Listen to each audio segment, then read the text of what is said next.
Good morning to the Criminal Justice Committee for hearings today. Would you please rise and join me for a Pledge of Allegiance?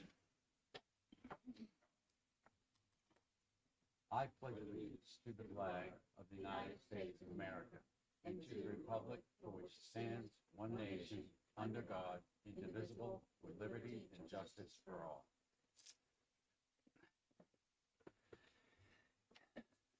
And with that, I will open the public hearing on HB 38. And who's here to introduce it?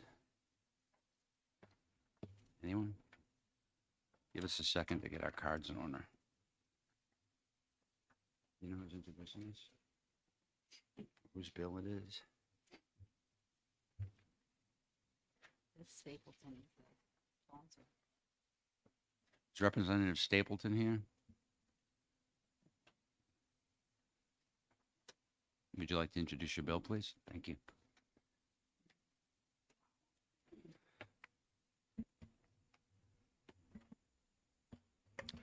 Good morning. Thank you, Mr. Chair, and thank you, members of the committee. For the record, my name is Walter Stapleton. I am Representative House Rep for Sullivan County District 6, representing Claremont and Croydon. And I come here today to present HB 38FN, a bill having to do with bail and detention, modifying provisions in 597 so that we can attain some recovery from the rampant crime that we've seen in the last couple of years since bail reform, and make the law a little tighter for the safety of public people.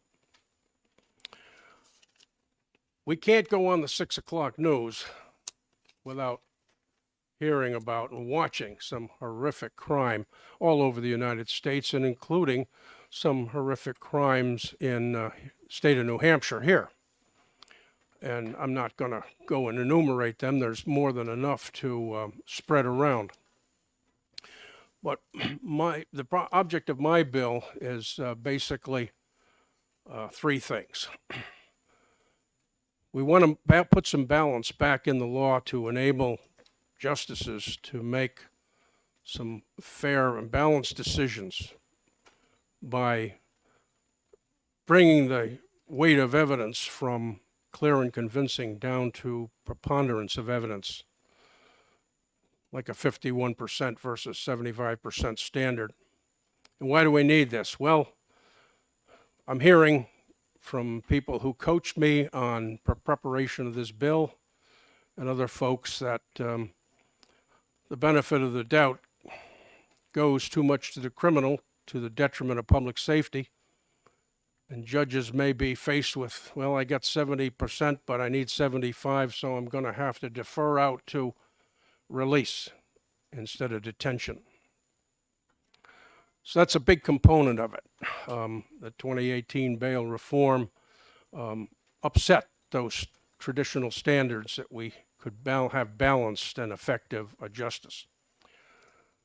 The other component is to eliminate the financial test escape hatch.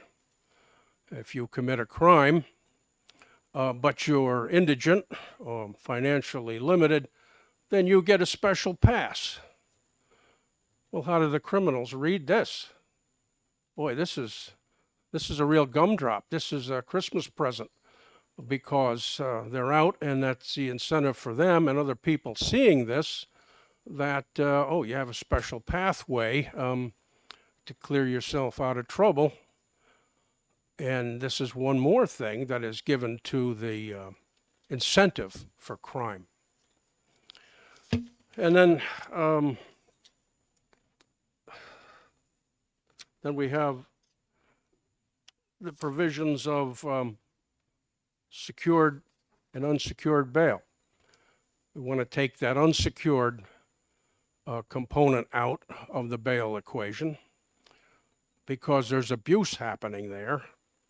And I don't have some figures, but maybe some testimony can come forward to see how much unsecured bail is being violated or abused.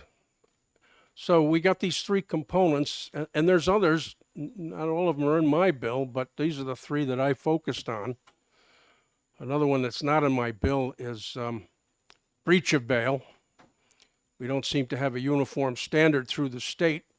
So if a crime is committed and there's a bail probation situation in one town and they come to Claremont and commit another one, we can't seem to use the prior for an aggregation of bail, and so we're suffering breach of bail. The idea of public safety is paramount in my bill.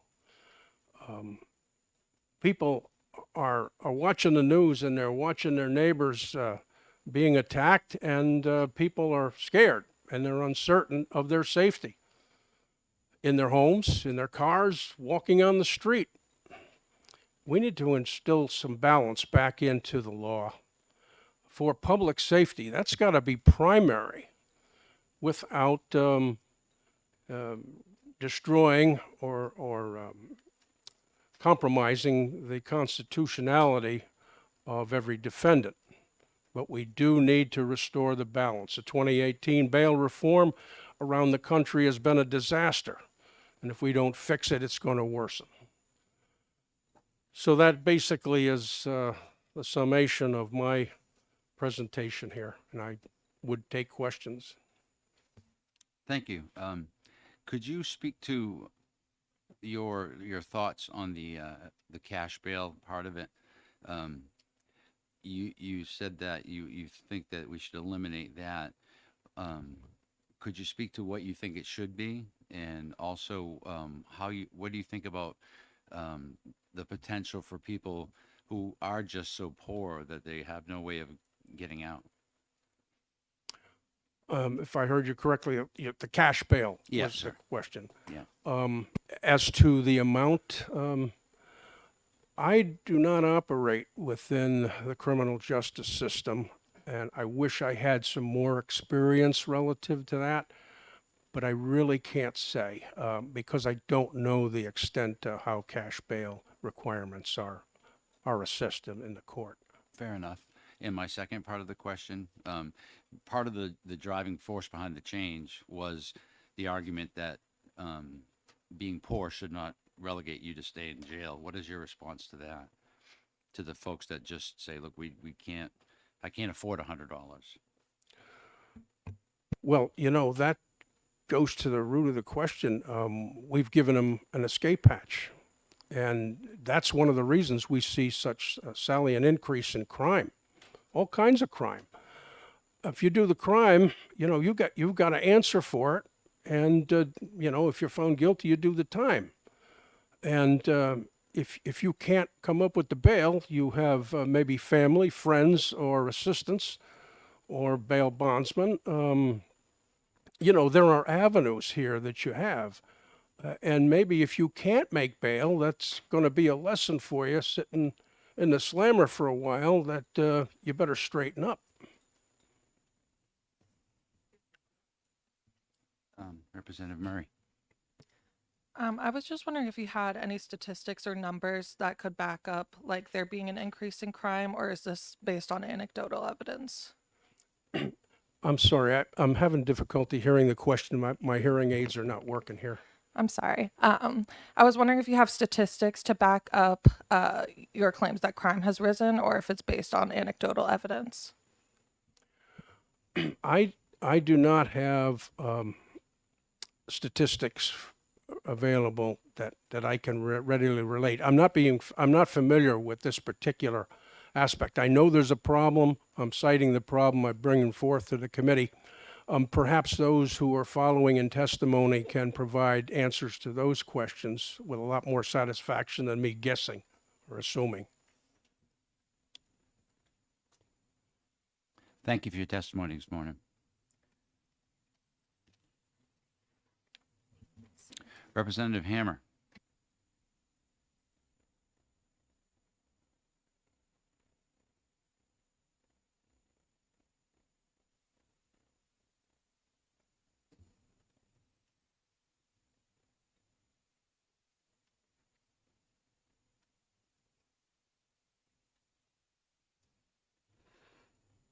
Thank you. I am Representative Heidi Hamer, Manchester's Ward 10. I am a lifelong resident of Manchester's West Side. Manchester needs our help. House Bill 38 FN is a good start to improve the safety of our public. This is about violent crimes. This is about repeat offenders. A person who violates the terms and conditions of bail by reoffending numerous times should be held without bail pending arraignment. Reoffenders need to be held accountable. Every time I hear or read about a serious crime in Manchester, it's always followed by, they'll be back out in the streets to recommit the same crime or another crime by the afternoon. This must stop. This bill is making sure that a person who has already committed crimes and who reoffends over and over again be held until their cases have been heard. This legislation will make our community safer. This legislation will help our police departments. This legislation should be an eye-opener for repeat offenders. Please help our police, our residents, our business owners by supporting House Bill 38 FN. Thank you. Thank you for your testimony.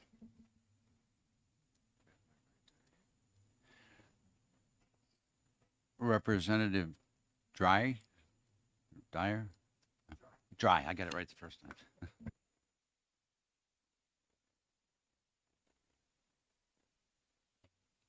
Thank you, Mr. Chairman, and thank you, committee, for having this hearing. I am Margaret Dry, representative from Sullivan County, District 7. I live in Plainfield, and the district serves the towns of Plainfield, Cornish, Newport, Unity, and Charlestown. I am a co-sponsor of this bill, and I am in favor of the bill. Last week, the Valley News, paper up in our area, carried a front page story of one of the largest seizures of fentanyl by the Hanover police ever. The saga started with a mid-January early morning crash report from a rental car in the village of Etna. Well, by the time the police were statically driving down a Hanover road and later caught up with in a parking lot near downtown Hanover.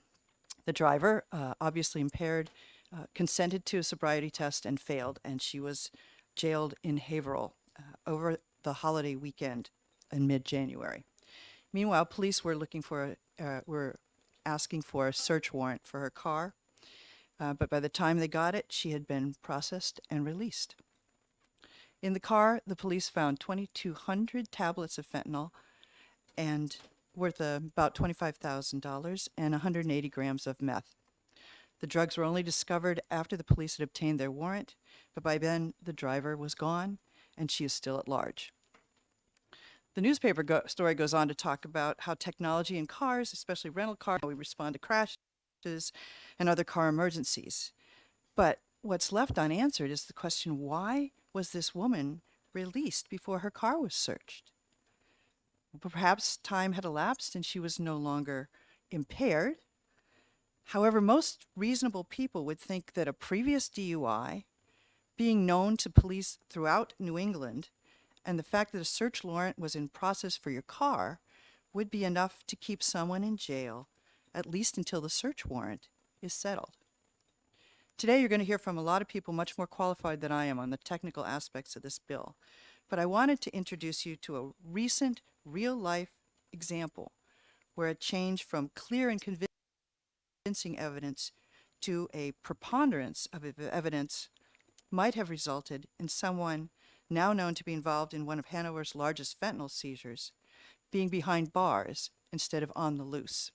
I urge you to pass House Bill 38, and I'm willing to take questions. Thank you, Representative. On the case you just talked about, she was arrested for DUI. Is A that second DUI, second yes. offense DUI? Did she have any other charges besides that? As far as no. Are you aware of what her record was like at all, her criminal record? I am only using what's been in public, but I do know people who do. Okay, all right. And I'm asking because I'm trying to put myself in the position of the bail clerk at the time, what they knew or did not know. Any further questions? No. Thank you very much for your testimony. Thank you.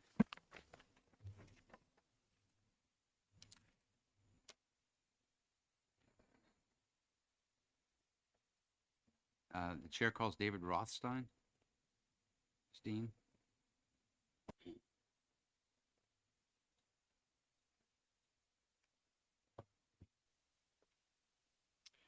Good morning. My name is David Rothstein. I was a public defender for over 30 years, including one of the directors of the program. I'm now in private criminal practice, and I'm here on behalf of the New Hampshire Association of Criminal Defense Attorneys and speaking in opposition to changing the bail bill. And full well understanding the emotions and the feelings of people who have proposed this bill, full well understanding the need that we all have to try to prevent an increase in crime, but not believing that further tinkering with this bail statute is the answer. The statute will make it easier to detain people for a longer time. It'll make it harder for people to get out on bail. And I don't believe that that's the direction that we should be focusing on. I think we should be focusing on a few different things. One is training the people who are involved in the bail process, judges, prosecutors, and defense attorneys, to come together to try to make better decisions. These decisions are not necessarily, or should not necessarily be adversarial. We should be trying to look out for what the best interest is for the community and for this person. And there's a severe lack of training in this very important area. It just seems to kind of go by the wayside. It's a very short little bit on the docket. These hearings happen, they pass, and decisions are made. The second thing that I think resources should be put into would be information. A lot of times when we're getting these cases, and when I'm called upon to do a bail hearing for somebody, the case is on at 1 o'clock. I have a short phone conversation with somebody at the jail. I get some information from them. The prosecutor has their criminal record, and the judge is called upon to make a very difficult decision. In the federal system, there's an entire report that's done by a neutral party. They interview the person, they do a report for the judge, they make a recommendation. There's a severe lack of information about the person that I think could contribute both ways. In some of these cases, that may have led to the person being detained. In other cases where someone is detained, that may lead to the person being released. The third issue is resources.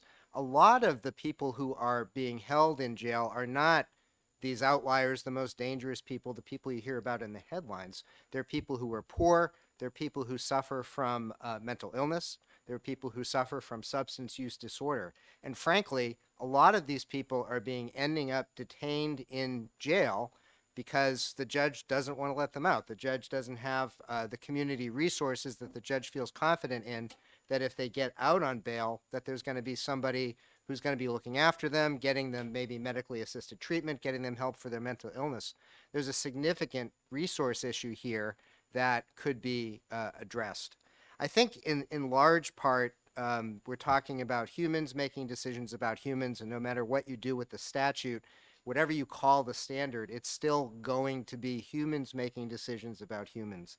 There are going to be occasional after-the-fact situations where you're going to say, well, in that case, it seems like a mistake was made, and we can learn from those situations. But I think that squeezing the bill on both ends here, where we make it easier to detain people and harder for people to get out, the most likely consequence is you're going to have more people sitting in jail who are mentally ill, who are poor, who are suffering from substance use disorder and sitting in jails that do not have the capacity to take care of these people. And they're going to be sitting there for a long period of time, far to their detriment. If they were able to get out of jail and have resources where they could be productive, then in the long run, when their case comes up for sentencing, they're less likely to get a sentence where they have to go back to jail. So we're not spending money on that end. So there's been a lot of tinkering with this bail statute. I know it's well intended. I know people are trying to get it right. I just don't think there's significant evidence that that's going to address this problem in a meaningful way. So I'd be glad to address any questions anyone has. Thank you. I have a quick question. Sure. You said lack of full information, and you compared it to the federal system. What exact information are you talking about that you feel like is not available to the judge or bail clerk or whoever at the time? Right. So the basic case that comes up, You get a call, there's a felonies first arraignment list at 1 o'clock. You get a call that morning as late as 11 or 12 o'clock. There's going to be a bail hearing at 1 o'clock. So you get on the phone, you talk to somebody who's at the jail, you get some information from them. You don't have the opportunity to obviously, you don't know the person unless they're a former client of yours, which is unlikely. You don't have the opportunity to corroborate the information. You do the best you can. The prosecutor's kind of in the same boat. They have a file. They look in their file. They say, oh, this person has no criminal record. This person has a criminal record. This person did not show up for court. Therefore, I'm going to recommend detention. And the judge has that in front of the judge. And that's a very difficult situation. The judge is not, neither side, neither the defense nor the state have a lot of information. Therefore, they're not able to give the judge a lot of information, and therefore the judge has to make a call. In the federal system, my understanding is that there is a pretrial release person who does sort of a report for the judge. Going to testify. I just have a question from the perspective of a defense attorney. What the full impact of the change in the evidentiary standards in the bill, how that would actually play out in court and in the legal system. Right. And I think that's a really good question, because these phrases, clear and convincing evidence, preponderance of the evidence, they're debated in terms of what they mean. Preponderance of the evidence typically means more than 50%, so 51%. Clear and convincing evidence is below, beyond a reasonable doubt, but we don't know exactly where it is. I think it's difficult to explain with precision how it would play out, but I think the message that the legislature would be sending to the judges is that more people should be detained, that there should be less than clear and convincing evidence for detention, and that if someone is looking to overcome a rebuttable presumption on the other side that they should be released, there should be clear and convincing evidence, more than a preponderance of the evidence. So I think the way it would practically play out is it would result in more people being detained. It would result in more contested bail hearings. It would result in expending more resources in terms of the bail determination, just having that battle over whether the state has met its standard. And I do think that more resources should be committed to bail to make good decisions. I just don't necessarily think that changing these standards or making it, if we're going to make it more likely that someone should be detained, I think we should be doing it based on that person's story, the information about that person.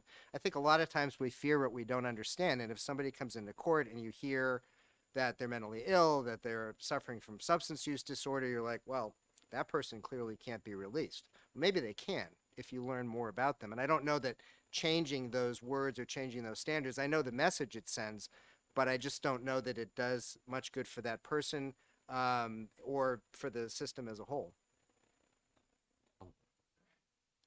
Is it fair to say that if you change the words without changing the resources, you haven't accomplished much? That's I think that is a good way of putting what I'm trying to say. I think basically you get the same problem of this lack of, what I see, lack of training, information, and resources. You can change the words, but that nothing else is happening. I think there are some counties, like Stratford County has an active community corrections program. It's kind of like a pretrial probation, where if they take your supervision, you're kind of like on probation before your charge comes up, and they know where you're living, and they know, they try to help you ideally they try to help you get back on your feet, to try to get a job, to try to take care of your substance use disorder. Some people need that. They need that structure, and they benefit from that structure. It's very, as you hear, counties are very uneven. Other counties, if you're released, you're just thrown on the streets on a day like this. And that's probably not going to be good. So I do think that resources need to be addressed. And resources, they obviously cost money, but I think if you put more money into that end, I think you're ultimately saving money on the other hand, because the person's going to do better, and they may not need to go to jail or prison when their case comes up. Representative Newman. I have a question that's kind of a follow-up to that because it's about a change of words. So, in the same thing like the question you just asked, what kind of effect would this have? And I'm looking particularly at section on Roman numeral 7, which is about the second offense and whatever. And it says that the individual shall be detained without bail, not may be detained. They change it from may to shall. And I believe that that will could potentially cause people in the situations that you just described to be detained in jail for 72 hours. Right. And I think that, well, I won't tell you what I think. Do you agree? Could you just Well, talk about that, please? Shall and may is a much different change, I think, from the perspective. I mean, shall mean shall. There's no discretion that is given to whether it's a magistrate, which comes up later, whether it's a bail commissioner, whether it's a judge. It has to be that way. And in some cases, that is probably the right decision. I think again, it depends on the situation. I certainly concede that in some cases, the right decision, if someone commits another offense while they're out on bail, is going to be that they shall be held. But this wording is any felony, any misdemeanor, and that's a pretty broad spectrum of people. I mean, there are some pretty benign misdemeanors and even pretty benign felonies. I'm sorry. Yes. And my follow-up to that would be most of your discussion so far has dealt with people that don't have the wherewithal, don't have what else in the community that. But will this not have an effect on anybody who has a second offense for whatever the reason, and we don't Yes. know what it is? It could be a benign reason. Would it also have an effect on a bigger group of people who have just committed one of those crimes and now is caught in this shall be detained for 72 hours situation? Absolutely. I think as a practical matter, the cases that we see tend to be people of more limited resources who have these other issues, the mental illness issues, the substance use issues. But you're absolutely correct. It's anybody. So it covers anyone who commits any other offense while out on bail, as long as it's a misdemeanor, no matter what it is. Thank you. Your testimony. The chair calls Professor Scheer.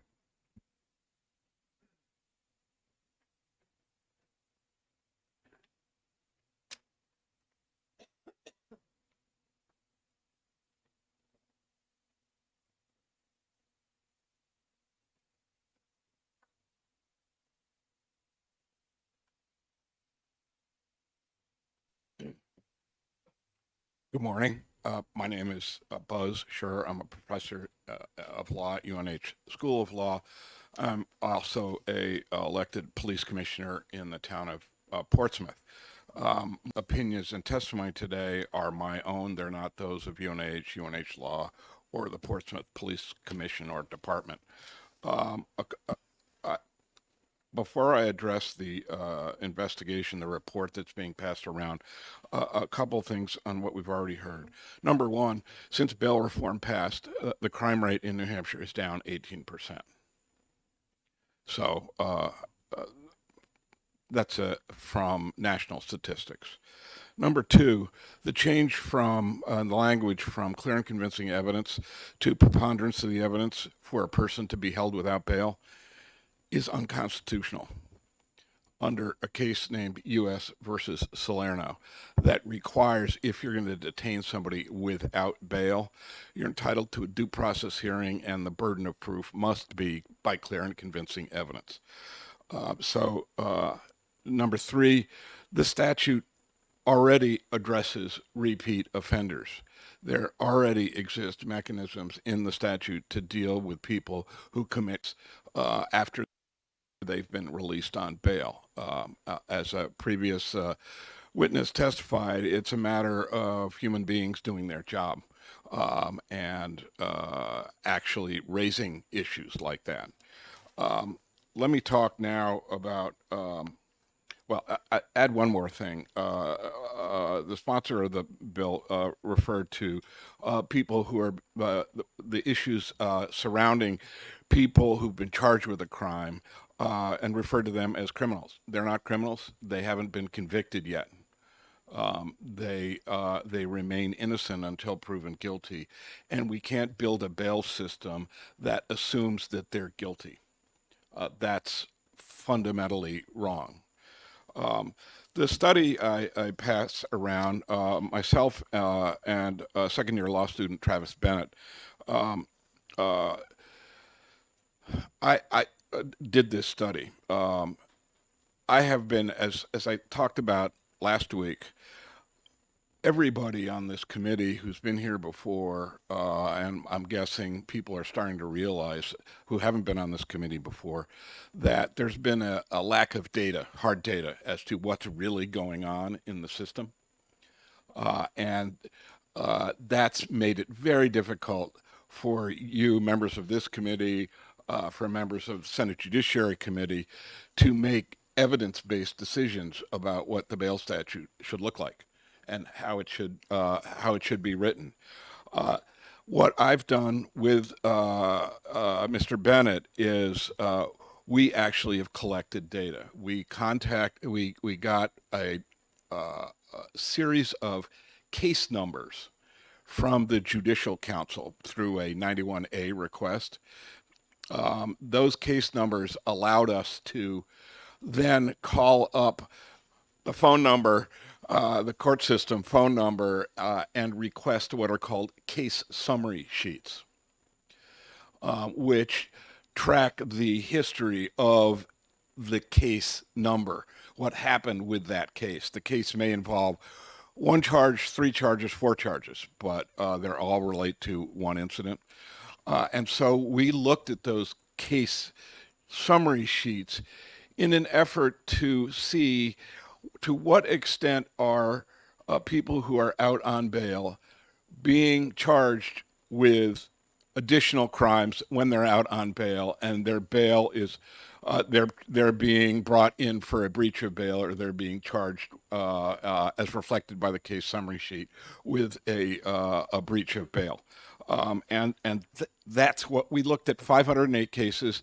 We understood from the beginning that much of the focus of this bail discussion has arisen out of Manchester, the concerns expressed by the Manchester Police Department and some representatives. So we focused on Superior Court in Manchester, Hillsborough County Superior Court North, and we focused on Manchester District Court. We looked at a total of 508 cases. Out of those 508 case summary sheets, only 4 case summary sheets indicated a breach of bail due to the commission of a new crime. That could mean 2 things.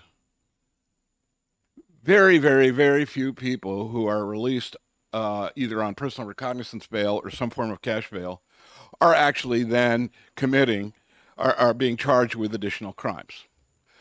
Or it could mean that if that's happening, prosecutors are not raising the issue with the court that originally released them on bail. Could be one of those 2 things. But what we see on the case summary sheets is 0.79% of the 508 cases involved a documentation in the case summary sheet of somebody being found to be in breach of bail for committing or being arrested for an additional offense. So that's piece of information number 1. Piece of information number 2, which is the second line on the quick facts, which is to me the most powerful piece of information. Of the 508 case summary sheets we reviewed, 36.8% of them resulted either in all the charges being dismissed or null prost, which is the prosecution dropping it rather than the court dismissing the case. Over 1/3 of all the case summary sheets we looked at, felonies and misdemeanors, all the charges were dismissed. I go back to what the prime sponsor said, that, we need to hold these criminals. Well, that's not actually the case. in 1/3 of the circumstances, their charges are being dismissed. That is, they remain innocent. To the extent that we change the bail statute to increase the number of people who are being held, we 1 out of 3 people being held would be, their cases would end up being dismissed or dumped by the prosecutor. So you increase the number of people being held, you're increasing the number of innocent people being held. You're increasing the number of people whose cases will later be dismissed. That is, they'll be held pending trial for anywhere from 3 to 6 months, perhaps more. Charges will be dismissed, and they have no remedy for that happening. Interestingly, the fourth fact on this, the third fact here, almost all the cases we looked at involved the imposition of a jail or prison sentence that was suspended. The huge majority of people in those 508 are not ending up getting a jail sentence or a prison sentence. Again, the population we're looking at is not people who we need to incarcerate pre-trial because we know they're going to get jail sentences later on anyway. And finally, speaking of resources, of the 334 cases we looked at that came from Superior Court, Hillsborough County Superior Court in Manchester, almost 72% of them were drug-related offenses. They were not violent offenses. They were not assaults. They were not sexual assaults. They were not homicides. They were drug-related offenses. And that is the kind of case that is, for lack of a better way of putting it, plaguing our criminal system. There's prosecutors are expending a tremendous amount of resources processing those cases. The public defender program is overwhelmed with drug cases, and those are, as a relative matter, other than the defendants themselves, they are, relatively speaking, victimless crimes. So we need to keep in perspective the kinds of cases we're actually talking about. I'll stop now. Thank you. I have a couple of questions. With regard to the charges being dismissed, do you know what % of all across the state charges end up being dismissed? No, Okay. for a couple of reasons. One, the court system does not have a data collection system. It only has a case management system, so we can't keep track of that. Second answer is, I'm a law professor. I get to give more than one answer. Second answer is, 2, maybe 3 years ago, I was there was a study committee involving the Office of Cost Containment, which is the agency that collects money from poor people because they're too poor to afford a lawyer. And there was testimony by an individual from the court system and an individual, the executive director of the public defender program at that time, that somewhere between 25 and 33% of all court-appointed cases that the public defender got were dismissed or no pros. So this data in this sample of case summary sheets is consistent with what I heard 2-3 years ago at that study, that as a part of that study committee. And my last question is, in the subset that you looked at, what, if you know or were able to glean from it, what were the reasons that they ended up being dismissed or null pros? Well, that is not revealed in That's not in- it's, in the case summary sheet. It just says dismissed or null pros. Okay, thank you. Representative Newman. Thank you. Thank you for taking my question.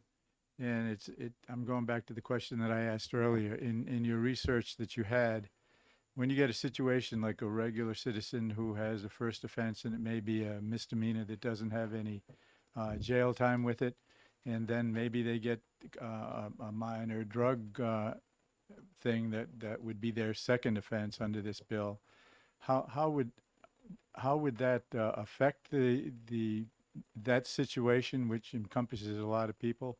Do you have any thoughts on that you could help me with? Yes, a couple thoughts. Number one, we didn't see prosecutors' offices, either in Manchester District Court or Superior Court, bringing breach of bail arguments in front of the court who released that individual on the first offense, by virtue of the second offense being charged. That is, they had the mechanism under the current bail statute to file a motion in court saying this person violated the conditions of his bail on that original misdemeanor, and therefore we think they should be held, or their bail should be, have to put up cash bail. We saw virtually none of that happening. Follow up, please. So I understand about when you go strictly by your study of breach of bail. In situations where it's not a breach of bail, do you think that the change from shall, where the discretion is taken away from the person determining the bail, will have an effect because of the change to shall? Will it Yes, catch up people? It will have an effect, and that provision too is unconstitutional. You have to have a hearing to determine whether the person is worthy of being detained preventatively, be it at the front end when the bail is first set, or towards later when there's an additional issue raised. There still needs to be a hearing with a clear and convincing standard of proof for it to be constitutional.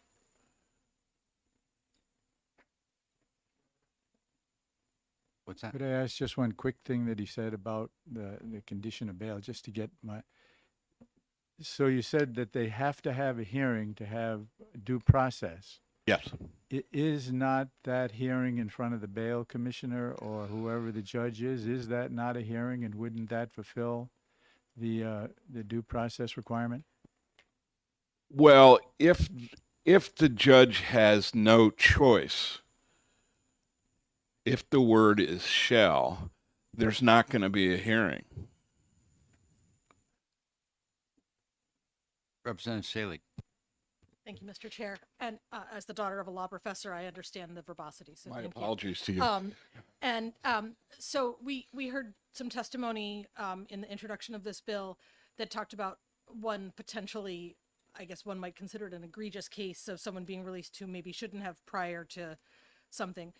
I'm curious if there have been cases in New Hampshire that you're aware of that would be egregious in the other direction, such as the case of the young man who was held on Rikers Island in New York for having stolen a backpack that was valued at $25 and was held for 3 years while he awaited trial because he couldn't make the $100 bail.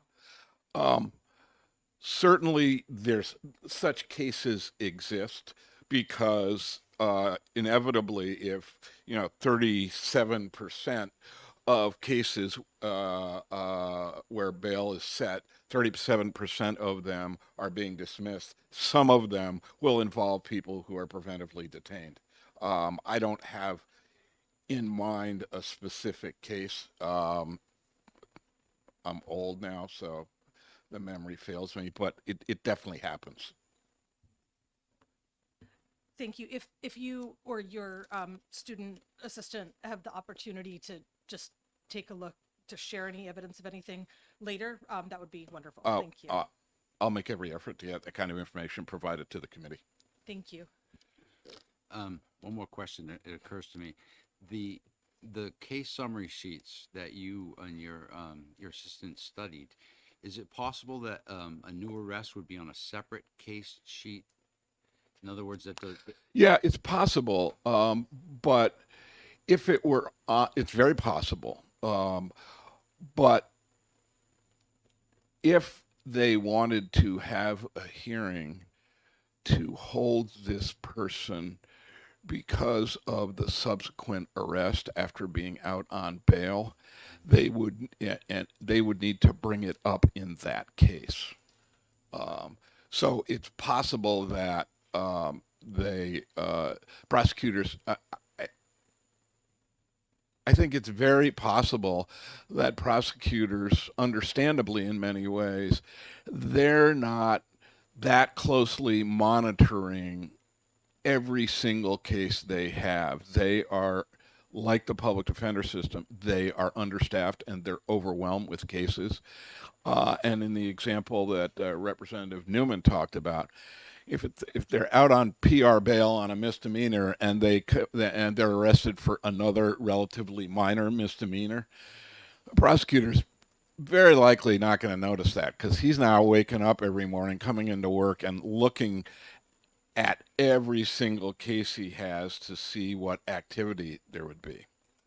So, that's it's a matter of triage, for lack of a better way of putting it. Thank you. Representative Muse. Thank you for taking my question. I know with 504 instances of people being actually released on bail and not committing a second offense, that's a pretty staggering number. That's over 99%. But what I'm curious is the reason we're all here today is because of that other 0.79% of cases, the 4 cases where people did commit a second offense while they were out on bail.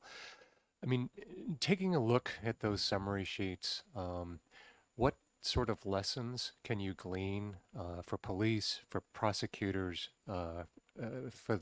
Was there some sort of failure in the system itself that Yeah. we can address? Yeah, I would say the failure. I hate to use the word it's a systemic failure in that there's not enough prosecutors to follow up on each case in which a person is released on bail.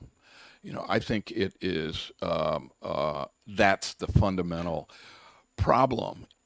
If in fact a lot of people, if a big if in fact there's a lot more than the 0.79% actually being arrested for subsequent offenses after being released on bail, it's hard to say. As much as I would like to say, only over 99.2% of people released on bail are not are not being arrested for additional offenses. We can't say that with certainty because of the kind of data that is not available. But it suggests to me that prosecutors, at the least, are not seeing a lot of people released on bail committing serious enough offenses to want to file a motion to revoke bail. We're just not seeing that. That is certainly the case. Why they're not, that's their judgment. And again, go back to what a prior witness said. Humans administering a system involving humans. I guess the ultimate lesson I would take from this is we don't need to change the bail statute, the bail reform statute that was passed 4 or 5 years ago. There is plenty of flexibility to deal with all the circumstances that have been raised in testimony before this committee over the last 4 or 5 years in efforts to pull back on bail reform. The statute as it exists now is completely capable of dealing with all these circumstances if the system is working well. We can't fix a poorly working system by changing the statute. It'll just make it worse. Thank you for your testimony. Chair recognizes Frank Knack from the ACLU.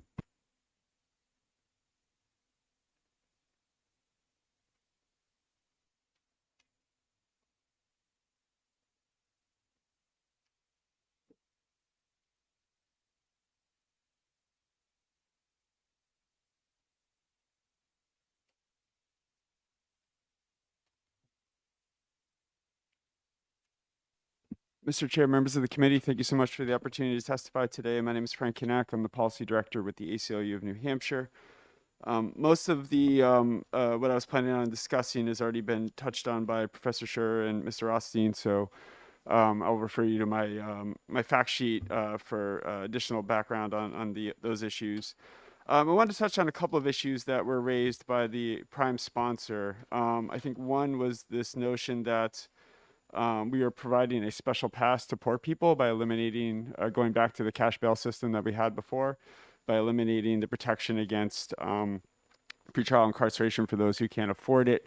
And I think it's just really important to look at it. We are not creating any type of special pass to poor people. We are ensuring that people with wealth and people without wealth have the same opportunity for release, that we are making decisions based off of whether someone should be detained based off of dangerousness or flight risk and not how much money they have in their bank account, which is what we would do if we pass this law.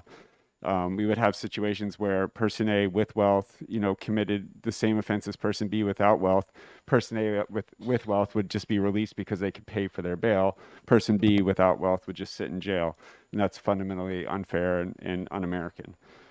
I also want to touch on a few aspects that I think haven't been hit on today. So one is the section of the bill that would basically allow for mandating pretrial holds for people who are rearrested for any offense. Again, this is any offense, so includes Class Bs that are not jailable, even if you're convicted and given the maximum punishment. As you heard from Professor Scher, not only is it, the fact that you wouldn't, if you got convicted and got the max punishment, you wouldn't be eligible for jail, but a lot of these folks will have their case dismissed, and so they're not going to jail anyway because they didn't do what was alleged. But under this bill, these folks can be held for up to 6 days. And so I think, as you all heard from the clinical professor last week in testimony on HB 318, 6 days, even 1 day of hold is a huge burden on people.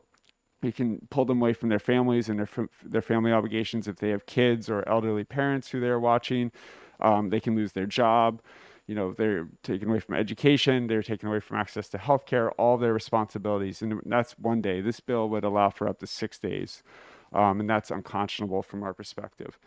I think it's really also important to talk about the fact that this bill is framed as a public safety bill, when in fact it's actually the opposite. There is substantial research that shows that pretrial incarceration is one of the worst things we can do if we actually care about public safety, because in fact of what you heard from the professor last week, that you're removing people from their systems, that you are setting them up for failure and additional hurdles when they're released.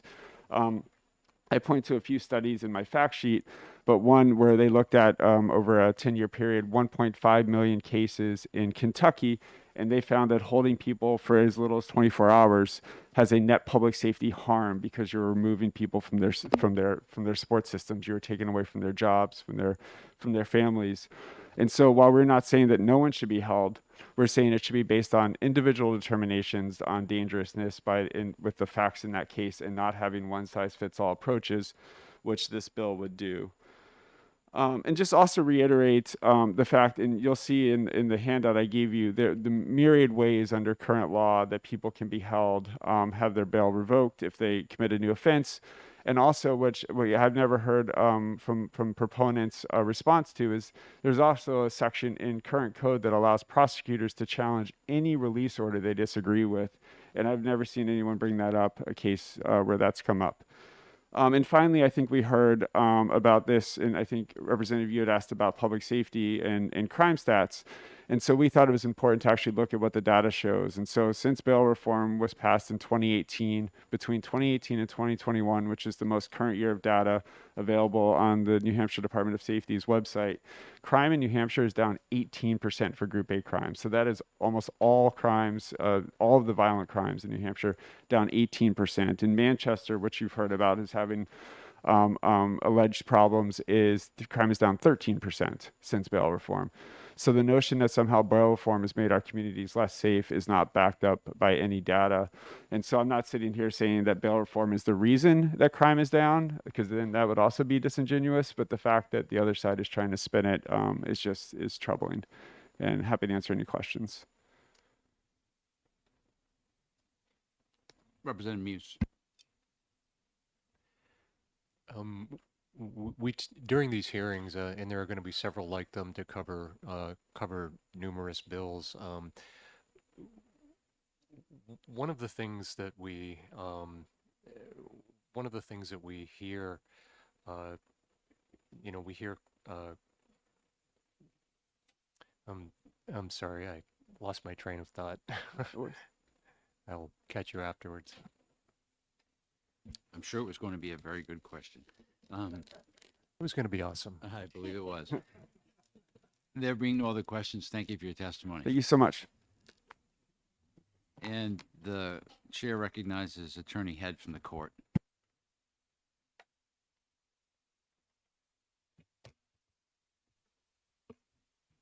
Good morning, Mr. Chairman. Good morning, members of the committee. My name is Richard Head. I'm the Government Affairs Coordinator for the Judicial Branch.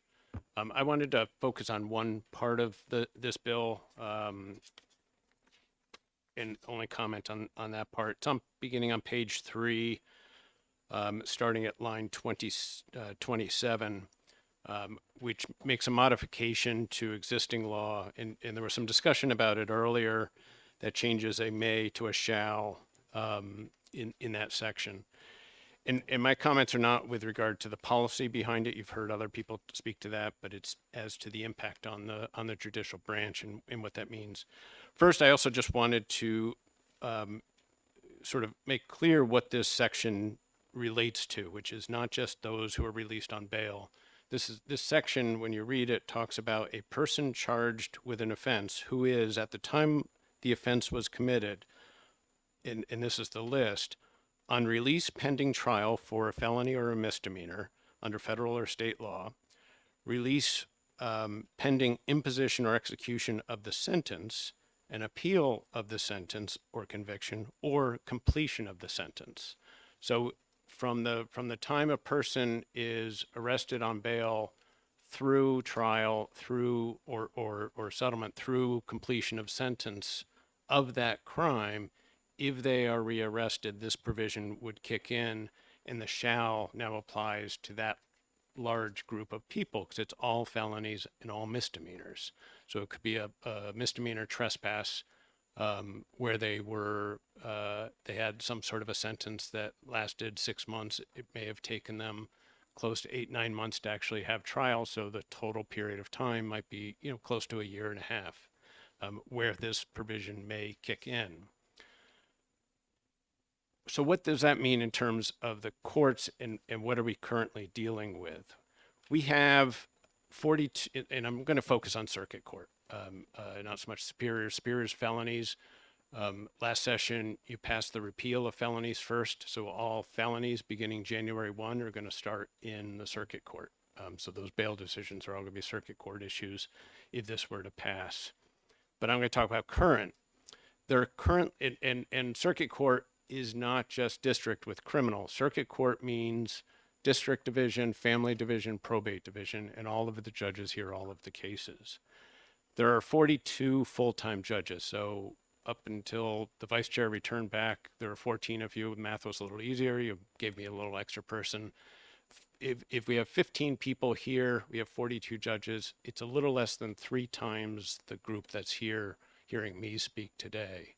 So 42 full-time judges. We also have 6 part-time judges. They receive on average 127,000 cases a year. It's a lot of cases that come through there. We've also recently completed what's called a weighted caseload study. And in about a minute, the Chief Justice is going to begin explaining that to Division 1. He's got 2 hours. I'm hoping to take about 2 more minutes of your time. If you do want to learn a lot about our weighted caseload study, I assume that's being recorded and would be available in talking in Division 1. If you take the total number of judges and you convert those into judge days, so the number of days a judge is sitting and can sit, and if you have 42 plus the 6 part-time, and you assume they don't take vacations, they don't take holidays off, there are 249 session days per judge. So a judge sort of caps out at 249 session days per judge. If we take those 127,000 cases, we need a little over 16,000 judge days. So we have a little over 10,000. We need current caseload a little over, we have to be able to fill 16,000. That's why judges are rushing some people. So some of these hearings get sort of pushed along. They may have, needed an hour. They may only have a half hour. Some of those are just getting pushed through.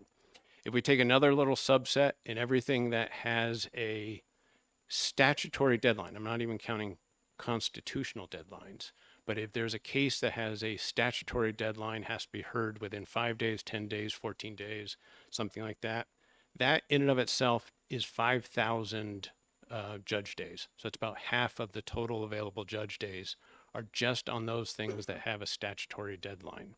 So that's why you might hear complaints about, my divorce case took too long, my small claims case took too long. The things that have mandatory deadlines have to get filled first. Constitutional deadlines have to get filled in. We have a little over 10,000 session days available. We need about 16,000. That's why you're going to hear the Chief Justice asking for more judges in the course of his budget presentation when he gives it. And really what we're talking about, though, is so all of those bail hearings have to go in front of a judge.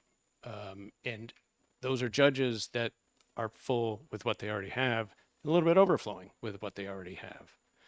Then you add in what is the impact on staff, because every one of these cases that are coming in for a bail requires a staff person to do all the paperwork, get that thing, everything that needs to be done to get that in front of a judge. We, like everybody else who runs a business, we have a shortage, and we may be doing a little better than some, maybe not. The weighted caseload says that we need 338 court staff throughout the system. We have 323 positions, and we have about 35 vacancies.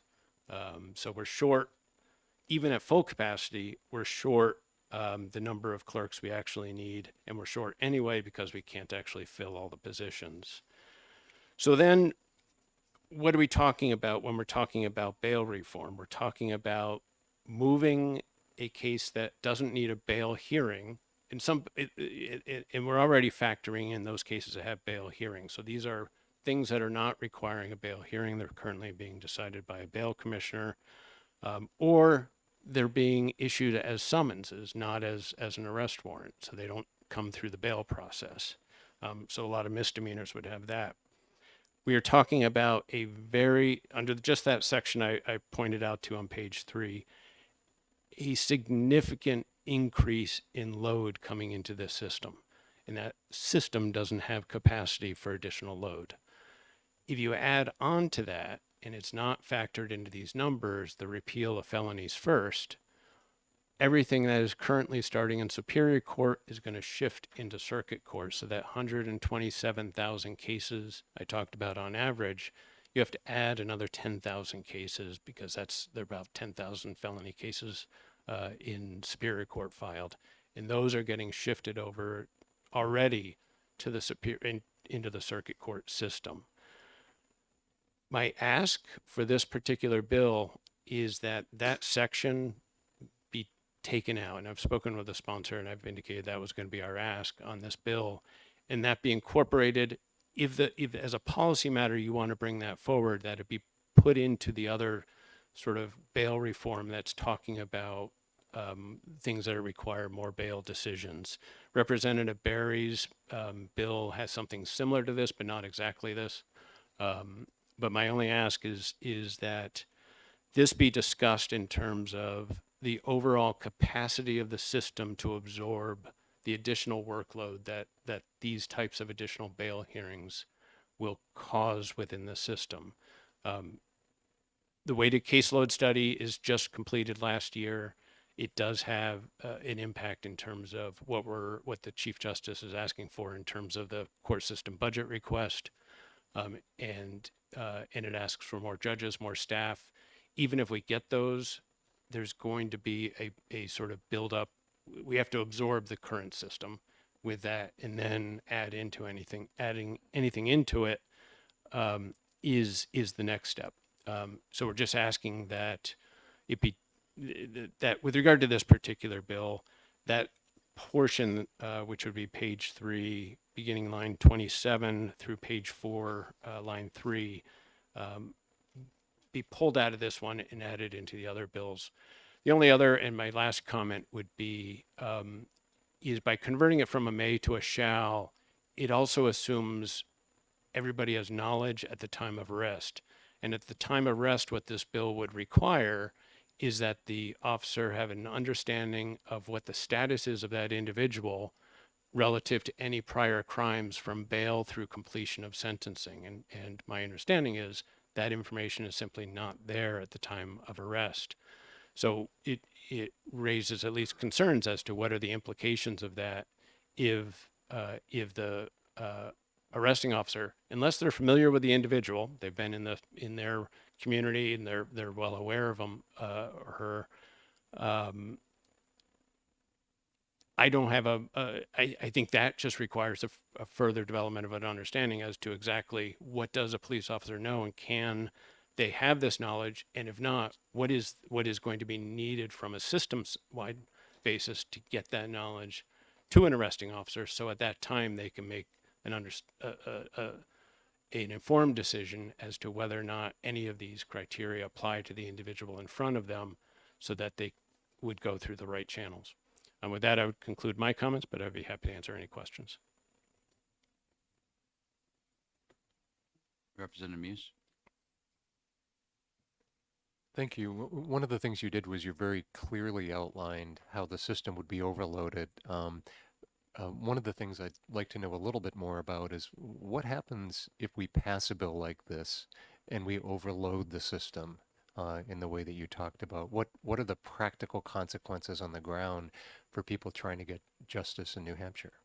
So thank you for the question. The implication is that we triage.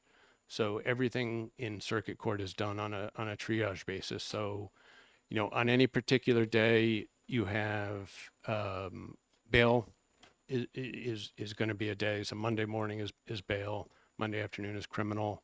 Throughout that process, you have domestic violence petitions being filed. You have DCYF filing emergency petitions. Those have to get addressed. So those are done on an emergency basis. Then you deal with anything that has a deadline that the legislature has imposed into the system. So if it's a landlord-tenant case, those have to get heard within, I think it's 14 days. You have the things that require sort of, that are driven by a deadline that's set by a statute, or outside of that, you have the constitutional deadlines of speedy trial and whatever it may be. So then you have things that don't have those associated with them. Those simply don't get heard as quickly. So those get pulled in where there's an opportunity, the small claims cases, the probate cases, or at least the orders, and marital cases, whatever it may be that doesn't have a strict deadline, simply get triaged later into the system. And that's just a practical reality. They all get heard. They all, and these judges do and more importantly, court staff are just doing a remarkable amount of work and do it remarkably well, and do it in a way that the system works. But it is at capacity and it's overflowing. So you do hear complaints about some stuff taking too long, and that's why. Thank you for your testimony. Thank you. Is there anyone else wishing to testify on this bill who has not submitted? Who's not?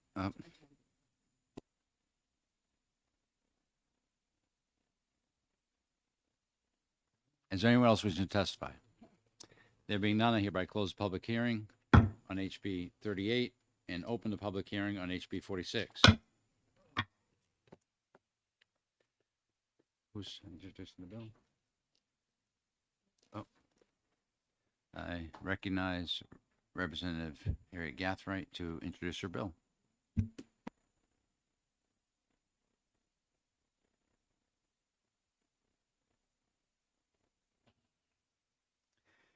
Thank you, Mr. Chair. I'm Representative Linda Harriet Gathright out of Nashua Hills 10. I'm here to introduce the magistrate bill. that we've heard quite a bit about over the last couple weeks. Um, there are changes to the bill. Unfortunately, we don't have an amendment, but at some point, it's going to be introduced by Attorney Head. But I want to read 490K, which is definitely a definite change from the bill you might have received from earlier. I think I did pass out another bill to you guys as well, but I want to read it for the public. 490K, 1, appointments and qualification. The Chief Justice of the Supreme Court, in consultation with the Chief Justice of the Superior Court and the Administrative Judge of the Circuit Court, shall appoint magistrates in such numbers as are necessary for the effective administration of justice, subject to appropriations by the legislature. Such magistrates would serve as such locations as the Chief Justice of the Supreme Court, in consultation with the Chief Justice of the Superior Court and the Administrative Judge of the Circuit Court, may determine under this chapter. Magistrates shall be judicial branch employees. I believe that's significant because what happens there is the plan is to develop a training, and those magistrates that would be hired would actually report to I think it's a director of magistrates or someone, there would be someone over those magistrates. Another important piece of this bill is there was much complaint about holding folks for 72 hours, some for misdemeanors, something that they wouldn't even be held for prior to that. This would be a 24/7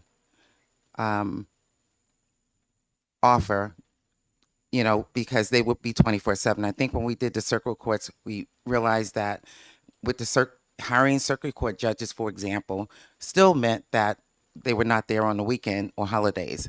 This is different. And that's one of the main reasons why I think this is a good bill that was presented by the Judicial Department.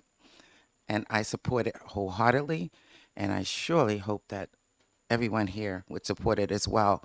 And one of the other things that came up in terms of the bail, being a bailer, that you could still you can become a magistrate. That's not off limit to you, and you do not have to have a law degree. So just want to clear that up a little bit, and I did speak with someone the last week about that as well. So you're going to hear a lot more testimony. We've heard a lot, but there's still more to be heard. So I'm going to say thank you for allowing me to introduce and be a part of this bill. If I could just ask you one question. This would also allow for a videotape bailings, would it not? Yes. Thank you. Thank you. And the chair calls David Rothstein.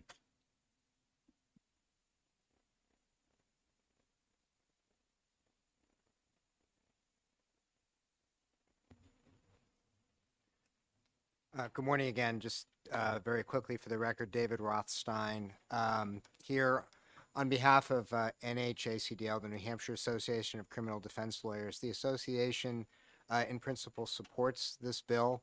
It dovetails well with a lot of the things that were just discussed, and as I understand that the committee has been discussing about bail, in that we just heard from Attorney Head that the system is highly stressed in terms of resources, that what we're going to be facing at the beginning of 2024 in the circuit courts, they're going to go back to hearing a lot more bail cases. I practiced obviously before felonies first, and the circuit courts had to hear felony bail cases in the first instance rather than the Superior Court.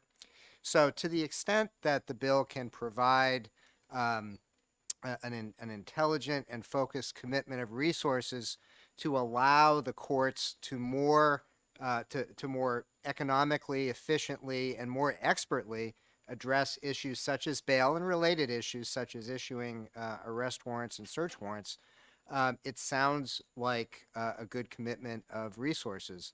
I obviously, in terms of exactly how this works and in terms of the finances and the policy behind it, I really can't speak to that. But if you were to create a system where you have a magistrate who is well trained, who is well versed in the issues of bail, who is well versed in the resources that are available in the community, and who knows the players and who can invest the time necessary to make intelligent bail decisions, it sounds like it's promising. As the court knows, in the federal system, there's a magistrate that largely deals with bail, largely deals with search warrants and pretrial issues and probable cause issues. And that magistrate develops an expertise over time. And that magistrate, the work that the magistrate does, frees up the judges to be able to do other work that's pressing on the system. So for those reasons, at least in principle, it sounds like a good bill.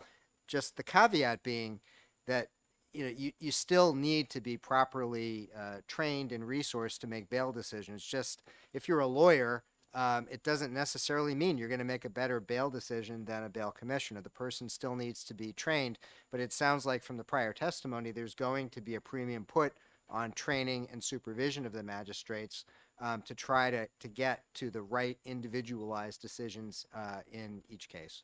So the organization, NHACDL, would support the bill. Thank you. Are there any questions? No?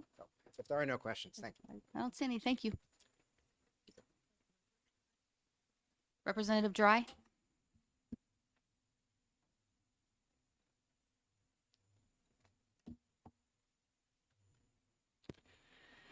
Thank you, Madam Chairman, and thank you for having me. For the record, I am Representative Margaret Dry from Plainfield, representing Sullivan County District 7, Plainfield and Cornish, Newport Unity, and Charlestown. I'm opposed to this bill. Two of my immediate constituents nearby contacted me about this bill because they are bail commissioners, and so I've had extensive conversations with them. I know from personal experience the time that it takes bail commissioners to do their duties in the state of New Hampshire. In fact, while I was talking to one bail commissioner about this, he was interrupted with a call for his services up in Lebanon. I also serve with him on the volunteer rescue squad, and I can't tell you how many times he has either been called out while we were in service, or it was coming back to or about to go to a bail commissioner duty of his. Medical emergencies don't go by 9-to-5 calendar weekday schedule, and neither do the opportunities for bail commissioners to be put into service. And I just believe that a small amount of magistrates at the cost of about $1.5 million can never meet the round-the-clock need that over 100 essentially free bail commissioners already provide to the state. I think a better use of our money might be to take the money designed for training in this bill and apply it to the bail commissioners that we already have. So I ask you to please vote this ITL. Thank you for your testimony. Are there any questions for the representative? Representative Newman? We hear a lot of information about bail commissioners and the great job that they do and the low cost that they do it with and all of the things that they have to put up with doing that job. So I'm just curious, since you have knowledge about that, do you foresee that there could be a better solution for the problem that we currently have with the bail commissioners that would be more effective than it is and cost less than this? What exactly would you say about that? Two problems came up. Thank you for your question. Two problems came up when I discussed it. And this is all new information to me as well. One of the problems is that the fee that they get is minimal, it's $40, but they have to collect that themselves. And a lot of time that is not forthcoming. So they're putting out the service, they're doing the job that we're expecting them to do, and at all hours of the day and night, and they're not getting paid for it. they really don't have a recourse for that. So a solution for that might be just that the court collects the fee for them and pays them. The other is what I said before, training. There's not training available. It could be a lot better system of training for these people. And then I think those two would go a long way to making conditions a lot better. Follow up? Do you think that that would be able to track enough people to follow that? And do you think they would still, I mean, I don't know what the fee is going to be, but I assume that the high cost for the magistrate is that the salary for that is a lot more than you would collect off of any individual fees. So do you think we'd be able to attract enough people to do that? Or is the only solution, if you want to use magistrates, to have many as are needed to be able to do it 24/7 because the proper resources have been permitted? Thank you for your question. What I believe will happen is that you will retain the people that you already have, and that's over 100 people. And I think if you solve the problems that they're bringing up about being paid and about being trained, then you might be able to keep the force that we have that's already in place and already experienced. Thank you. I just have a question. If the fee that if the person is not paying the fees to the bail commissioner and that money is put into the court system to be collected as fees and the person does not pay their fines, where would that money come from? Well, I thank you for your question. I think that the judicial system has a little more influence on getting the $40, which is pretty minimal price, to repay the commissioners for their work. That they have more influence than the commissioners do, as by evidence of the fact that they don't get paid and don't have a recourse to get it. I think we can work a way that we could transfer those funds to them, that they would be covered first, and the judicial system would just tack that on to whatever expenses else they have to be done. I hope that if they train people and if you put a little pressure on, that maybe we could solve this problem without resorting to a real financial bind for the judicial system.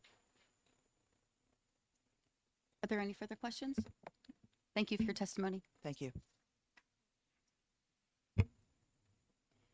Professor Scheer?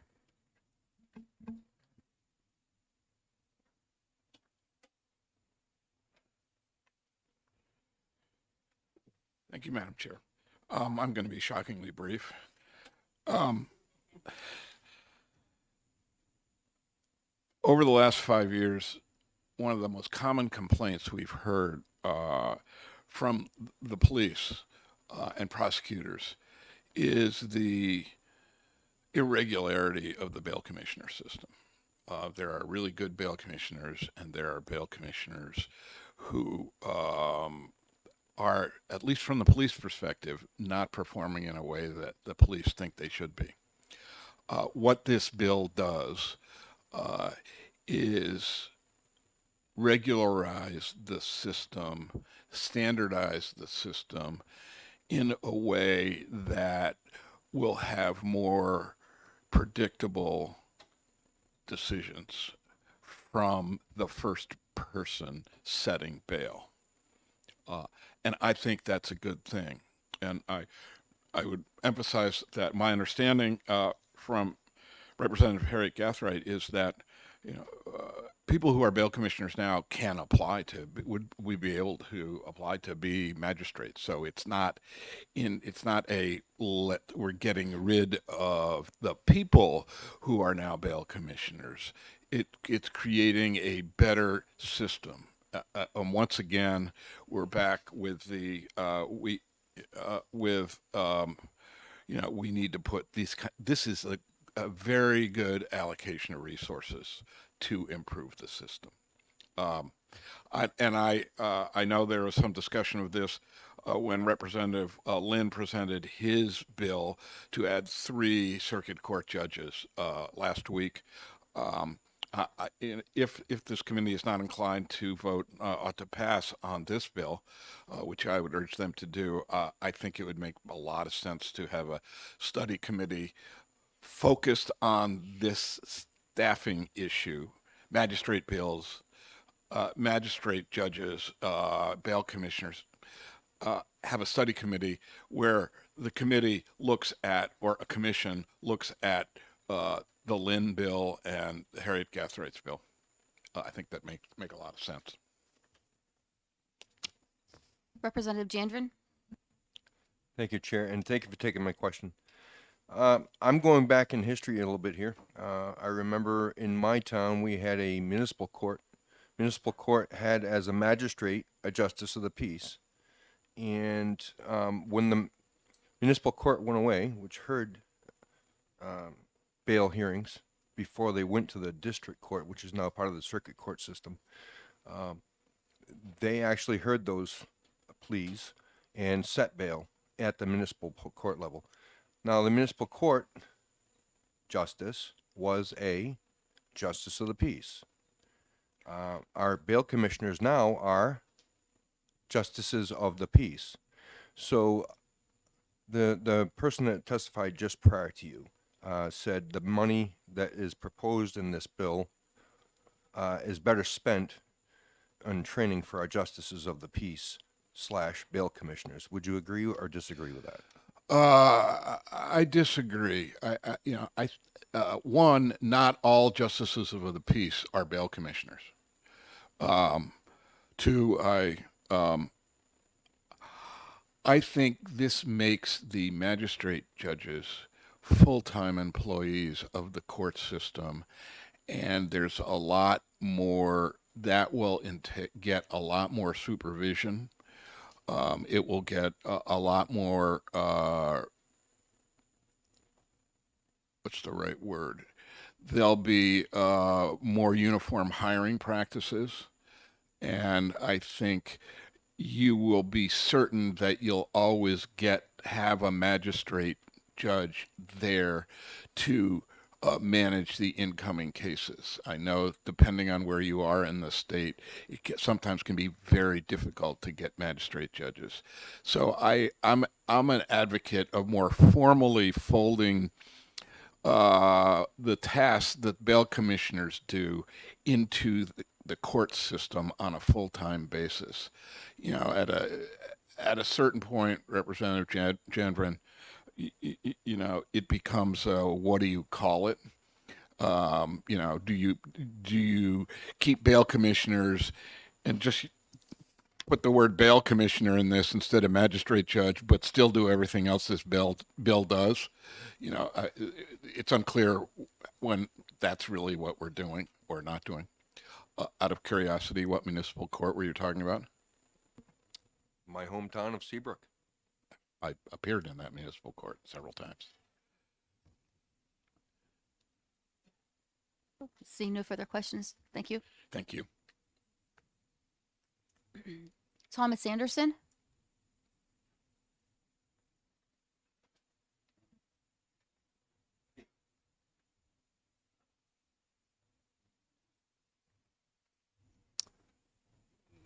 Good morning, Chairman Rose, and good morning, committee. All right, I am Thomas Anderson. I am a bail commissioner. I live in Francistown, and I work primarily in the Goffstown and Hillsborough District Courts and the Hillsborough County North Superior Court. I think I'm not going to bore you with what we do because you all know what we do. I think it's important to know how we do it.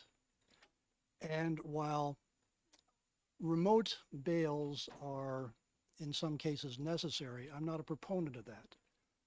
My view is it's important to the police, it's important to the defendant if we have a face-to-face meeting in order to establish whether or not you're going to be released. And so my personal view is, if I get a call at 2 o'clock in the morning, as I usually do, I will drive to whoever calls me because I think it's important to make that determination. In some cases, remote bails may be appropriate if you're talking about a warrant for, say, a traffic violation or actually a traffic violation. But getting back to my point about making personal appearances, anything that involves domestic violence or driving under the influence, My personal view is I will appear in person to make a determination as to whether or not the defendant is, under the statute, dangerous. And I use essentially 4 criteria in domestic violence cases. 1, was the victim significantly injured? 2, was a weapon involved?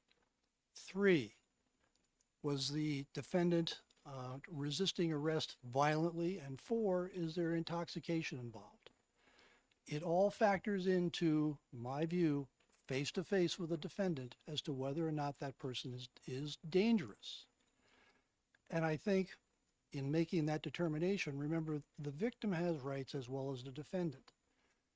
And I can issue a criminal bail protective order, which tells the defendant, you can't have contact with the victim, you can't go back to where the offense took place. But keep in mind, that's a piece of paper.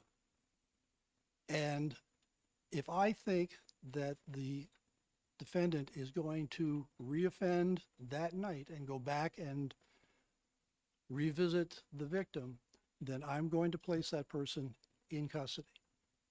I think it's a simple choice. When I look at this bill, pardon me while I look at the bill,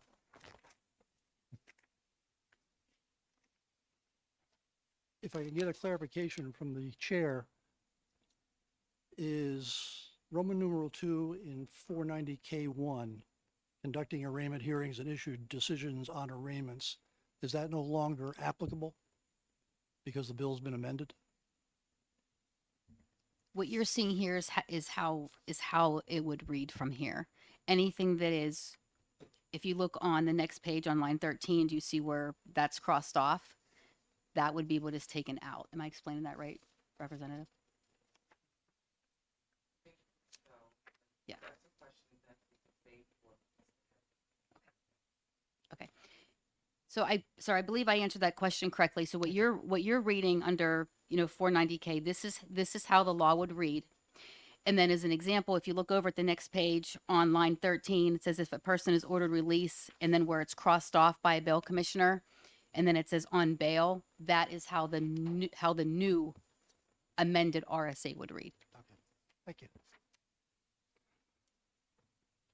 So if I understand the purpose of the bill, you want to, or the bill wants to replace 100 bail commissioners or so who work at no cost to the government with 15 magistrates who are going to essentially support 11 superior courts, 10 circuits with 34 district courts, and 200 or so police departments.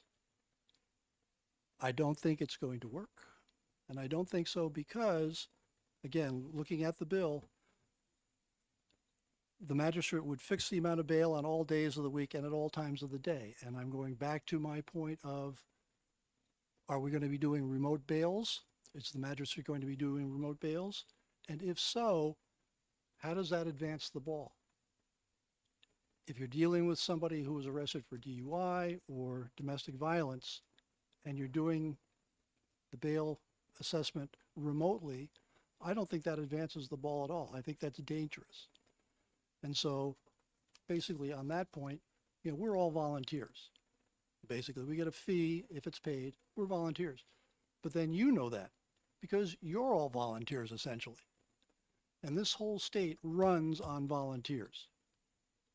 I've been a member of a number of boards and committees in my hometown, and I understand you can't you can't operate without volunteers. And in this environment, because things are so expensive and costs are going up, it's important to keep your volunteers. With that, does anyone have any questions? Representative Reed. Thank you, Mr. Chairman, for taking my question. So they spoke to commissioners, bail commissioners being able to become magistrates and employees of the state. How do you think the bail commissioners feel about that? And do you think more training and the fees being paid with the court fines, those three things, how do you think the bail commissioners feel about that? Would feel about that? Thank you for your question, for your testimony. Well, I'd be reluctant to comment on what other bail commissioners feel about it. I can tell you how I feel about it. And I don't think that, again, it doesn't advance the ball. If you look at the bill, the first 6 Roman numerals, the magistrate's going to fix bail on all days of the week and all times. That's what a bail commissioner does. You're going to conduct bail hearings on issues on bail and decisions regarding release. That's what bail commissioners do. Issue arrest warrants or other processes of arrest. While we don't do that regularly, justices of the peace can sign arrest warrants and search warrants and administer oaths and affirmations. So everything that's listed in this bill to empower magistrates is what bail commissioners do already. So I don't see where it changes anything. I'm not sure if that answers the totality of your question. Do you think that training, follow up, do you think training would, how do the commissioners, would they want more training, a more standard training program? Would that be helpful? Thank you. Well, training is always good, but remember, the bail commissioners are guided by the Bail Commissioner Handbook, which is available online. It's issued by the Administrative Office of the Courts, and it specifically outlines what bail commissioners can do and what they can't do. And so just by looking at the Bail Commissioner Handbook, you pretty much get an idea of how the whole system works. The courts meet with us once a year. They explain to us any changes that we need to understand, or what changes have been made, what we need to do, what we need to know to do the job. Beyond that, I'm not sure how a training program would be designed to do more than that. I mean, I really don't.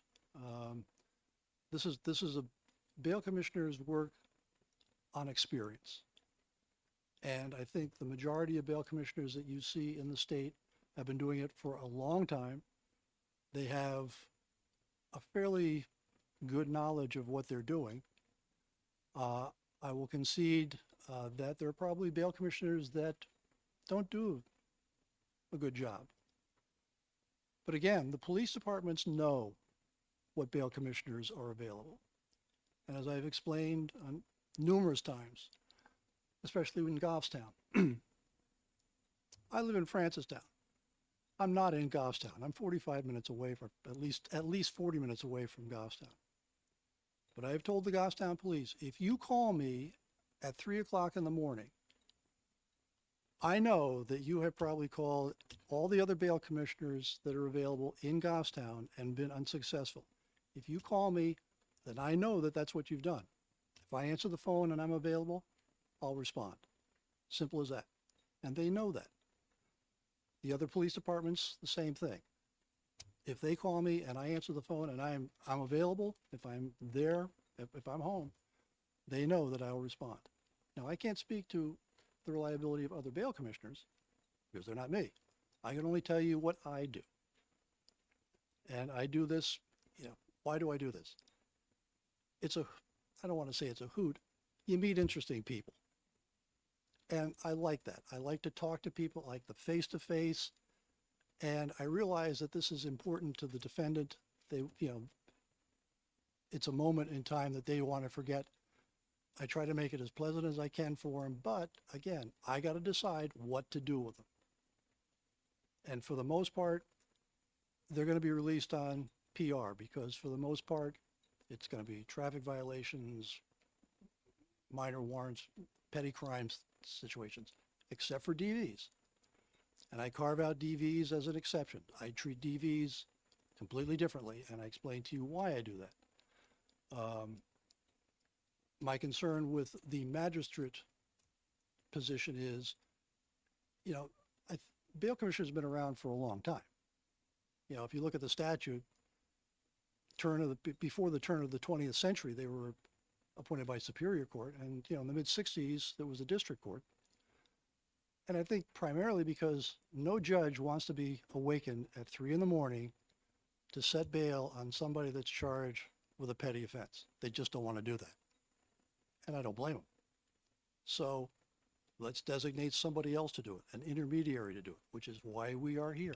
It's why we were created. To make it a magistrate and pay, you know, the rate that you intend to pay the magistrates, I don't think really improves the system at all. I think it's an exorbitant cost for a function that already exists and, in my mind, works well. Thank you. I have a question, if you could answer it. When you go to bail someone, are you aware of whether or not they're already bailed from somewhere else in the state? Not necessarily. How would you find that out? I have to rely on the police to tell me that.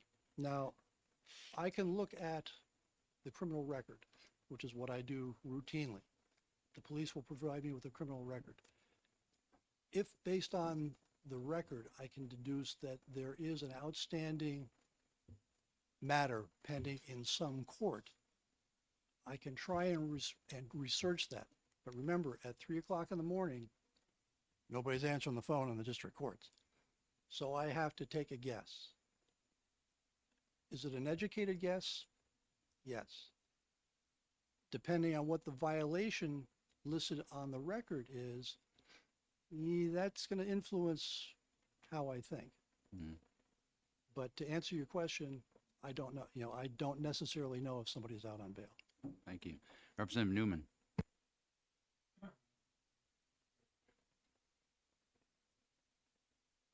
What's that? Representative Murray. Thank you, Mr. Chair. Thank you for taking my question. We've heard a lot today about bail commissioners not being able to receive the fee from an offender when they're conducting a hearing. And I was just wondering if you could explain to us your experiences in, trying to collect the fee. Like, what happens if you were trying to collect the fee, the person says no? What do you do from there? Like,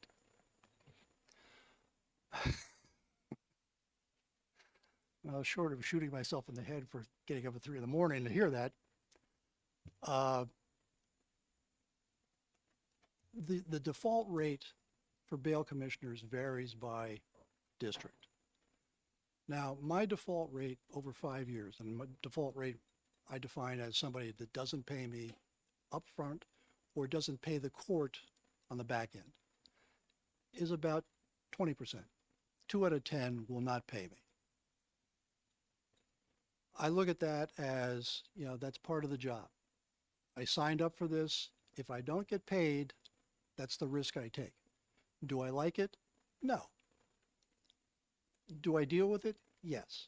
And, as I explained several years ago to another legislator, I think I live in an area where the quality of the criminal is a lot higher than it is normally in Manchester. In Manchester, they know the drill. The defendants know the drill. They know that they're going to be released whether they pay the fee or not. I like to think that the people I deal with are a little bit more responsible and that they will essentially pay the fee at some point. But to answer your question, I'm going to show up no matter what. And if they pay me, that's great. I feel great. If they don't, I go home. Thank you for your testimony this morning. Representative Newman. As you said earlier, you and I are both volunteers. You're probably a much better volunteer than I am. Not only for what you do about getting up in the middle of the night and your dedication to providing a service, but we get mileage and we get a transponder. So there is some of that. So I'm just trying to make the case between the difference between the two of us. Would it help for for the bail commissioners if perhaps they were even paid mileage by the system or a small stipend or anything? Does that have any bearing on your? And I'm thinking about trying to get new bail commissioners to replace all the people that are doing all that What are you doing now? Well, to answer the first part of your question, any money would be great. But the second part is, while a mileage reimbursement would be nice, from an operational standpoint, it's kind of difficult to figure that out. I guess if you say, you know, it's 17 miles from my house to Goffstown and back, okay. But then how do you bill that? How do you recover that from the court? Yeah, it becomes a sort of a paperwork nightmare. The fee, the $40 fee, if that were increased to cover the cost, it all sort of works out in the end, I think, that, okay, Goffstown's 17 miles away, Hillsborough's 10 miles away, you know, it all works out in the end. But trying to bill for mileage, I think, would be, you know, a bureaucratic nightmare in terms of trying to get it through the courts and figure that all out. So I guess to answer your question, would it work? Probably not. Is it a good idea? Oh, of course, I love it. Thank you for your testimony. The chair calls Frank Knack.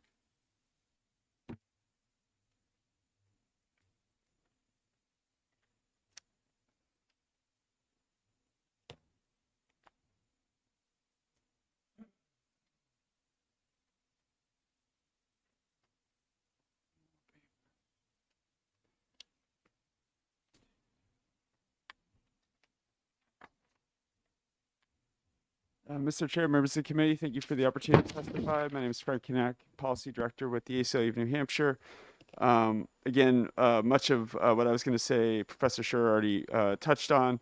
So I'll just note one aspect of why we support this legislation. And that's so the debate we've heard around bail reform over the last couple of years, including this session, is that we have people who are not trained judges making important decisions about whether or not someone should be released, and that we need to ensure that it's judges making those decisions who are trained, who are accountable to the judiciary. And so this is an opportunity for us to address that concern that's been raised without undermining people's liberty, which all the other legislation before this body would do. And I just really want to point out the fact that if you look at HB 38, which you heard earlier today, or HB 318, which you all heard last week, and this bill, they all have the same core issue that they're trying to address, and that is they're trying to make sure that people get before a judge to determine, so that it's a judge making that decision. The difference between this bill and those other bills is those other bills require you to be pretrial detained for up to 7 days or 6 days. This bill ensures that you're getting before a judge immediately. And we think that's important, particularly as we heard, you know, a large proportion of these cases, I think it was around a third, the charges will be dismissed. And so ensuring that folks, if we really care about getting people before a judge, and that's what's important here, this is our opportunity to do that in a way that does not undermine liberty. I also understand that particularly because of felonies first, the courts are overwhelmed right now. And so ensuring that we have a process that is without hiccups, particularly around an issue like bail, it may be better to have this as a study. My understanding is that the courts would support that. And so if that would be the will, that's something we would also support, and we'd be happy to help in any way. But again, this is about ensuring that people are not deprived of their liberty. And if that's what we all care about unnecessarily, then this is the solution that addresses that core problem. Thank you. Thank you for your testimony. Thank you. Oh, Representative Jammer? No, you wave off. Chair calls Trixie Lafarbe.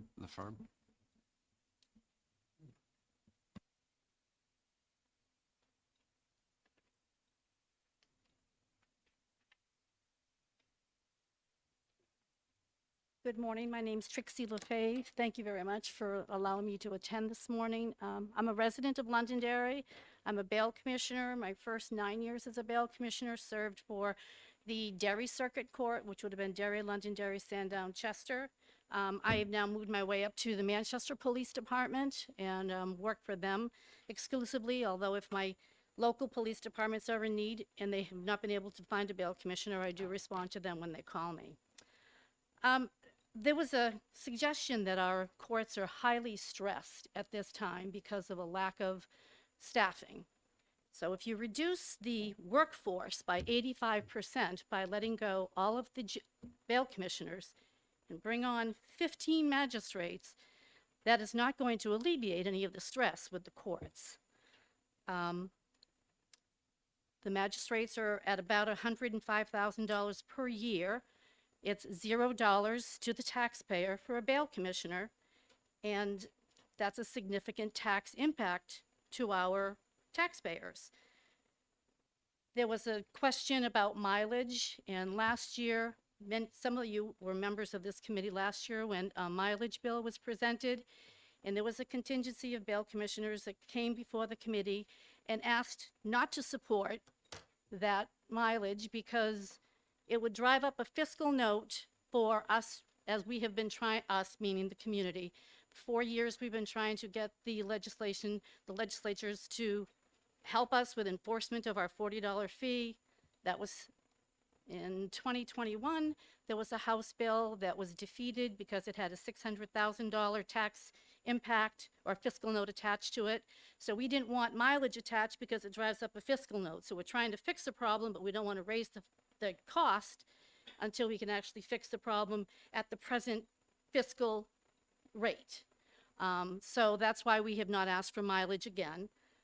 But the question came up about supervision, that the magistrates would be directly supervised by a position within the courts.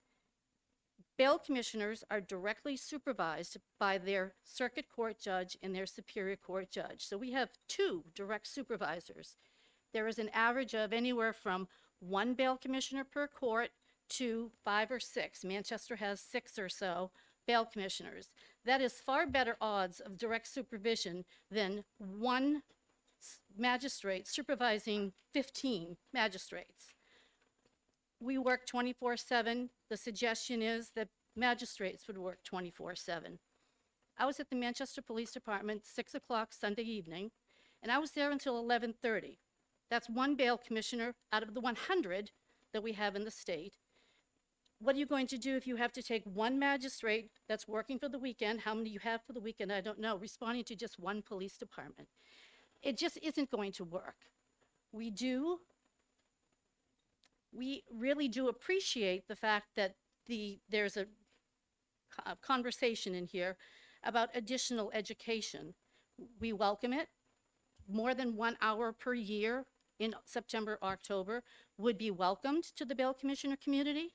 Having something other than our handbook would be appreciated, but we also do have direct contact. If I have a question or a concern, I can reach out to my clerk, who then reaches out to my judge, and we have a one-on-one via email usually.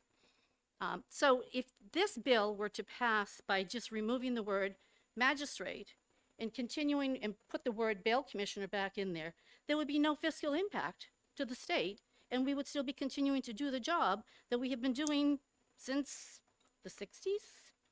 So that is my commentary for today, and I oppose this bill, and I would like the committee to give it more serious thought before they make their judgment.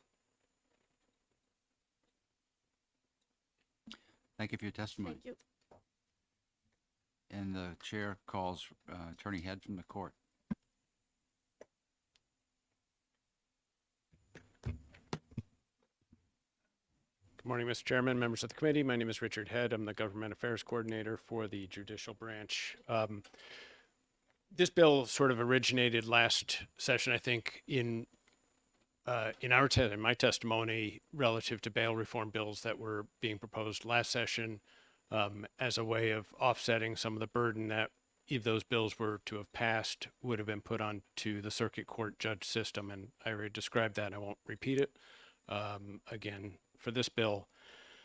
One of the other aspects of this, and I did briefly mention it, is in last session there was the repeal of felonies first, which is moving all the felonies into circuit court.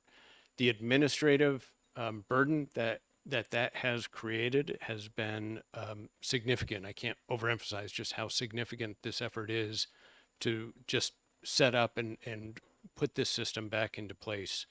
And while we think this bill is a good idea, it does warrant further study and further evaluation. And as I mentioned last week, with regard to Representative Lynn's bill, we think this bill is deserving of study, is deserving of either being retained or put into a study committee. Either in talking with Frank Knack, one of us will provide you with language that would substitute this into a study committee if that's the committee's desire. We'll get that language to you. Or in the alternative, we would ask that it be retained in the committee so it can be heard by the committee over the summer with a little more depth than you can do in the rush of getting all your bills through.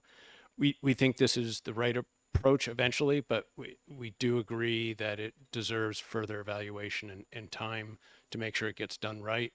And we also, based upon the stress that's currently in the system, to take on a whole new system of magistrates that currently doesn't exist. The staff, the administrative staff, have simply said they can't do it. It's just not feasible in terms of the burden that they're currently undertaking. So we do ask that it stay alive, but that either be retained or put into a study so we can evaluate all the issues, whether there is a benefit to having a joint system, bail commissioners and magistrates. What are the advantages of remote? We would contemplate that this would be a remote process, not an in-person process. We think these can be done remotely. Judges are doing them remotely. And we think this process can be done more efficiently. And with that, that is the ask. We'll get you language, and I'll conclude my comments. Be happy to answer any questions. Actually, one other thing. Last week, Representative Janvern had asked for the bail commissioner handbook to be distributed. I forgot to do that. I will do that. And I apologize for that delay. And with that, I will conclude my comments. Thank you for remembering that, because I did not. There being no questions, thank you for your testimony. Thank you. Oh, I'm sorry, Representative Side. I have a question for the chair. Okay. Question.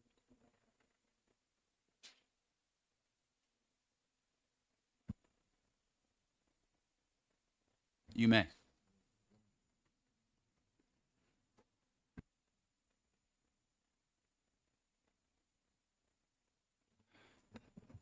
The chair recognizes Representative Sytek, I assume speaking in his capacity as a bail commissioner. Yeah, I kept my mouth shut because I wanted to have the option of being able to speak. Listen, I've heard some wonderful things, but some not so wonderful things.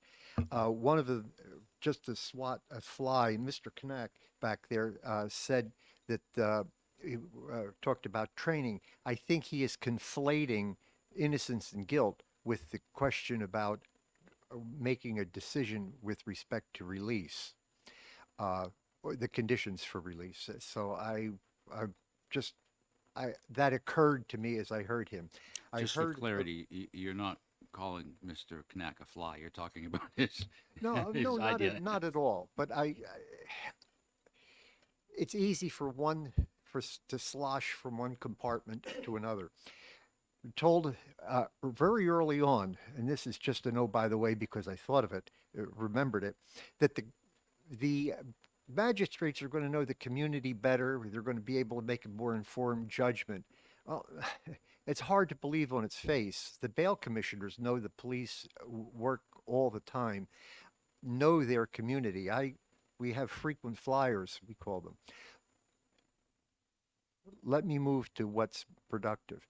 I have tried very hard to understand what the problem is. What's the provenance of this bill?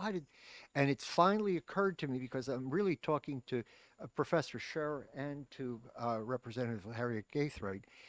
What's going on here is he identified, and I agree, and this is where I think this should be going, is the uneven training. How did they look? I have trained bail commissioners. The last one, who's covering for me today, by the way, he went with me for 2 months to Pelham, Windham, and Salem. At night he never said no. And over the years, I learned. I made some mistakes, but I think I'm pretty good. I don't think you're going to find a magistrate that's going to make this is a bold statement, but I don't think you're going to find a magistrate making a better release decision. I'm not talking about innocence or guilt or going to a trial, but to assess that person. Look, I'll tell you, here's another example of where your judgment comes in. I had two young men from the Bronx. One was from Queens, one was from another borough. They came up, they were stealing, shoplifting Adidas sneakers. I'm looking at them. They're from New York.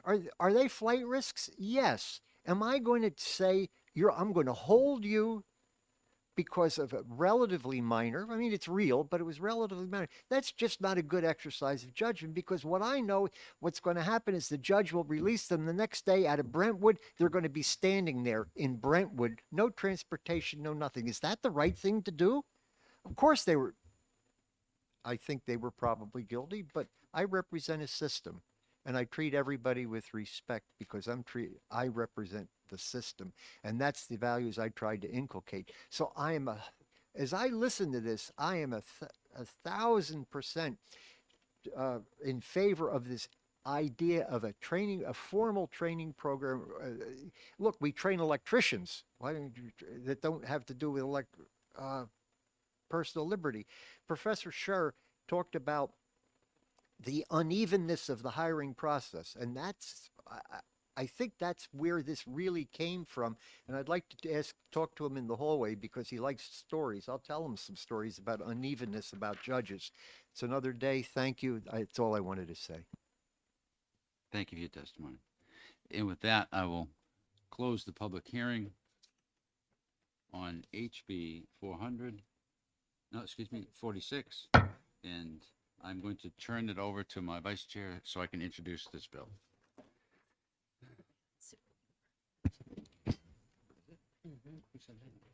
Training. Oh, yeah.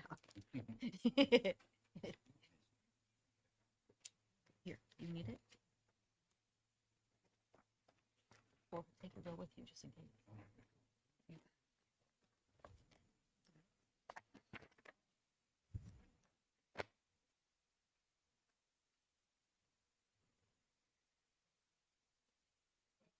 Excuse us while we play musical chairs.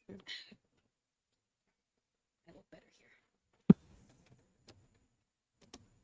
here. Oh.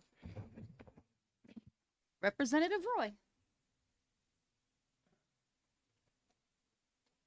Oh, thank you. I will now open the public hearing for House Bill 400 FN. The committee recognizes Chairman Roy. Thank you, Madam Chairwoman, members of the committee. I'm here to introduce House Bill 400 relative to certain assault offenses and bail eligibility. This bill is basically creating the offense of assault and battery on a police officer. The state of New Hampshire is the only, and I repeat, only state in the entire country that does not have the charge of assault and battery on a police officer. This bill would introduce the crime of assault and battery on a police officer, as well as expanding it to any EMS personnel, firefighters, EMTs, anyone who's trying to do their job, who's assaulted by a member of the public while doing so would be charged with this offense.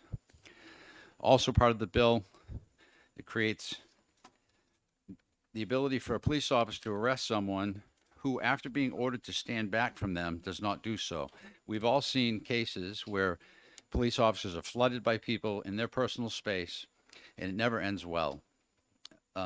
Police officers have many tools at their disposal, and as far as use of force goes.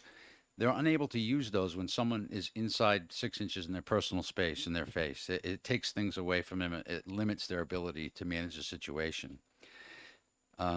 Years ago, there was a study, I believe it was called the 21-foot rule, that someone running at you with a knife would be able to stab you before you'd be able to draw your sidearm and stop him. So anyone inside that zone is a danger. So the ability of an officer to say, get back, you're within my space, And if a person refuses to do so, and they're able to do so, obviously you can't do that if it's a small space. And the bill spells out that they would be subject to arrest for failing to obey that order. Right now in this country, we are focusing a very powerful lens on the police departments, and justifiably so.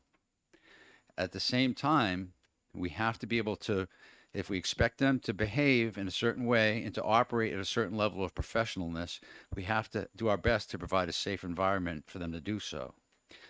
In New Hampshire, right now, assaulting a police officer is the same as assaulting anyone else if in a bar. No difference at all.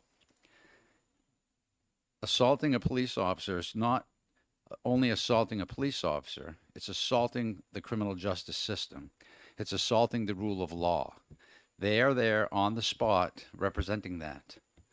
It's not just about the person, the man or woman wearing the badge. It's about what they represent while they are there. And assaulting one of them, in my mind, is no difference than assaulting a judge or someone else. They all represent parts of the judicial system, and therefore they represent us.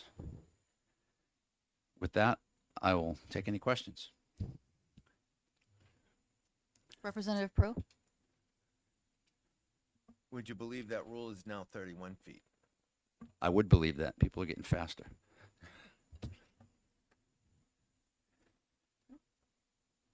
See no further questions? I'm Thank sure you. we'll have a vigorous debate during executive. Thank you. Professor Scheer?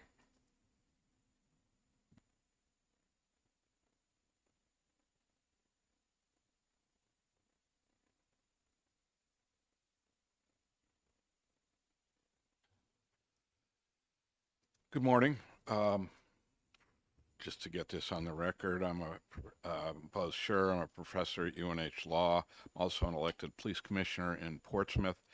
My testimony reflects my opinion, not those of UNH Law, or the Portsmouth Police Commissioner Police Department. I'm in support of this bill with one change at two locations. On page 1, see if I can find page 1, subparagraph 2, lines 23 and 25.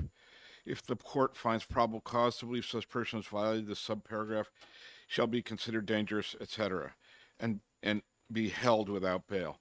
I think that needs to accord with the Constitution, that needs to have a standard of clear and convincing evidence rather than probable cause. In terms of the law, probable cause is a lesser standard than clear and convincing evidence. And so I think that change needs to be made to make it constitutional. And that same issue exists on page 2, lines 4 through 6. Other than that, I'm in support of this bill.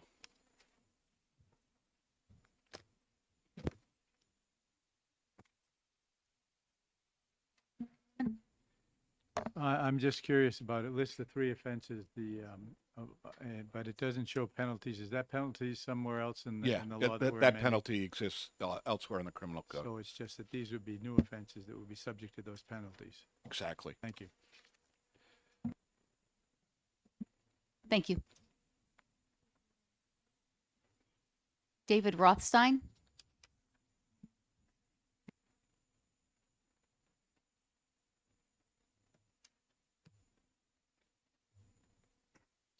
Good morning again. Thank you. Again, David Rothstein, and I'm here on behalf of the New Hampshire Association of Criminal Defense Lawyers, which opposes this bill. So a few comments. Obviously, we all respect the work that police officers do, and that police officers and others, EMTs and other related people, are in potentially dangerous situations, need protection. I would draw the committee's attention to RSA 651:6 1G. RSA 651:6 Roman numeral 1G, which talks about the ability of a prosecutor to file a notice of extended term of imprisonment, meaning an enhancement of a penalty, if someone has knowingly committed or attempted to commit any of the crimes defined in RSA 631, which is the assault statute, where he or she knows the victim at the time of the commission of a crime was a law enforcement officer, firefighter, or licensed EMT acting in the line of duty. So I would say that there is already in our law a level of protection that exists in the RSAs, that a prosecutor within a prosecutor's discretion can file a notice. And if a jury finds that enhancing fact, instead of simple assault, the defendant could be convicted. Well, the defendant would be convicted of simple assault. Instead of it being a plain old misdemeanor, there would be a potential of 2 to 5 years in the state prison. So there is already a provision in our law that I would submit addresses this issue, which is an important issue. The RSAs also address a situation where someone causes serious bodily injury or acts with a deadly weapon. And I would certainly say that if someone causes serious bodily injury or acts with a deadly weapon against anybody, whether it be a police officer, EMT, I would certainly understand, at least in the first instance, the ability to bring a felony, and our laws obviously already provide for that. One of the things that concern me about this bill, I guess most, and an anecdote because I happened to meet with a client yesterday, was the enhancement of simple assault to second-degree assault when the simple assault, which is unprivileged physical conduct, is knowing or reckless and results in bodily injury or unprivileged physical contact, so not serious bodily injury. A client very recently, a man with, for all intents and purposes, no criminal record. His significant other brought him into an emergency room. He was suffering from alcohol withdrawal. He was delusional. He did not know where he was. He did not know what he was doing. Unfortunately, he came into contact with a security guard and he struck a security guard. It was a simple assault under our laws. Under this statute, however, he would be charged with second-degree assault because he arguably acted knowingly or recklessly. And also, under the bail provision, he would likely be held without bail. And I would suggest that, these situations that EMTs and police officers deal with people who are in the throes of a medical emergency, whether they're suffering from psychosis, substance use disorder, withdrawal, they're very difficult situations for anybody. But I think in most cases it would be an unfortunate consequence to say that such a person should be charged with a felony assault. Now, if they cause serious bodily injury, if they have a deadly weapon, I think that's a whole different story. Obviously, we would say that someone in that position should probably be charged with a felony assault, and we'll sort out later what their mental state was. But it just seems to me, when I read this bill, it just seemed to me that we're taking a situation where police officers, EMTs have to have contact with people who are in significant distress. There could be some flailing around that occurs or some resistance. I remember back when I took advanced life saving, I was told that if you're trying to save somebody who's drowning, they often will try to hit you. They don't realize what you're doing, and they'll punch you. And that's a situation that unfortunately can arise. We don't like it. We don't want it to arise, but it can. But the consequence of having somebody charged with a felony in that situation seemed to me to be particularly troubling and particularly not necessary. In terms of my client, he's charged with simple assault, and we'll see if the court system believes he should be convicted of simple assault. If he should, then he should. I will cease my comments there, and I'd be glad to answer any questions. Representative Prue? Have you ever heard of the CIT training? The acronym, can you just... So it's called Critical Incident Training, right? Yep. A lot of the police officers are taking it Yep. to recognize those people who may have a disability or whatever, and that's why they're acting out. And I know from my experience of 45 years as an EMT and firefighter, we take that into account, that if it's a medical emergency, we're not looking to charge these people with any crime. Right. Right. But the one that just punches me because they don't like what I'm doing. Representative, what's the Yep. Sorry. question? Yeah, I think, yeah. Right, I think, just to address the question, Representative, I think, I think that if, I think obviously the statute does not recognize that distinction. The statute talks about somebody acting recklessly. So the statute does not recognize the distinction you're talking about. In other incidents, I don't know if you've ever administered Narcan. That's another instance where people coming out of Narcan, they do flail around. Under this statute as it's written, and I understand what you're saying, that person would be charged with second-degree assault. Somebody who sees you coming toward them and punches you, like anybody else, whether it's domestic violence, whether it's anybody else, they should potentially be charged with simple assault. I don't have your life experience, and I don't purport to. But this statute, as it's drafted, it seems to me would draw in some of those people you're talking about who, frankly, should not be charged with a felony assault. Oh, I'm sorry. Yeah. Representative Pratt? So I have a question. So your testimony, you believe that somebody that was drowning with flailing their arms around could be charged with a felony? The way this is written, yes, because they are recklessly, arguably recklessly engaging in conduct and inflicting bodily injury or engaging in unprivileged physical contact. Yes. Thank you for your answer. Representative Selig? Thank you for allowing my question, and thank you for taking my question. Sorry, it's taking me a moment to organize my thought. I'm curious, we've had a number of cases nationally where people have been videotaping the actions of police. I'm curious how, if they were within the 21-foot barrier of this, how that would relate to this. Right. That's, I didn't speak to that part of the statute. There is a First Circuit case that I'm aware of, and I think there's a New Hampshire case that I'm aware of that does validate or vindicate someone's ability to be able to have a phone to be able to record what the police are doing. It seems to me that it's possible that this statute could infringe upon that. I mean, I'm definitely less familiar with this circumstance, and I'm not familiar with the necessity for. I mean, I can certainly understand that a police officer needs to be able to do his job, and there are statutes. There's a statute disobeying a police officer, disorderly conduct. If an officer gives you a lawful command, and you do not adhere to that command, you can be charged with disobeying a police officer. You can be charged with disorderly conduct. It does seem to me that the statute, in some instances, could infringe on a person's lawful ability to either observe or to record what the police officer is doing.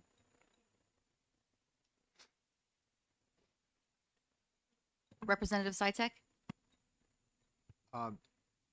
There's a couple, I have two questions, if I may. First is, with respect to your client who was delusional, don't you have to have a mens rea in order to commit a crime? No matter how devastating it may have been to the officer, to anybody, he was not intending to commit a crime. So aren't you mixing a couple concepts here?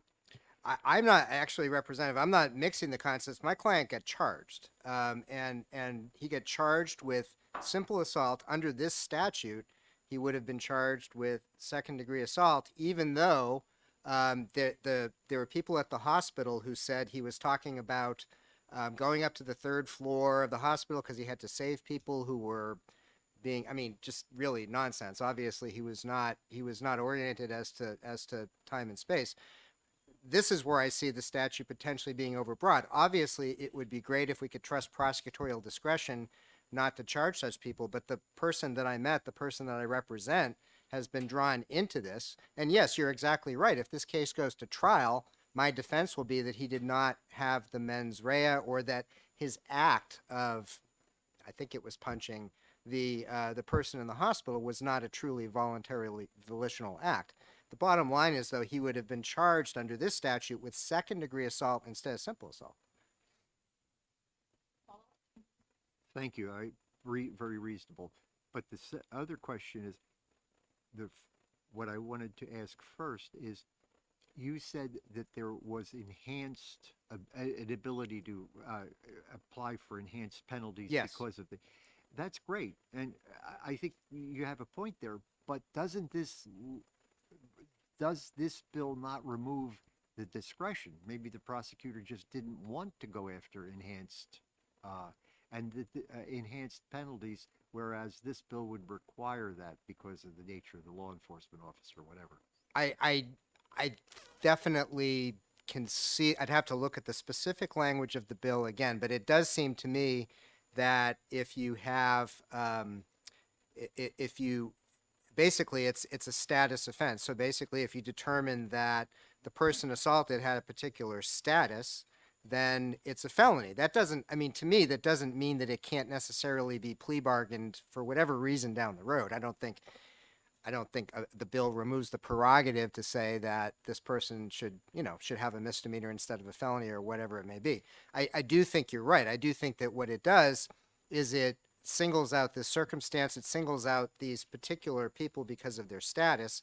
And it says that a simple assault should in the first instance be charged based on that status as a felony instead of a misdemeanor. So I do think does it totally remove discretion is a tough question. I don't know if a prosecutor would still have discretion to charge a simple assault, but the message to the prosecutor that the legislature would be sending is that it's our intention that you charge a felony based on status. Sure. All right. See, thank you. Thank you.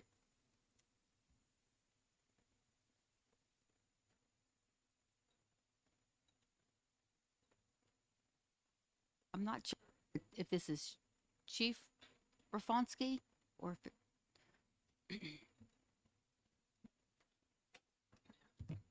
Thank you, Madam Chair. I often know with the look when they look at the card. That is usually me. Members of the committee, my name is John Brafonsky. I'm the Chief of Police in Bedford, New Hampshire, and I'm also president of the New Hampshire Association of Chiefs of Police, representing more than 160 chiefs across the Great Granite State. And we are here in support of HB 400, predictably. There are a number of benefits that arise from this bill, but let me speak to the issues that may have already been brought up by some of the previous testimony to fill in the gaps. But first, let me say that police officers, there's not a week that goes by in the Granite State where one of your police officers, troopers, or deputies isn't engaged in a struggle or worse, in a fight in the exercise of their lawful duties and responsibilities. And I underscore lawful duties and responsibilities. For example, just this past week, one of my female officers was bitten, and not by an animal, was bitten by a human bite, which we all know is something that's could be very serious. And these sorts of actions go on quite frequently, and more frequently than we would like to see, obviously, and more frequently than perhaps you would like to see. In Manchester, my colleagues in Manchester, I would believe that they would tell you that the altercations that they have in response to resistance to their lawful commands is happening quite frequently. I can recall one case about a year ago when a Manchester police officer was engaged in a struggle with an individual who had been arrested and released on a number of occasions. The officer's leg was broken in connection with that particular case. And unbelievably, the individual who was charged was released on his own recognizance and back out on the street, probably while the officer was still in the hospital. So there's quite a bit of an impact on the law enforcement community as we struggle to recruit individuals who want to take up the baton in this profession and carry on the mission of public safety in your communities for placing themselves in harm's way each and every day and night here in the Granite State to protect you. And yet there is no statute, as was brought up in previous testimony, that specifically addresses assaults on police officers. The statute with respect to sentencing enhancement, notwithstanding that, is an after-the-fact measure. That means that there is likely no knowledge in the community that that statute exists. There's no knowledge in the community that prosecutors are likely to use that sentencing enhancement when charging or bringing before a judge someone who assaulted a police officer. So the effect is after the fact, meaning the harm against a first responder, police, fire, EMS, or police officer, sheriff, deputy, or trooper has already occurred. So, with all due respect, a sentencing enhancement has no predictable effect on creating a predisposition not to assault police officers. And we think that, and when I say police officers, I would like the committee to recognize that it also pertains to all first responders. We desperately need to send a message to the community that on the side of the road, on the street, in the middle of a case is not the time to argue your case with a trooper, deputy, or police officer. The time to do that is before a judge, but not on the street. And so this particular bill sends a good message, and that is don't assault police officers. There's also opportunities for the good defense attorneys to argue before the judge any mitigating circumstances with respect to the context of how a particular first responder was assaulted. The county attorneys are under a legal obligation not to bring cases forward unless they believe that they can gain a conviction. That's part of their ethical rules of conduct. And as one of the members of the committee rightly indicated, that that requires that a culpable state of mind exists to commit the elements of the charge. So with that in mind, and of course the other provisions of the bill we also support, but I think that it's incredibly important in today's day and age to recognize the dangers and the perils that all first responders face. This bill goes some good distance and measure forward in helping bridge the gap. And thank you, members of the committee, for hearing my testimony. Seeing no questions, thank you, Chief.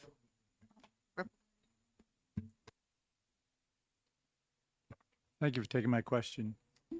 So the last part that you just said, that this creation of this law would, more or less my verbiage, send a message to people. People would become aware of the fact that this activity that's defined here has penalties and so what associated with it. In the current law, you can enhance the penalty, but nobody knows that you enhance the penalty. So what would be the effect of having on the duties that you perform? What would be the effect on people? What would it be like when and how would that get around, and how would that help? Could you just expound on that a little bit?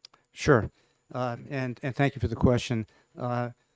As members of the legislature, every law that you enact sends a message to the community and the citizens of the Granite State, and this is no different. I can tell you from my almost now 45 years of experience, having been on the receiving end and the losing end of a number of street battles in my career, that the folks that typically engage in struggles against police officers, intentionally and wantonly, right, are fully aware of what the impact that may occur if they were to be convicted of assaulting a police officer.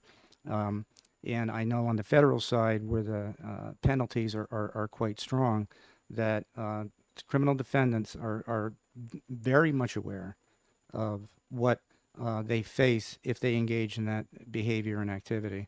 So to answer your question specifically, once, if the bill does pass and is enacted and signed by the governor, there will be some publicity that will extend from that. And the criminal defense bar will be aware of that. And so eventually folks will be fully aware of the consequences, right? Consequences. And that's something that is incredibly important to remember in the context of criminal law, because consequences do dissuade people from engaging in behavior that you, as members of the legislature, representing all of us, don't want them to engage in. Thank you. Representative Harriet Gathright. Thank you, Madam Chair. Thank you for taking my question. Do you keep data on any of these incidents with the first responders? Unfortunately, in the state of New Hampshire, we have no central database that would allow us to acquire data with respect to assaults on police officers. And that extends to all the various other issues that we face. It would be great if we had one central records management system and database that we could query every 177 police departments across the state to determine, or a judicial database to determine who was charged, who was convicted on certain crimes, including this, if it were to pass. So we do not have that data. Follow up? Okay, so I guess my other question would be, you gave us an example from a year ago in Manchester.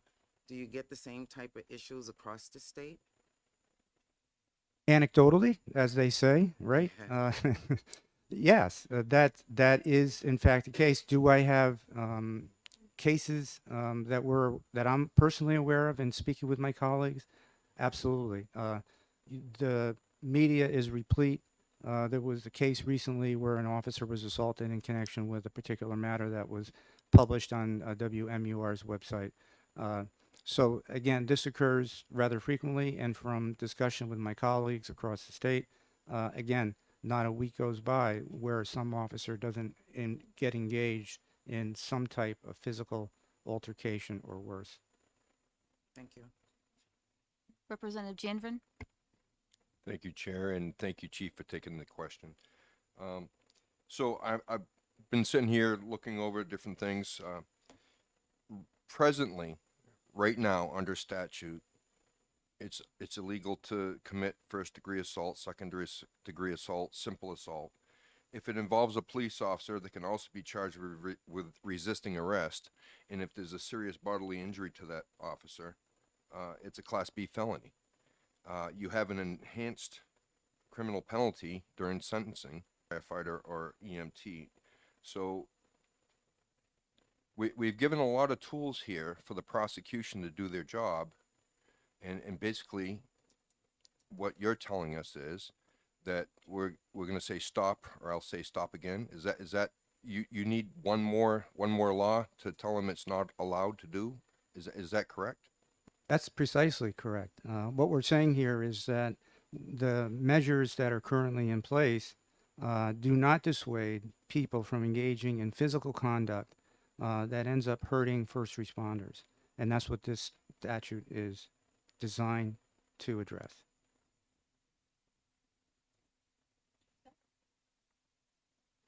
Thank you very much. You guys got to get your hands up. Chief, do you have a second for one more question? Yes. Terrific, thank you. Professor Scher mentioned what he felt was a constitution.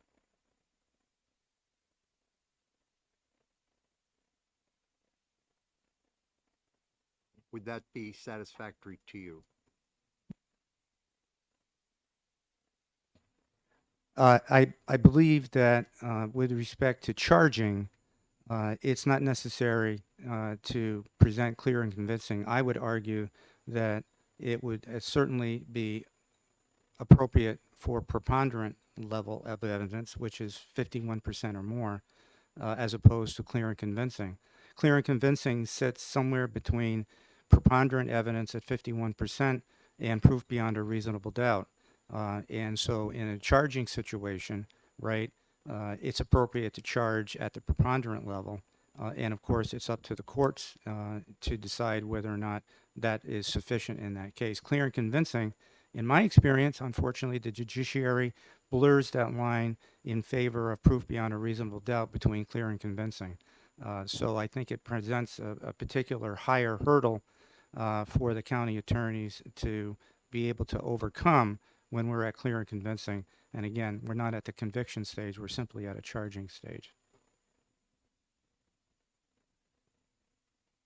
Thank you. Thank you. Major Ebert?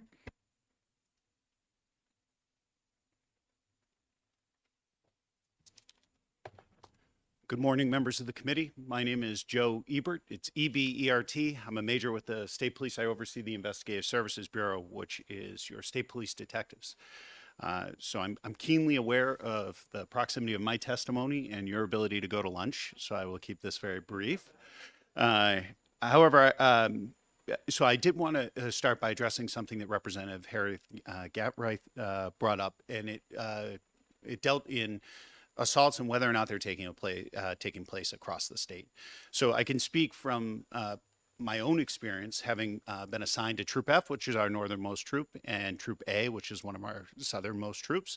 And I've certainly seen assaults, unfortunately, throughout my career, both from right from the top of the state of New Hampshire all the way down. So I do. I sit before you today in support of this bill on behalf of the state police, and I say that I think I would be remiss if I didn't come before you and offer support of a bill that may deter a fellow trooper, officer, or first responder from being assaulted. So, as in regard to the first portion of this bill, we are certainly in support of the enhanced penalty. What I wanted to do, though, was address something that I don't think has been addressed in great detail, which is the last paragraph of the bill, and it deals with knowingly reporting false allegations, false and baseless allegations about law enforcement. So I wanted to touch on that because there is, as one of the prior speakers had remarked, there is a heightened sense of judgment and scrutiny on law enforcement, and there should be. We absolutely should have that. And as an agency, we are incredibly supportive of that notion. However, I do think that we, with that heightened sense of scrutiny, we bear certain penalties that are not, they're not present in other professions. So, for example, if somebody makes an allegation that you've committed a crime, you may be suspended without pay. This may affect your health insurance. This may affect your pay, your ability to pay your mortgage. And these things are acceptable as long as the allegation is based in merit. If it's not based in merit, it was done out of malice, that's an incredibly difficult situation for someone to go through. So I wanted to start on just the lowest level of allegation, where somebody says on the side of the road, this individual, this trooper, when they stopped me, they yelled at me in front of my child, and they swore at me. And it was egregious. It was outrageous. I shouldn't be treated like this. So the complaint comes in, and the first thing that we typically do now is we will watch the body camera footage, and none of that takes place. None of that. It's a relatively cordial interaction. They're issued a summons, and away they go. The outcome of that complaint is a letter that goes back to the individual that says your complaint is unfounded. And I will tell you from sitting on the other side of complaints like that, that's a difficult pill to swallow. If I were to have said the exact same thing during that stop, that this was said, that it was done in a way that was unprofessional and outrageous, and it was found that I was lying, then clearly I would be held responsible at a much greater to much greater detriment. So what I'm saying in that in a microcosm there is, if there is no personal responsibility for somebody making an allegation, then there's no prohibition for that person to do it. They don't have that second thought in their mind that, okay, I can make this allegation because what's the worst that can happen? Nothing. As it relates to a criminal allegation, I talked to you a little bit about what happens when somebody makes a criminal allegation against a member of law enforcement. We would never want to chill the reporting process for that. So if there is misconduct that has taken place and it is criminal, we absolutely want to know that. If someone is making a criminal allegation against a member of law enforcement for anything other than the truth, what I would suggest to you is there should be a repercussion for that. If you make an allegation that is found to be baseless and false, that person should be held responsible for that. So with that, I thank you very much for your time today, and I'm certainly available for any questions. Representative Newman? Thank you for taking my question. I just listened to you carefully to your testimony, and there should be a penalty.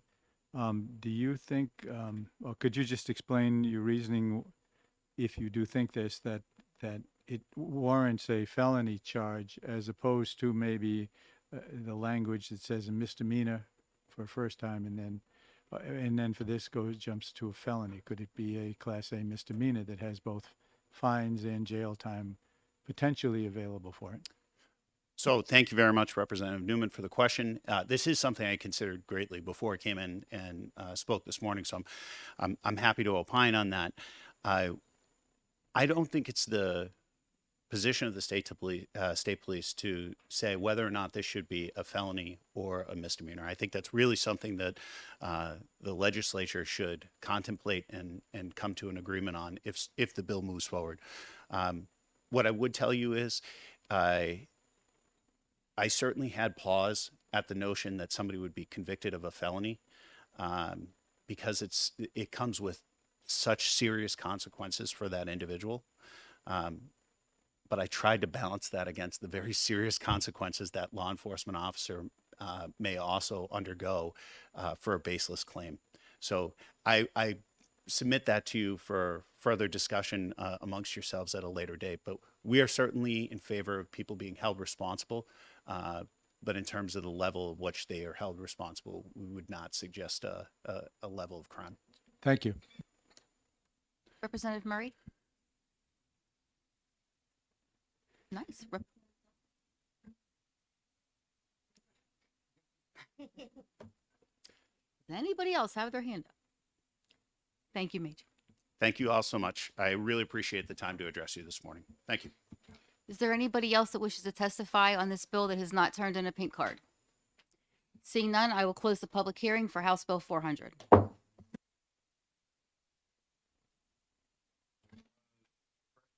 The committee will be in recess until 12:30.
Afternoon.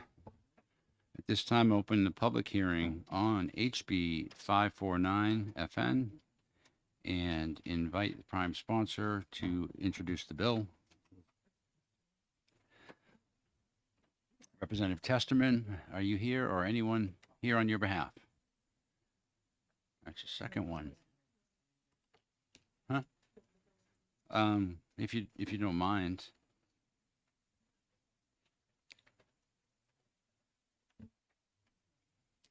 That's the second one. He's missed.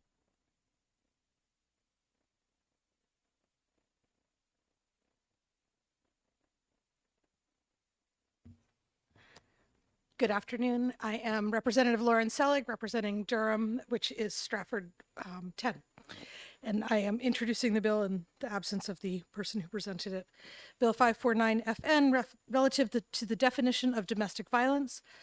This bill expands the definition of abuse to include acts of financial abuse and domestic violence. Thank you. Thank you.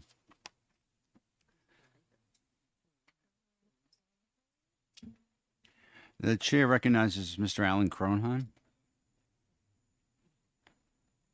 Pardon me if I mispronounced your name.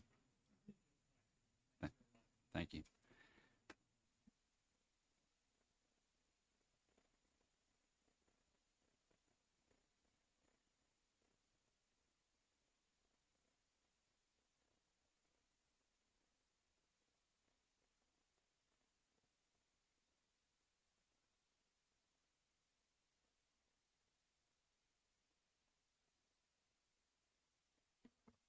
How's that? I'm not going to repeat what I just said. And for 20 years, I've been on the Domestic Violence Fatality Review Committee. Most of my work at this point is as a criminal defense lawyer. I'm a member and past president of the New Hampshire Association of Criminal Defense Lawyers, but in doing that, I represent both plaintiffs and defendants in domestic violence and stalking cases. We do not doubt the good intention of this bill. But it raises a set of concerns, some provisions unwise, some unworkable, and some unnecessary. So I'm going to go through a couple of the provisions quickly, and of course be prepared to answer any questions. So the first provision, letter I, which is talking about financial abuse, includes the provision hiding assets.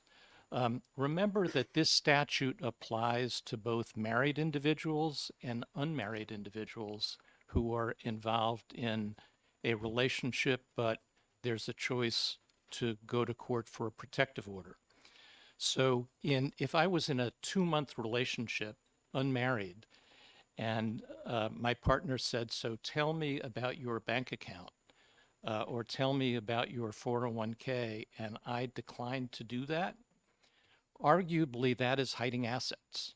Now, again, the issues that this bill seeks to address we're sympathetic to, but the wording of the bill broadens this in an extraordinary and I believe unintended way.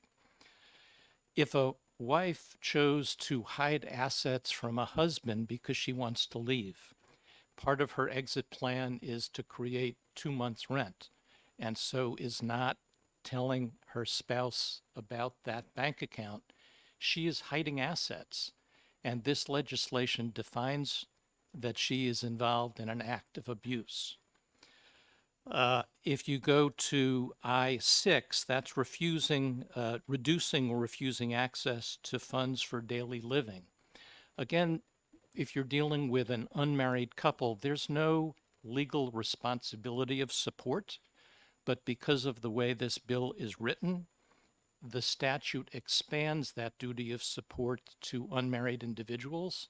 And if one partner is refusing access to funds, the other partner can say, under the wording of the statute, that it's abuse to seek a protective order. Paragraph I-8, dissipating or hiding assets in anticipation of a divorce. First off, the easiest thing is to go to divorce, to file a divorce, because when a divorce petition is filed, there's a specific provision in every case that bars hypothecating or hiding funds. So this is an anticipatory issue and not workable because it's not the case that every spouse knows that the divorce petition is about to come.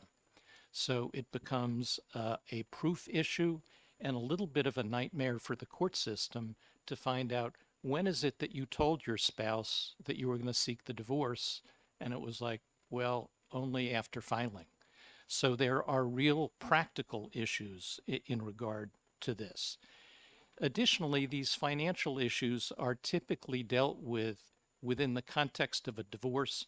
Pretty extensive discovery, which involves both interrogatories and depositions. That's never going to occur within the 30-day window. As you may know, in a protective order case, there can be an ex parte order. The final order is then by statute within 30 days. It is unrealistic for the court system to manage the issue of interrogatories and depositions within that window. I'm going to go skip to paragraph J4. Interference with work such that a job is lost. If somebody loses their job, it then makes it a proof issue for the court system, the family court, to listen to the terms of the termination, potentially imposing on the employer the need to come in and speak of the work history of the plaintiff, which may be mixed. Paragraph J2, depriving family or household members of basic necessities. Again, it broadens the scope of financial responsibilities to non-married partners and seemingly imposes a duty of support that does not now exist under New Hampshire law. In terms of the unnecessary, paragraph J5 references cruelty to animals. That's already within the domestic violence statute itself at 173B1 Roman numeral 1H. Also, J6 references forced sex acts. That's also already covered by 173B1. That's paragraph 1C. So it's a combination, as I indicated, to our view, things that are unwise, things that are unworkable, things that are unnecessary. To have the family court deal with financial issues over this shortened time frame, which they do not typically do, will create a morass, to our view, with the court system. It creates enormous burdens for the family court, a court that is, as I'm going to guess you know, already overburdened. I'm aware of a case yesterday where a family court judge said, I stay till 8 o'clock every night trying to work on my caseload. I just can't do more. And for this statute to add to the burdens of the family court, we think is unnecessary and unwise. I see the chairman nodding, so I'm going to finish and say thank you. If I may ask a question or two myself. Under the existing statute, if you have representing a defendant and there's a no contact order, does the current order provide for no contact through a third party? It could provide for no contact with children, but because third parties, a brother, sister, not a party to the case, it wouldn't apply to brother, sister, parent. What I meant was, in other words, I can't pass, if I have an order against me not to contact you, I can't have Representative Mannion pass it to you without violating the order. Correct. So that would also apply to work. If I were to go to your employer and do something that would cause you to be in trouble, could that be considered contact to the third party already? It could, and the difficulty with this also on a practical level is because it involves financial issues, it's saying there is no contact. But there'd be this enormous need to discuss finances. Correct. But it's barred by the statute. And my last question is, does the current order system not already provide a place for emergency financial support ordered in the order? It can. In candor, in a majority of the cases, it's not done because these are expedited hearings focusing on contact as opposed to full financial planning. And the permanent order? Permanent order is a 1-year order, can be renewed for a 5-year window. In married partner cases, it most typically is a divorce where these things are settled on a permanent basis. Thank you. Representative Newman. Yeah, I just have a quick question. I believe you said that that a shortened time frame would have an impact on the court. Could you just, I'm sorry. Could you just point out what language in the bill does that? So the statute provides for final hearings within 30 days. So when I'm talking about that shortened time period trying to deal with financial issues, which are ordinarily the subject of discovery, it would be very difficult to get all that accomplished within the 30 days. But the statute itself provides for a 30-day window for a final hearing. The defendant can ask for an expedited hearing, which by statute must occur within 5 days. Okay, thank you. Representative Selly. Thank you, and thank you, Attorney Cronin, for taking my question. So I understand that you're saying the way this bill is written makes addressing financial issues challenging. I'm curious if you can identify if someone is in fact using finances as their method of abuse, say cutting off credit cards and all other financial assets for one party member. How does that get addressed within this structure or within the structure of domestic violence? So most typically those are married couples, and the way to deal with it is by filing a divorce petition, which allows both a temporary order for support. Most typically those temporary orders focus on child support as well if kids are involved. It becomes murkier if it's a childless couple as to what that financial support looks like. The focus most typically is on housing and a court order as to who is going to live in the house or apartment and who pays the expenses for that. For unmarried people, there isn't, because there's no legal connection between unmarried people in terms of duties to support, there isn't typically a good way to deal with it other than ending the relationship. Thank you. So in some cases that I've experienced, the abusive partner who may have been verbally abusive for an extended period has figured out ways of withholding all finances from the other partner so that they then have no ability to get sustenance or any other provision. And so are you saying that the only way that they would be able to address that would be to go through divorce proceedings, that there's no aspect of the abuse laws that would protect them in those cases? If they're unmarried, they can't use the family court for a divorce. That would be the typical easiest way to do it because it creates a separation. It can create protection. Within the divorce statute itself, there is also an ability to get a protective order. So while you can choose to get a protective order as a married couple now and then go do a divorce later, it's also possible to just go forward with a divorce and seek a protective order within the divorce statute itself.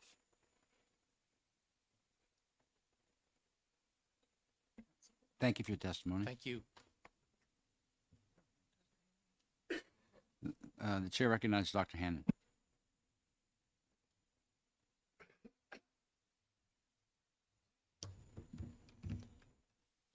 Good afternoon. Been a long day. My name is Joe Hannon. I'm with Gun Owners of New Hampshire, and I want to keep my comments to a very narrow part of what this would affect. It would actually impact person's firearms rights and able to own them. Obviously, you're aware that under 173B, Section 4 in relief for any type of abuse, which this would expand the definition of, they could lose someone's firearms rights temporarily or even extended periods of time if they are convicted of anything. So the purpose of that was obviously to keep firearms and other deadly weapons away from someone who was a immediate and present danger for abuse to the petitioner. I don't see how many of the things on this list would be considered something that would constitute an immediate and present danger of abuse or have a potential cause for someone to fear for their safety and well-being. We're talking about something physical versus some other things that are obviously something that needs to be addressed. I'm not discussing why, what these things need to be, how you can do them. That's not my job today. My job is to say that this would give a huge opening for an area of infringement on rights that is not necessary. And I just ask you to please rethink how it's going to be done and listing these under the domestic violence statute as abuse. I'd be happy to take any questions or just go sit down. Representative Newman. Could you just say again where is the portion of there's a portion of a bill that you say is a threat to The whole thing. I mean, if this falls under the definition of abuse, under abuse in the domestic violence statutes, under 173B4, under temporary relief, someone can lose their firearms, and not just after a hearing or a conviction, in an ex parte hearing. So this is basically, it would make like an expanded red flag law for someone to lose their firearms when they haven't done anything violent or to make someone fear for their physical safety or well-being. Now, I'm not saying any of these things are good or shouldn't be addressed in the law, but I think doing it under a specific definition of domestic abuse it will have a lot of unintended consequences, and it would actually infringe on people's rights. And there'd be it's a constitutional issue if you're talking about taking someone's constitutional rights away for a nonviolent crime that they haven't even been convicted of, and there's no danger to anyone else. Thank you. Thank you for your testimony. Thank you. The chair recognizes Mr. Kurt Ehrenberg.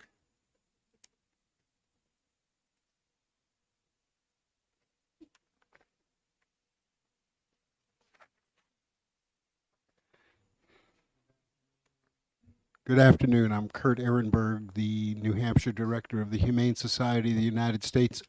I'll be brief. I just wanted to commend the committee for recognizing and including in the legislation animals and abuse of animals as a precursor, which is a well-known and studied, proven, very telling precursor of domestic violence. So including this in this legislation is a terrific situation. We're really happy to see that. The more that people think about the abuse of animals as a precursor to all kinds of violence in our society. And one thing that we're trying to foster in this state is better animal control officer protocols and things like that, which you may see at some point in this committee. But I appreciate your time today. That's all I wanted to do was commend you for your work. Thank you for your testimony. We have to give credit where credit is due. The committee did not draft this. This bill was drafted by Representative Testerman. We're just going to decide on whether or not it's a good bill. I'll pass on your thanks, though, when I see it. Anyway, whatever. Thanks. Thank you. Thanks for doing. And we do support the bill as it is, notwithstanding the comments we've heard prior. Thank you.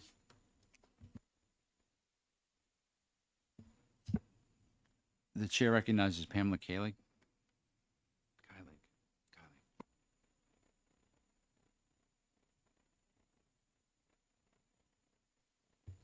Good afternoon, Mr. Chair and members of the committee. My name is Pamela Keilig, and I am the Public Policy Specialist at the New Hampshire Coalition Against Domestic and Sexual Violence, which I think many of you know is the umbrella organization for our 12 community-based crisis centers.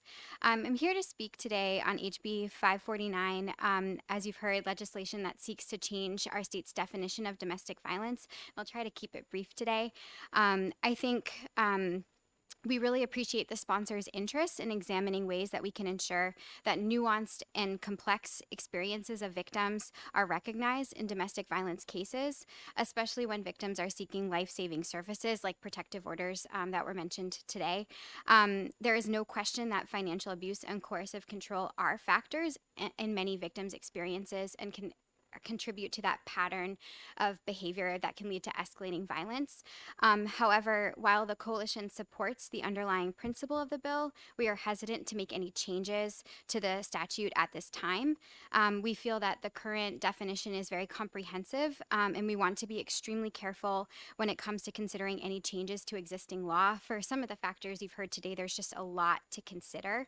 And I also just wanted to add that the Governor's Commission is also on domestic violence, sexual assault, and stalking is planning to review and analyze this actual issue this summer as part of their agenda. And we think that that's a great opportunity for a multidisciplinary group of stakeholders to really look at this thoroughly and determine what next steps might need to be taken. I can also, I'd be happy to share after any research from other states who have also looked at taking on this issue. There's been varied responses. So again, we just ask for more time. And at this, I would ask the committee to either consider retaining or even ITLing this bill just to give us more time. Thank you so much, and I'd be happy to take questions. Thank you. Could you address my earlier question regarding the finances? If a person seeks an order against someone else, is it currently within the power of the court to issue a temporary support order as part of that restraining or protective order? And I might look to my colleague, Attorney Head, to maybe. Well, he's coming up in Okay. I was but afraid to hold it for him because he'd be Yeah. lost. So I would be happy to find the exact answer for you. I'm not sure if you're referring to Jade's law, which allows a parent to take a restraining order out for a child, or No, I'm referring to whether or not when there's a hearing for a protective order, if a judge has the ability to say, okay, this person is dependent upon you for so you'd need to continue paying X, Y, and Z. Oh, yes. And then that would already be covered and it would be a violation if they did not do so. Yeah, that's a great question. And I know that it's complex. So I think there's divorce and parenting restraining orders, and then there's protective orders. Yeah. And so in sort of and please someone else correct me if I'm wrong, and I'd be happy to follow up as well. But I think oftentimes there's a lot of sort of checklists that judges go through to look at the circumstances involved and what, if there's a child, what adequate supports would need to be put in place. So like the general question is, I do believe there is something in place already. I think maybe the intention here is just to recognize that sometimes there could be, maybe by naming it specifically, there could be more weight on ensuring that that was considered, but there are currently processes in places that can make that consideration, or that judges have that discretion to consider that. Okay, because the previous person's testimony, the attorney regarding the divorce side of it and the domestic abuse side of it is well taken. So I don't like mixing the two of those. So I'm interested if you could find out if the domestic abuse side of it has the ability, and if it's used for them to order support of any kind. Yeah, I can get a copy of a protective order. That would be I think great. that would clarify They everything. would. Thank you. Thank you so much. Questions? Thank you for your testimony. Thank you, everyone. The chair recognizes Sergeant Catherine Shackford. Did I get it?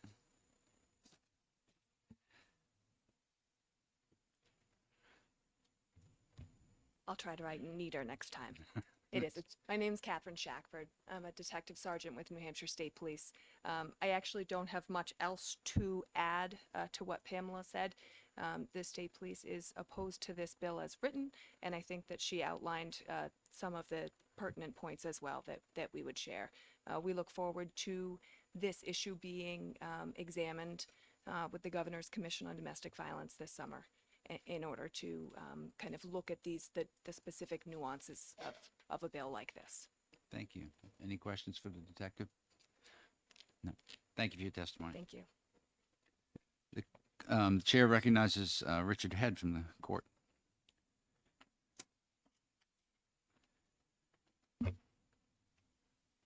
Good afternoon, Mr. Chairman, members of the committee. My name is Richard Head. I'm the Government Affairs Coordinator for the Judicial Branch. We have significant concerns about this bill as written, and echo the testimony that the Governor's Commission is intending to take up the definition. We do think it is best managed in a sort of extensive review both of how folks within New Hampshire would deal with it, but also have these ideas been tested in other states? How has it gone in other states? And ultimately develop a better understanding of exactly the positive and negative implications of the bill as written. In a highly contested divorce, a number of these items that you see on this list would become domestic violence petitions too. It becomes it significantly has a potential to significantly exacerbate a highly contested divorce case. With regard to the chair's question, a DV protective order can cover financial. It is not extensively used, but the statutory reference is in 173B4, which is temporary relief, lists sort of the items that can be in temporary relief. And then there's sort of a bit of a catch-all other. So if there are specific facts that support it and it's requested, it would be a potential add to a domestic violence order, protective order. And with that, I would conclude my comments, but would be happy to answer any questions. Thank you. So the catch-all would about today, such as animals, credit cards, that stuff, would that be potentially available for the court to make a ruling on? Was the first one animals? Yeah. So yeah. there is a line that says granting the petitioner exclusive care, custody, or control of any animal owned, possessed, or leased by, kept by the petitioner. So that's a specifically addressed item. Okay. And then in the other relief, it's other relief, including but not limited to, and then has a couple there, but in one of them relates to business finances, but it would also, if there were personal finances at risk, it would, it could be considered within the scope of the protective order. Thank you. Questions? Thank you. Thank you. Thank you for your time. Is there anyone else wishing to testify on this bill who has not done so? Seeing none, I hereby close the public hearing. And the next one is 15 minutes. We'll be in recess.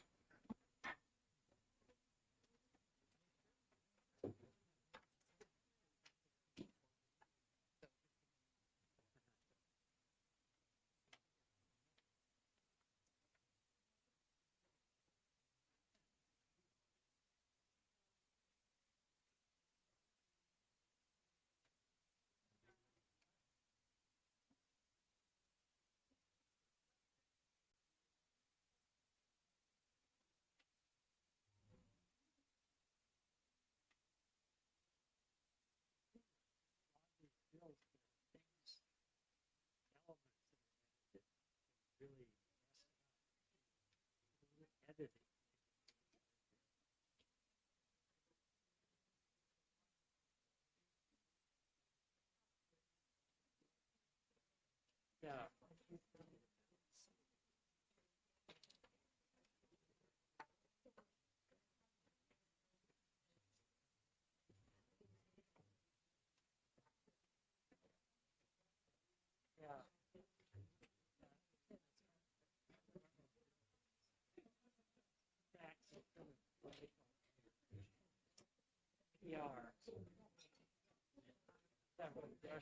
Yeah.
At this time, I'm going to open an executive session on HB 549, and I recognize Representative Gathright to make a motion. What's the one we just heard? 549, 549.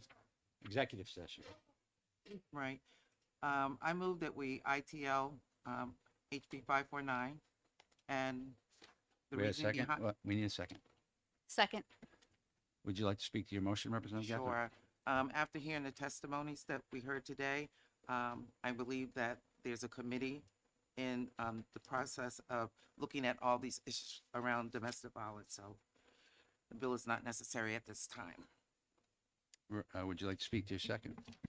Oh, thank you, Mr. Chairman. Basically, everything that my colleague said, and I would just add that it appears that this actually may end up doing more harm than it would good on the surface. So that's it. Any discussion?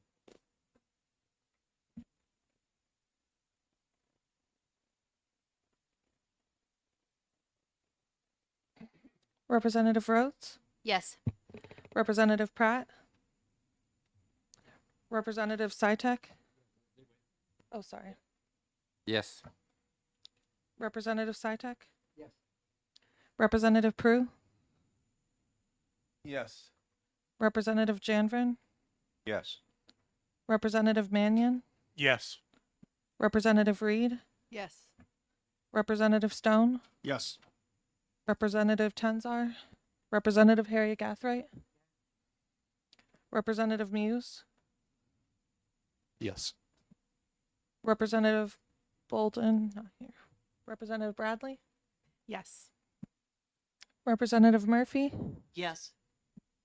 Representative Newman? Yes. The clerk votes yay.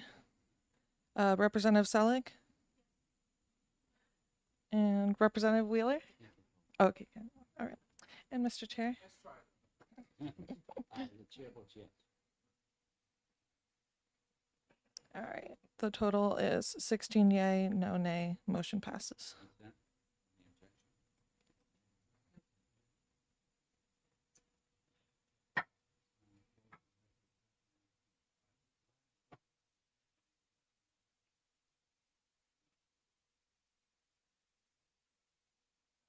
Excuse me, and we're opening the public hearing on HB 315, and the chair recognizes who?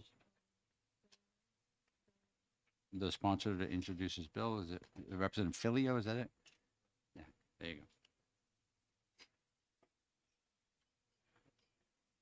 go. Good afternoon, Mr. Chairman and members of this committee. My name is Representative Sean Filio, and I have the privilege of serving the residents of Cheshire District 7, which covers Keens Ward 2. I am here today to introduce House Bill 315, which seeks to abolish the gay panic defense.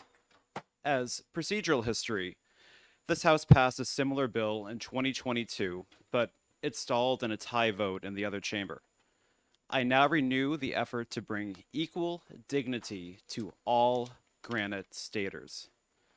The gay panic defense is a common law defense which allows a defendant to argue that experiencing a victim's alleged same-sex flirtation so overcame the defendant's delicate sensibilities that the defendant was provoked and, in that agitated state, murdered the victim.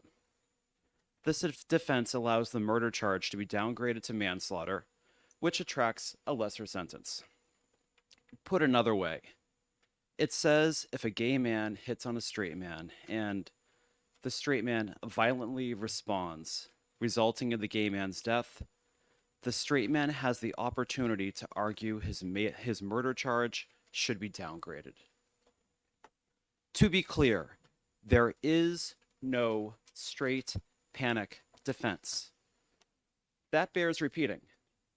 There is no straight panic defense. If a man flirts with a woman and she doesn't like it, she must respond in a rational, adult manner. Bite her lip and walk away. If she loses her temper and kills the man, she must face the full consequences of the law as we expect of any citizen. There's no blaming the flirtations of the man for her conduct. Yet, New Hampshire law points the finger at a gay victim for the similar situation and says, "You're at fault. Your life isn't valuable." The law ought not engage in this homophobic, hateful victim blaming inherent to the gay panic defense. It is a moral abomination which must now be left to the wayside of history. And that's why 16 of our sister states and the District of Columbia have already abolished the gay panic defense. It demeans the basic human dignity of lesbian, gay, bisexual, transgender, queer, and questioning people, and blames victims for their own demise. Further, all of our New England neighbors, aside Massachusetts, have abolished the defense, and Massachusetts looks poised to also abolish it this year. The American Bar Association, in Resolution 113A, recommends all states abolish the gay panic defense. As stated by the American Bar Association, quote, "The defense is not really a defense. It is a tactic to strengthen a defense by playing on prejudice," end quote. It is a obvious miscarriage of justice, and the continued use of this anachronistic defense marks an egregious lapse of our nation's march to a more just criminal justice system. I'll close with this chilling reminder. In 1998, in a bar similar to any bar you'd find in Durham or Keene or Hanover, a young gay college student made a mistake. He hit on some straight men, believing them to be gay. It's an innocent mistake. But these men played a cruel trick on him. They lured him down the road, making him believe that they were interested. But then, once he was down the road away, they savagely beat him, hanging his beaten body on a fence post, leaving him to die overnight. Their murder charge was downgraded to manslaughter using the gay panic defense, negating the basic humanity of this young gay man. Clearly, I am talking about Matthew Shepard. Tonight, in Manchester, or Hanover, or Durham, or Keene, the next Matthew Shepard could happen due to the inaction of this body. New Hampshire is better than that. We are better than that. And that's why we're going to take action. Join me and let's demonstrate to Granite Staters we value all lives. I look forward to taking your questions as we protect every life in this state. Thank you for that testimony. Could you remind us what state was that Matthew Shepard incident happened? That happened in Wyoming. Wyoming. And just for the record, you had said at the outset that New Hampshire law allows this. It doesn't explicitly allow it, correctly? It just doesn't ban it. Correct. It is common law that allows for this. Common law defense is a defense that exists as a result of judicial precedent. However, it has not been affirmatively used in New Hampshire, and we should take action before it is affirmatively used in New Hampshire. A final question for me: if you're aware of it, is there any Supreme Court rulings on this type of thing yet? Have we heard any?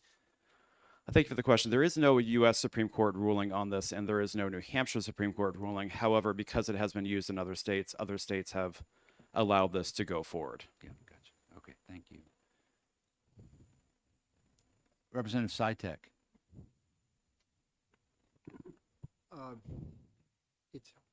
It's hard to believe that this is necessary.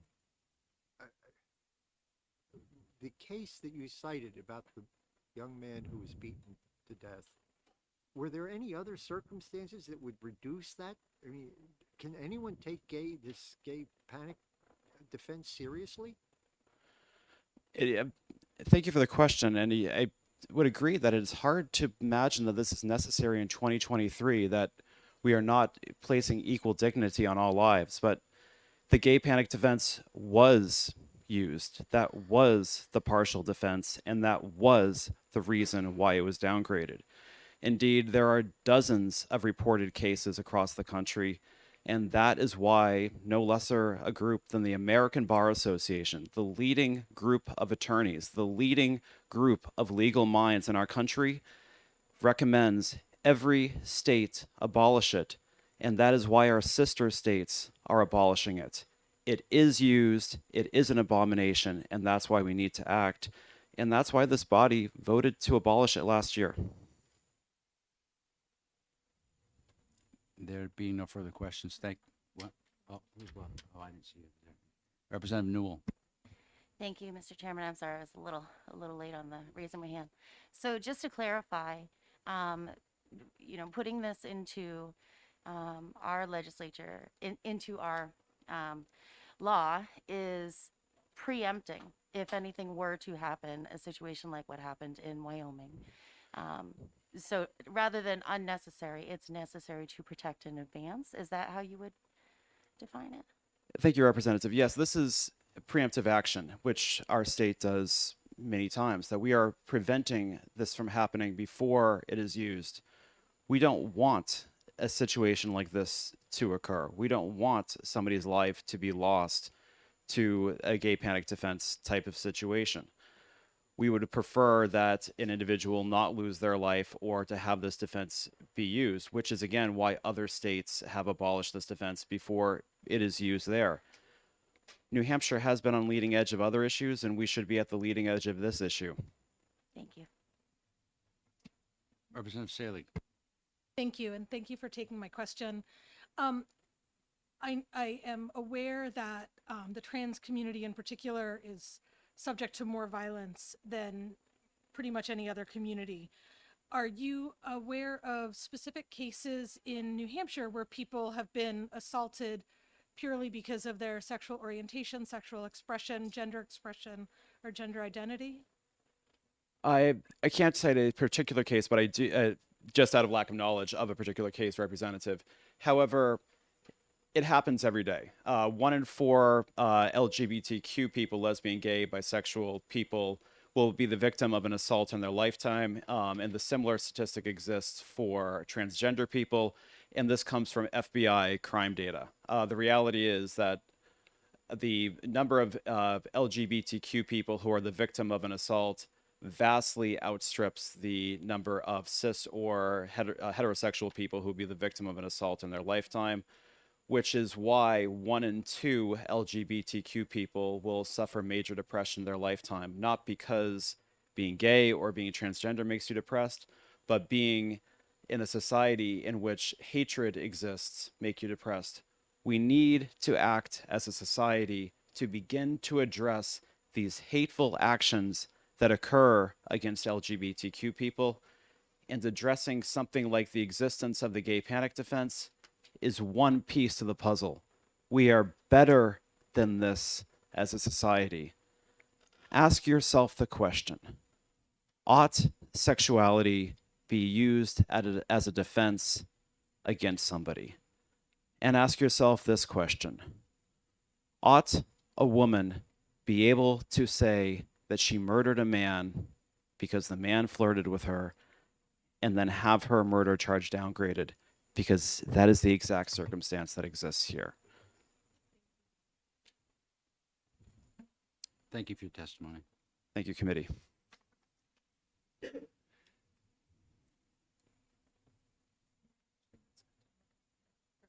Oh. Representative Katab. Thank you.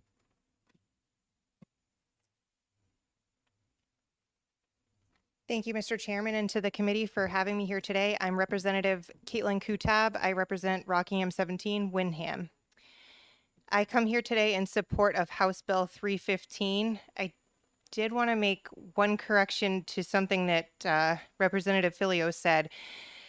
It is my belief that in the 1999 brutal killing of Matthew Shepard, that yes, Aaron McKinney's attorney did try and use this defense, but was unable to because the state of Wyoming does not allow an insanity defense. And it was considered to be the same in an effect. So he was actually charged with murder because he wasn't allowed to use that sentence. But in New Hampshire, we do allow the insanity defense under RSA 628-2. In 2018, this defense was used in Texas by James Miller for stabbing his neighbor, Daniel Spencer, to death after finding out he was gay. Instead of being convicted of murder, he was convicted of manslaughter and was only sentenced to 6 months in jail and 10 years probation. As Representative Fallot testified, there is similar legislation in 16 states, as well as the District of Columbia. And the reason why it's needed is because in New Hampshire, we do allow an insanity defense. And so we need to clarify that it's prohibited, that you can't use it in this case. So for states that don't allow an insanity defense, this isn't needed. But in states that do, this is something that needs to be clarified. Roughly 5% of our population in New Hampshire identifies as being part of the LGBTQ community. And today you have the power to protect them. And I ask you to pass this bill, to vote in favor, to stop this unjust defense from ever being used in our state here in New Hampshire. Thank you, and I welcome any questions. Thank you for your testimony. Chair calls Representative Jerry Cannon.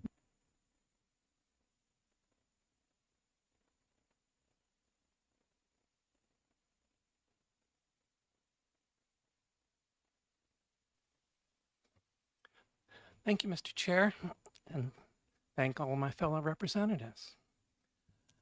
My name is Jerry Cannon. I represent Stratford District 12, which is Somersworth and Rollinsford. I am a transgender woman. In 2017, when I ran for school board, my first couple of years in Somersworth, I won a school board position, and the very next day I received an anonymous death threat, resulting in me buying a handgun because I had no idea where that came from, but it was a death threat nonetheless.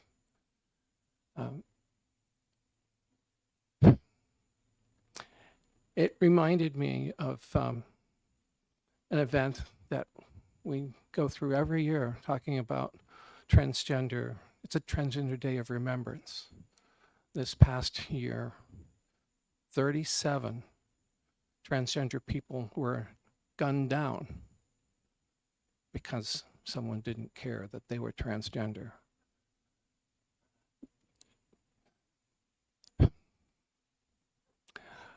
I'll have to admit, about 80% of the people were Black or Hispanic, and mostly in cities.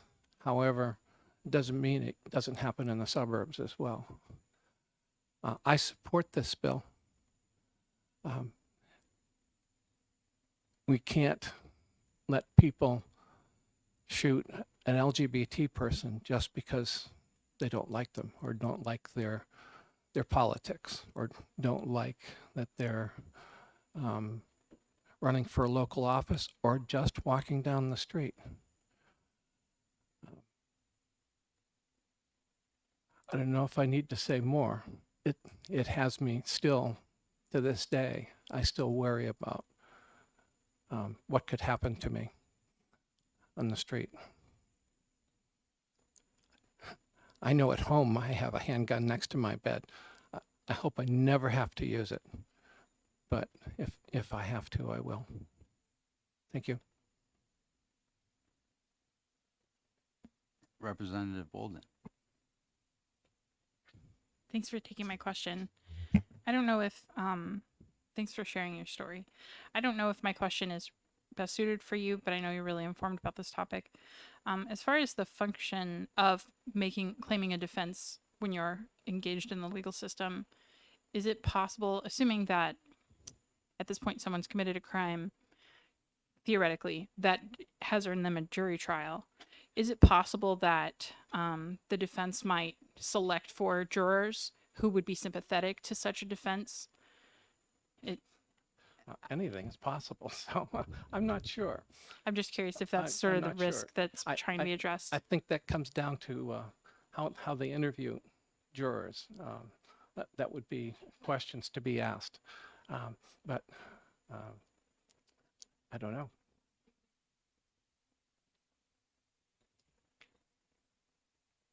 Seeing no further questions, thank you for your testimony. Thank you for your time. The committee calls Bill Bloom.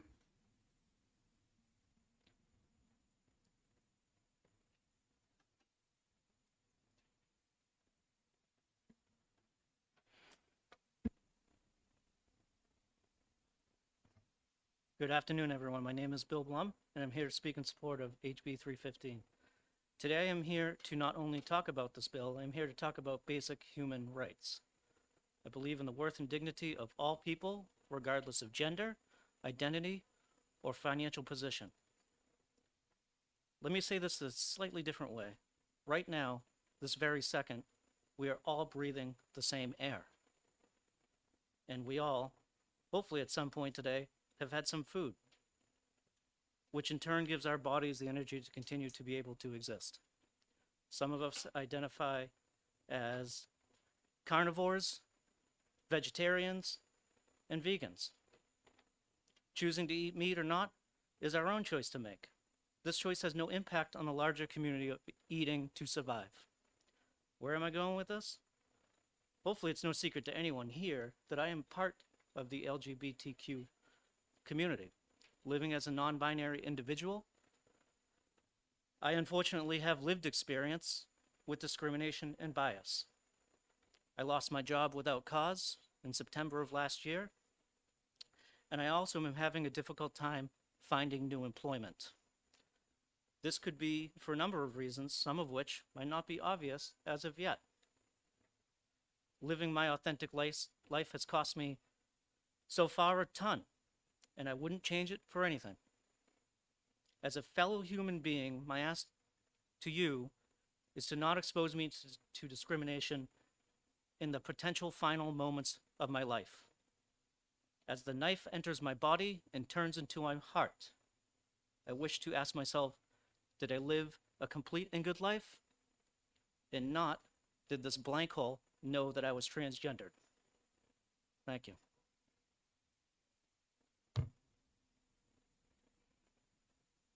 Thank you for your testimony. You're welcome. Representative Toll.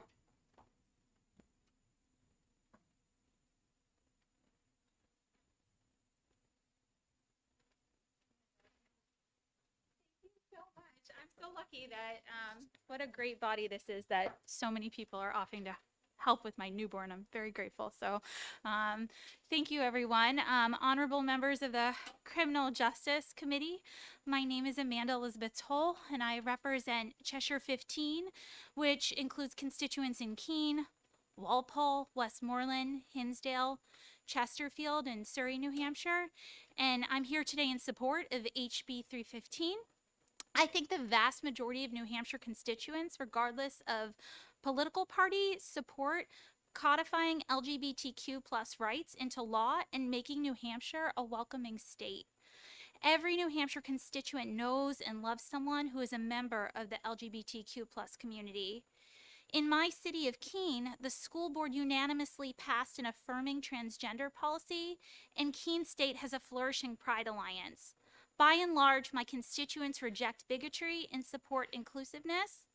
I cannot think of another instance in which a victim's identity can be used as a defense in a crime, and so this is a long time coming. Our neighbors in Connecticut, Rhode Island, Maine, and Vermont have passed similar legislation, and we want people in our state to feel safe, and we take pride in being a state that really values diversity. This bill would be a crucial step forward in establishing legal safety for the LGBTQ plus community. I've had many members of that community reach out to me in support of this bill, and I urge you to support it as well. Thank you so much for hearing my testimony. Thank you, Representative. Thank you.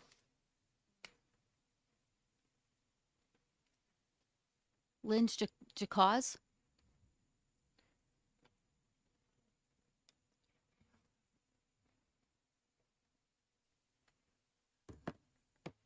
Hello, members of the committee.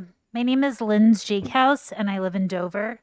I am the founder of 603 Equality, which is pursuing nonprofit status as a statewide LGBTQ organization. I'm non-binary and use they, them pronouns, and I strongly support HB 315. As was mentioned before, Concord High School just put on a powerful showing of the Laramie Project, a play that shows as the murder of Matthew Shepard in 1998, Laramie, Wyoming. Some may think of violent killings like that as having happened long enough ago that we're not still feeling the effects of them today.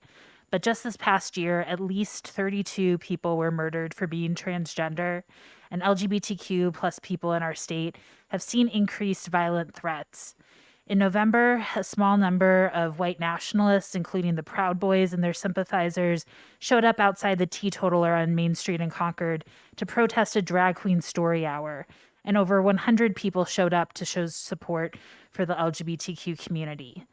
Just after that, 603 Equality held a vigil for the lives lost at the Colorado Club Q shooting, attended by 125 people who shared their deep sadness and fear and mostly just wanted to feel safe. Although the LGBTQ panic defense is used in the specific instance of manslaughter, a large part of the LGBTQ community has felt the fear of violent death. I felt it when I read about the Orlando Pulse shooting having just come back from a Pride night out in Boston.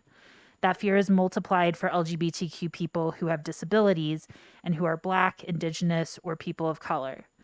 The LGBTQ panic defense blames people for their own death, which is dehumanizing. So we must act to delegitimize this anti-LGBTQ defense and send a message that LGBTQ lives are valuable. I'll email a copy of my testimony and happy to take questions. Please accept my apology for the botching of your last name. Thank you for your No testimony. worries. Most people need some practice. Hayden Smith.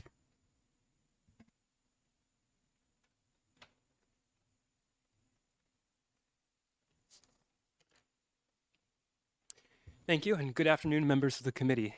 My name is Hayden Smith, and I'm from Hanover, New Hampshire, and I'm here representing the New Hampshire Youth Movement to testify in support of HB 315.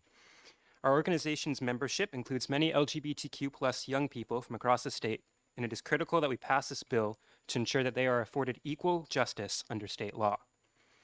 Our laws are supposed to protect the ability of all granite staters to live and express themselves freely. Yet, state law does not guarantee equal legal protections for LGBTQ plus people, thanks in part to the continued allowance under common law of a legal strategy known as the gay panic defense, or the LGBTQ plus panic defense in New Hampshire. The gay panic defense is built on the notion that LGBTQ plus people are inherently dangerous, and the fact that this strategy is still permitted sends the message that the state believes it is acceptable to harm or kill someone solely for being perceived as LGBTQ+.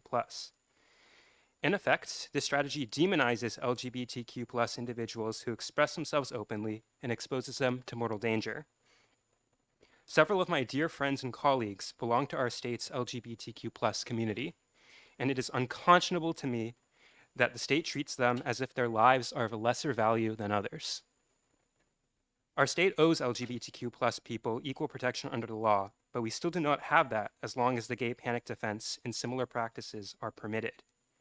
HB 315 would rectify this issue by banning the defense through its prohibition on provocations based on an individual's gender identity, gender expression, or sexual orientation. For the sake of defending the lives of LGBTQ+ people in our state and upholding justice for those harmed or killed, I urge the committee to vote ought to pass on HB 315. Thank you for your consideration, and I'm happy to take any questions. Representative Selig? Thank you. Thank you. And thank you for taking my question. I'm curious how many times you've had drills at school to protect yourself from the LGBTQ community. I'm no longer in school. I'm 22, so I've been out of New Hampshire public schools for a bit. We do not have drills pertaining to what you're mentioning. To protect yourself from LGBTQIA people. We did not have such drills when I was personally in school. Thank you. May I ask a follow-up? And what did you need to have drills for? Primarily for school shooting lockdowns, as well as for fire drills. There was one threat of a shooting when I was in high school that we did have to lock down the school for.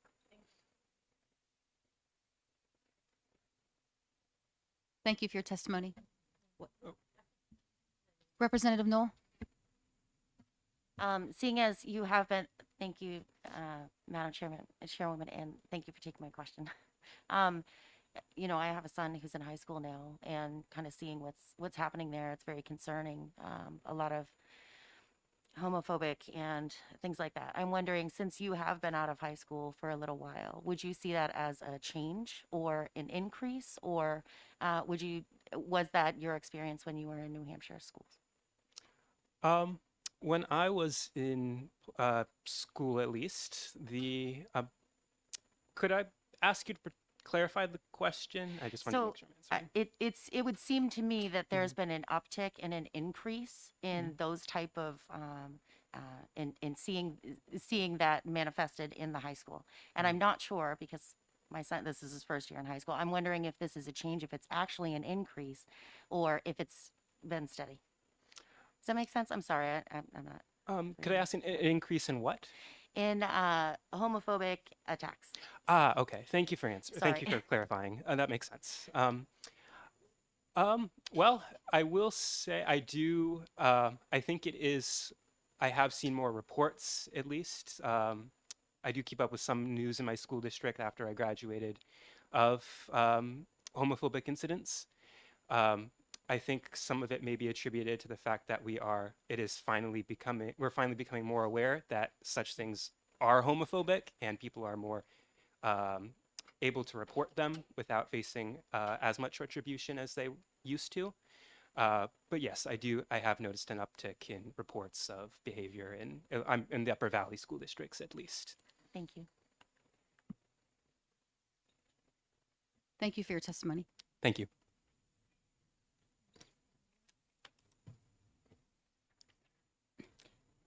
Is there somebody named James here? Yeah, that was the very easy way out.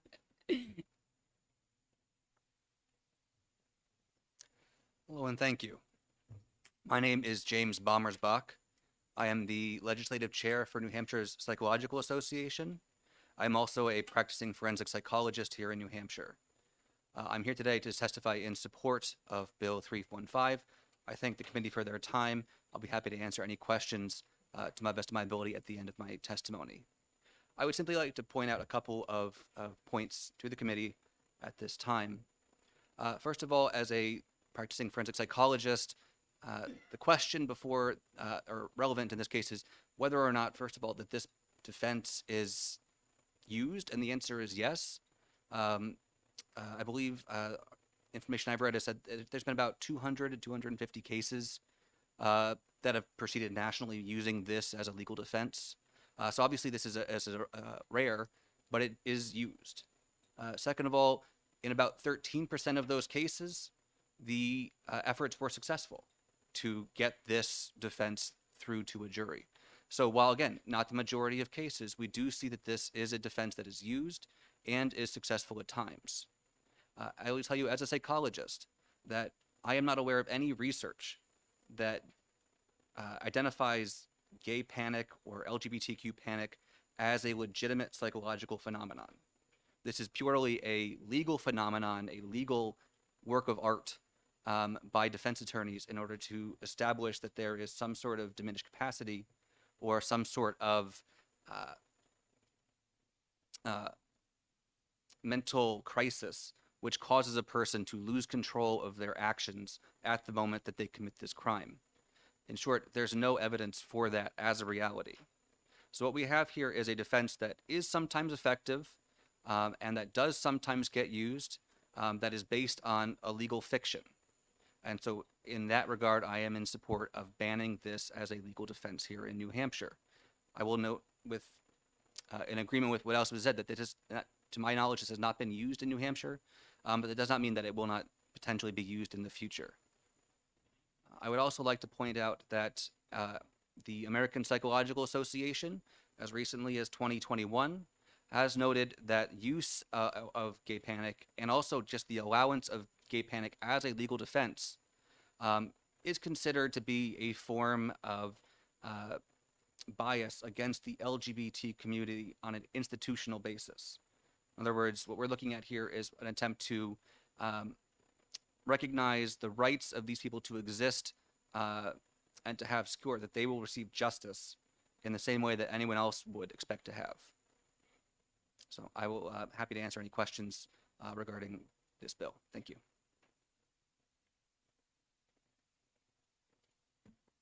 Seeing no questions, thank you for your testimony.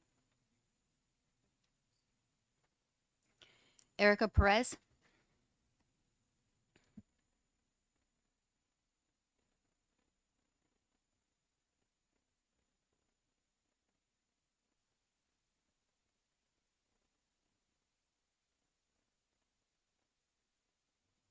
Hi, I'm sorry.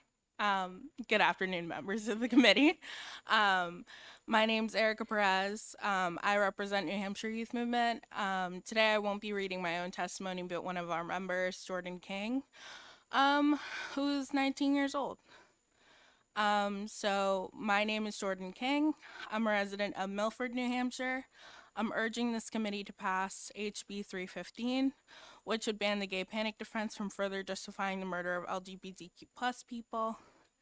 As a bisexual woman and part of the LGBTQ+ community, this bill would protect me and people like me from the fear that someone could get away with the unthinkable because I am queer. To illustrate why I think this bill is important, I want to share a brief story. A few months ago, I went on a first date with a guy I only had met briefly and continued talking to online. He was very nice online, but I didn't know much about him. Our plan was to go on a little day trip, and I was excited. Our plan seemed fun, and first dates are exciting. Before going, I was talking to friends about going and promised to keep my location shared with them for safety. Thinking about how to stay safe and meeting up with someone I had largely only interacted with online, I had a lot of concern. I had a concern a lot of young people in this era of social media and dating apps. I brought another concern up to them. Maybe I should tell him I'm queer before going, in case something comes up so I don't get. I paused for a second and tried to keep the conversation lighthearted with the invention of a new verb, gay panic defense. Of course, rationally, I did not expect my date to kill me if my being bisexual came up at some point during the day.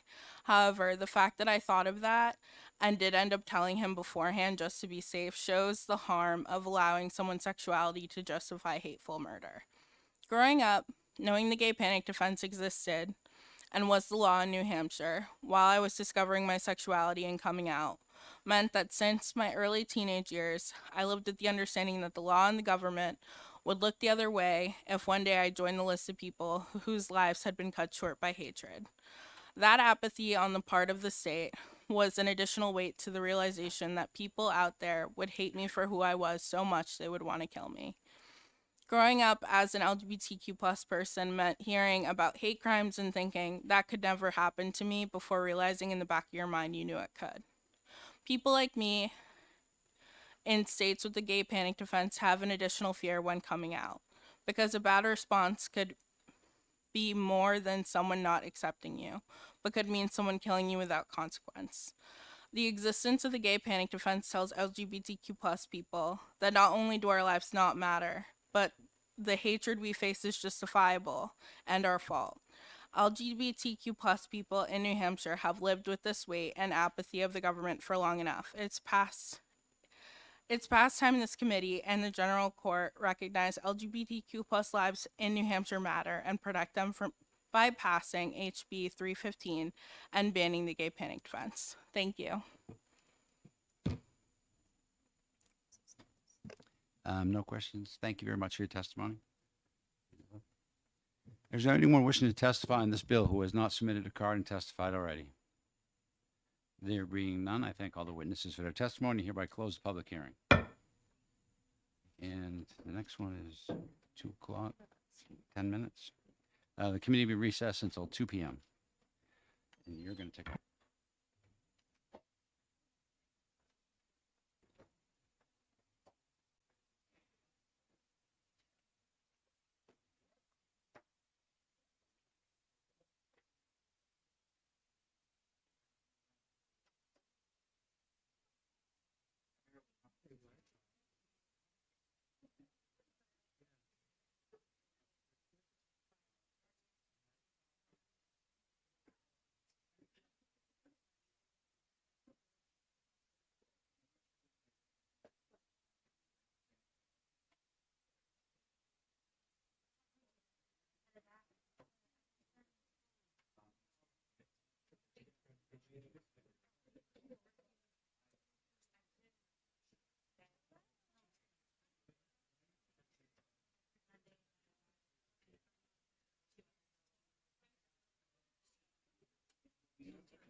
I will now open the public hearing for House Bill 590. Representative Newman. I will now open up the public hearing for House Bill 596 FN, prohibiting the use of racial profiling in law enforcement activities in and sentencing. Representative Muse. Thank you, members of the committee.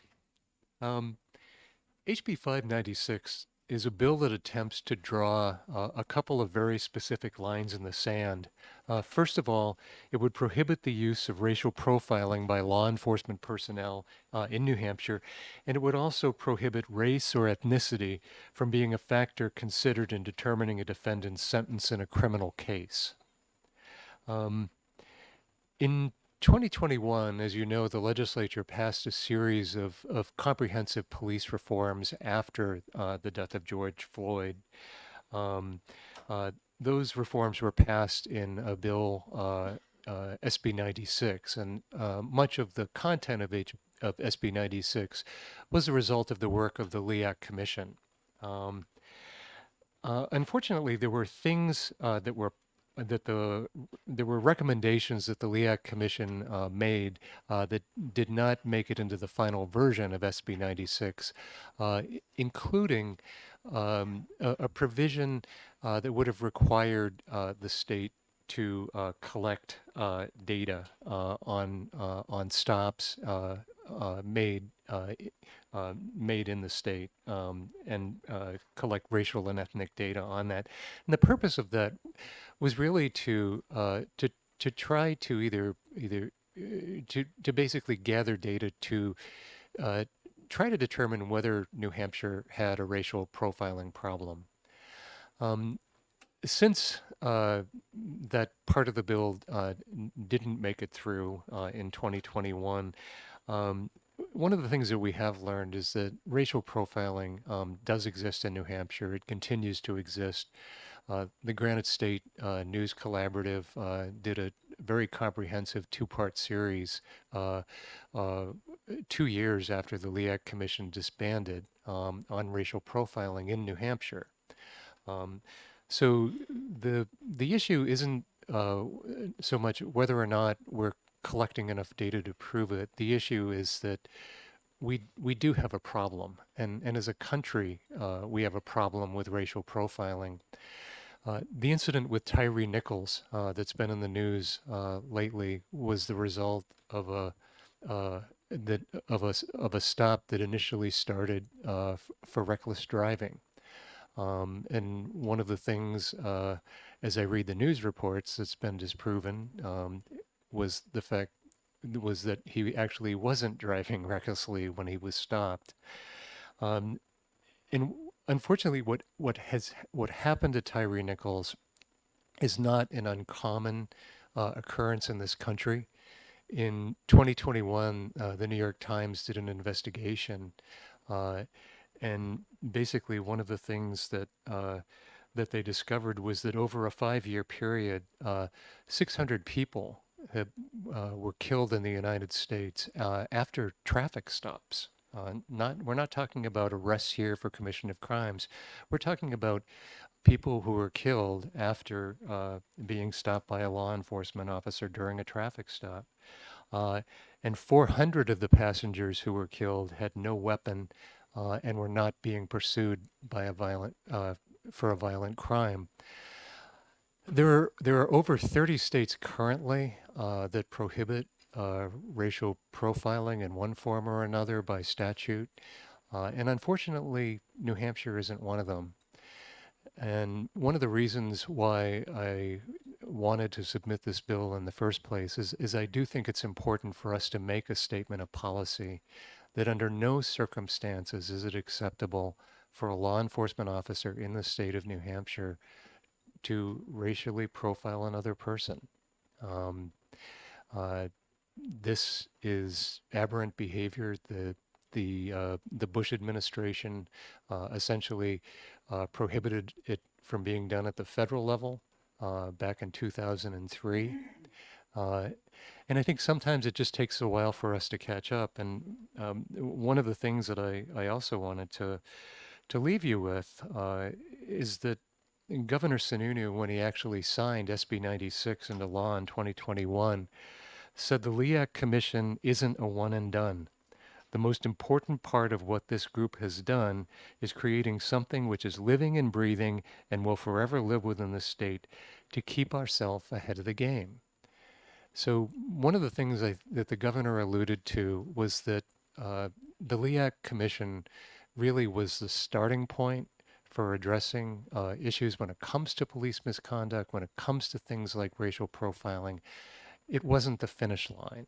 And I wouldn't propose that that this bill represents the finish line either. I think that there's a lot of work in addition to this bill that will help heal some of the wounds and perhaps help people in our minority communities in New Hampshire feel safer in their interactions with police. But unfortunately, too many people at this point turn on the news and they don't feel safe.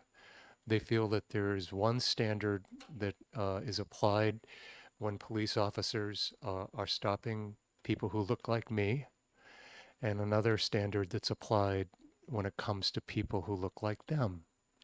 And frankly, that's not the way our justice system should work. And I recognize that police officers have a very difficult job. You don't sit on this committee for over 4 years without recognizing how difficult that job can be, how often they're called on to rely on their judgment. And sometimes the policies we make don't necessarily make it easier for them to do the things they want to do. But I think one of the things that we have to realize is that, you know, in this country, justice needs to be something that's provided to everyone at an equal level, on a level playing field. And when you actually start on the playing field 10 yards behind everybody else, when it comes to things like suspicion of crimes, that's a real issue. Now, what the bill doesn't do, the bill doesn't prescribe any type of penalty. We're not out to penalize officers. What we are trying to do, though, is we are trying to make a policy statement that will go into our statute, that will define profiling and what profiling is, so that hopefully training can be crafted around that, and the police standards and training folks can basically point to the fact now that this is part of our statute and that racial profiling is prohibited in New Hampshire. I also think that just given the events in the news, this is a very strong statement. This bill would be a very strong statement to send to the rest of the country at a time when our presidential primary is in jeopardy. And I think it would be also a very strong statement to send in light of the events that have happened with Tyree Nichols. And if you haven't watched that tape, I have two thoughts on that. One is don't watch it unless you're prepared to see something terrible. And the other is, if you're a member of this committee, you almost have to watch it because you really don't understand the depth of the consequences. You know, when this goes wrong, when profiling other people goes wrong, it doesn't result in just minor violations and inconveniences. People can literally lose their lives because they may not know how to handle that type of a stop properly. They may not handle it the way you and I would handle it.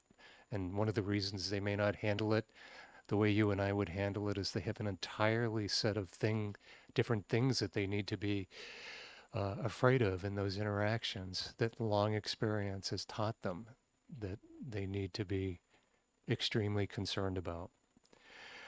So that is part of the bill. The second part of the bill would also address data collection around racial, essentially around race and ethnicity is being potentially used as factors in sentencing. One of the things that we found in our analysis of Department of Corrections data over the years is there are some crimes where where people have been seemingly disproportionately sentenced based on racial factors.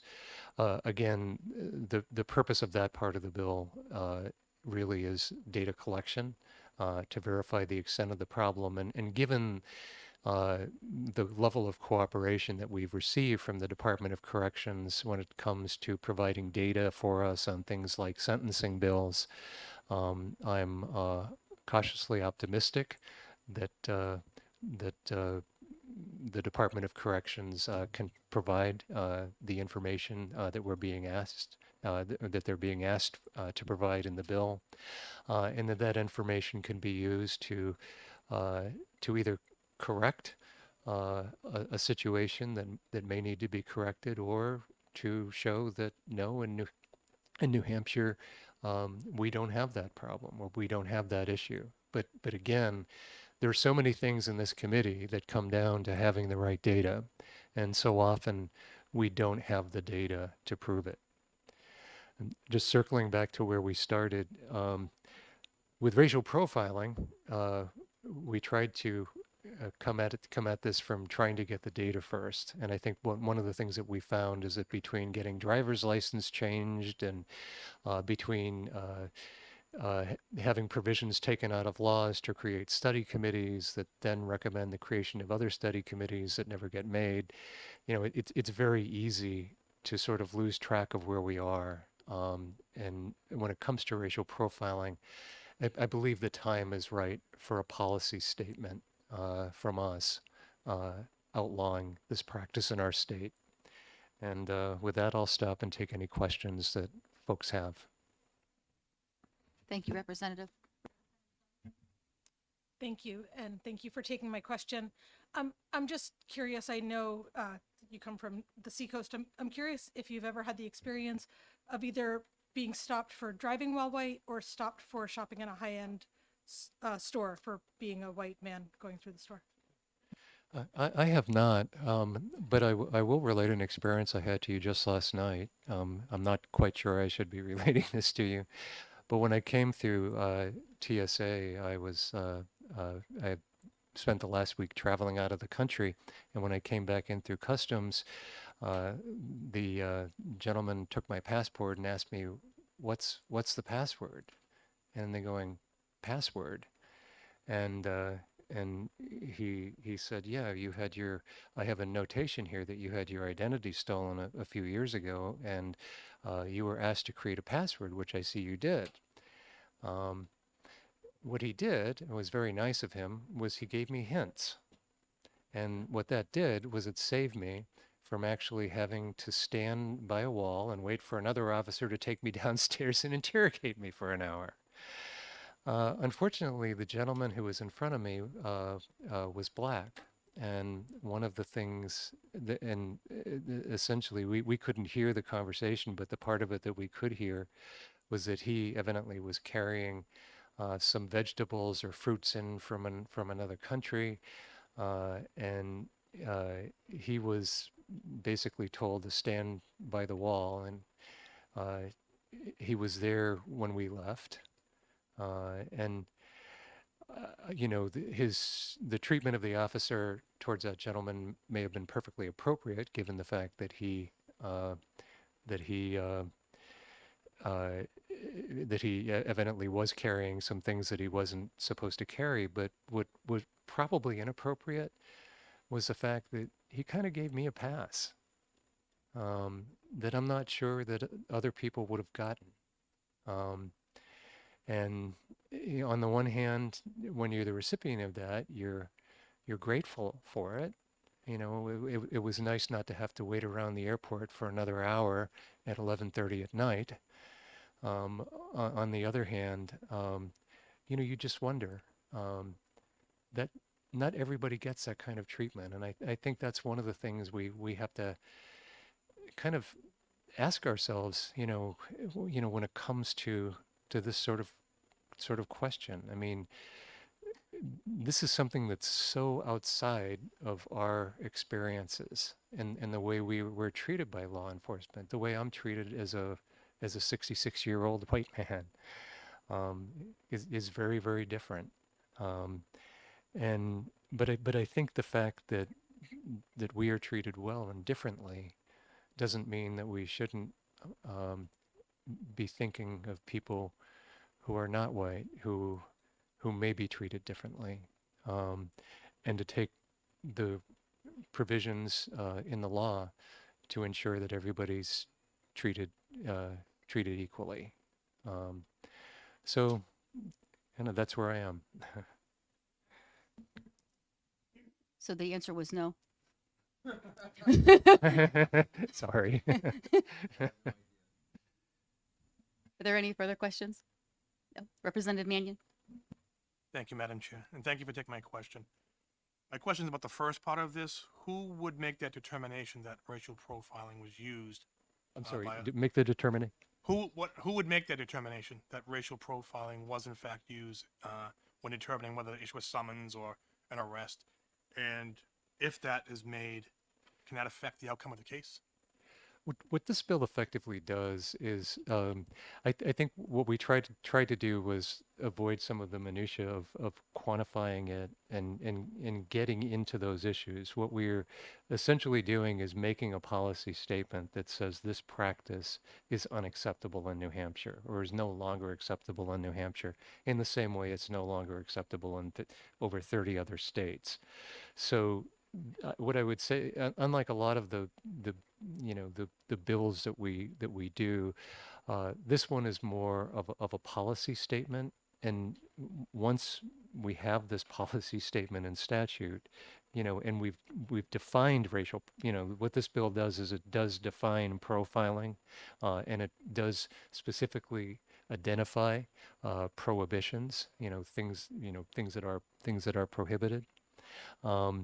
I think once we have that, it will be a little bit easier for us to figure out things like what is the best way to identify the data, that could support, the presence of racial profiling in a stop. And I also feel confident, given how widespread this legislation has been around the country, and also given the training skills that our police standards and training group has shown. I think, not only since the passage of LEA or the recommendations of the LEA committee, but also, prior to that,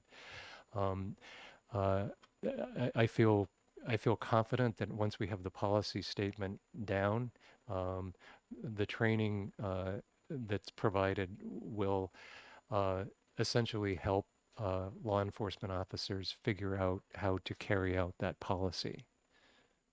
So long answer, but I feel confident in the ability of the folks that we have doing that job to help officers make that determination. And if there are clarifications that they need, I would hope that they would come to us. If they need clarifications in statute, if they think that would be helpful, I would hope that they would come to us.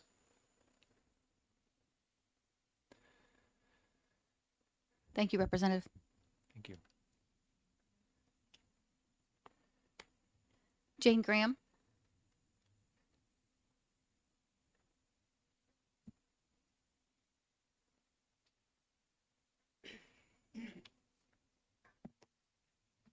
Good afternoon, Madam Chair and members of the committee. My name is Jane Graham. I'm the Strategic Communications Administrator for the New Hampshire Department of Corrections. Thank you for allowing me to speak today regarding HB 596. The Department of Corrections is opposed to HB 596 FN as it's currently written. The department does not have objections to the intent of this bill.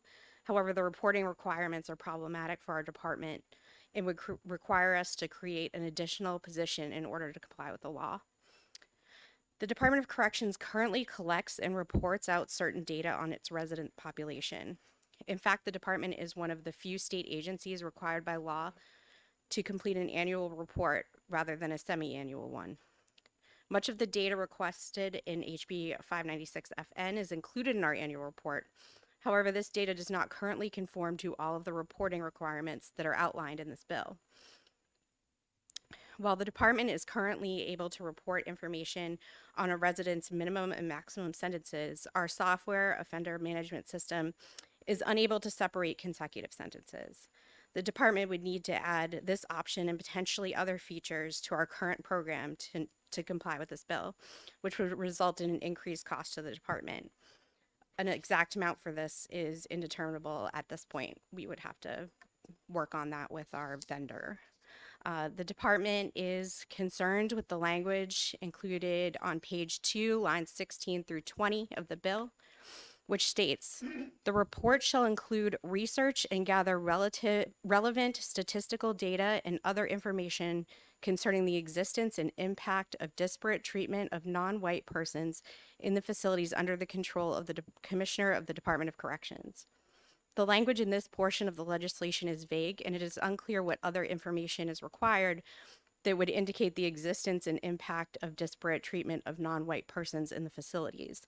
The department is unable to speculate on what information may be necessary to comply with this section of the bill and whether that information would be available to us. While the Department of Corrections may be able to obtain data on race, this data will not allow for a comparative analysis on sentencing. The details and fact pattern presented for each case that was used in the determination of a sentence will not be available or accessible for the department, making a complete analysis of racial disparity in sentencing impossible for our agency to determine. The department is also unable to account for an individual who is a repeat offender and whose previous offense history may have impacted their current sentence length. The Department of Corrections' expertise is that the Audits Division of the Office of the Legislative Budget Assistant may be more appropriately staffed and trained to be able to collect and analyze the information necessary to complete what is accomplished in this bill. The Department of Corrections recognizes and appreciates the intent of this bill to combat racial profiling and law enforcement activities in sentencing. However, we feel there are logistical issues that need to be addressed. I would like to thank the committee for this opportunity today, and I'm happy to answer any questions. Representative Newell?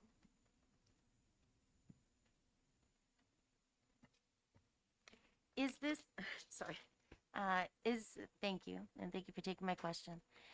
Is there a possibility of an amendment that might be Yes, easier? absolutely. I think we could work on an amendment that would address some of these concerns and make us able to do this, because we are able to provide a lot of this information. It's just that it's raw data information, and we would probably need to tweak our system a little bit for some of it. Thank you. Thanks. Representative Murray? Okay. Representative Newman? Thank you. So I understand your testimony to be that that the Department of Correction is opposed to the bill, but I just want to clarify that a little bit. Is it true that you are opposed to the bill, but it has to do with the collection? You may not be opposed to the collection of the data. There may be some other Correct. place where the data could be processed and become available. Absolutely. Thank And you. we collect a lot of the data that's in this bill, and we actually provided it to the committee in our introductory meeting. We also provide it in our annual report for the most part. There are some pieces of information that we would need to work on our system, our offender management system, to be able to get. And I'm not sure like how much money that would take or what changes would need to be made, because I'm not the technical person. But we can provide a lot of it. Follow up? So is it correct to understand that if someone else collected it, processed it, and it was then available, you could then include it in your report? Is that, it might We take could. some I burden off? think the bigger problem for us is not the data collection itself, but it's the analysis of the data for the reporting. Thanks. See no further questions. Thank you. Thank you. Joseph Lascaz?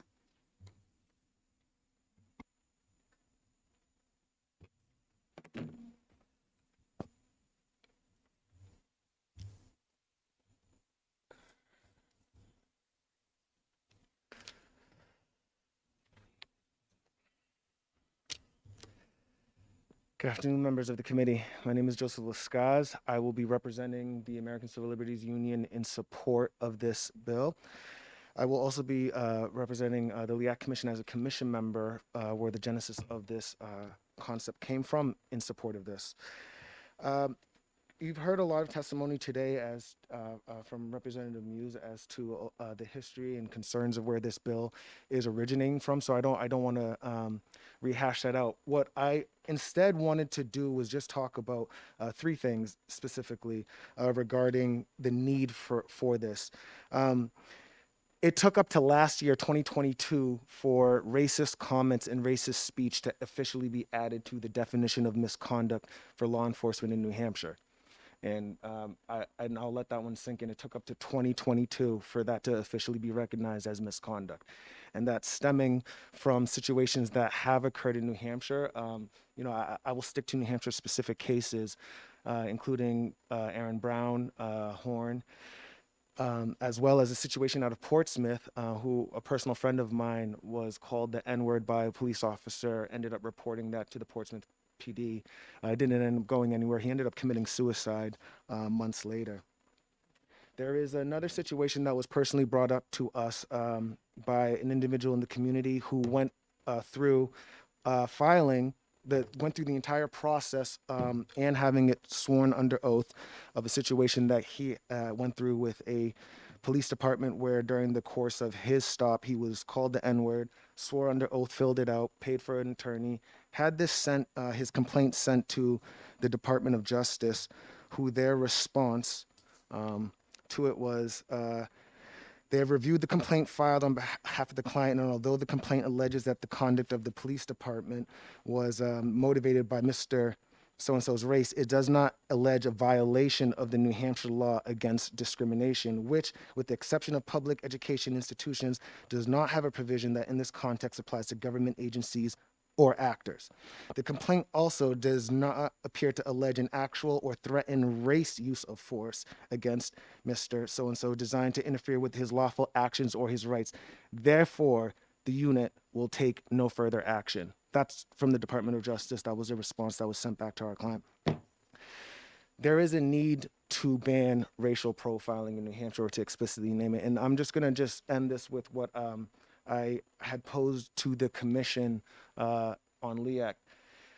Do any of the decision makers at the table believe that racial profiling should be banned in New Hampshire? And if so, what's the holdup?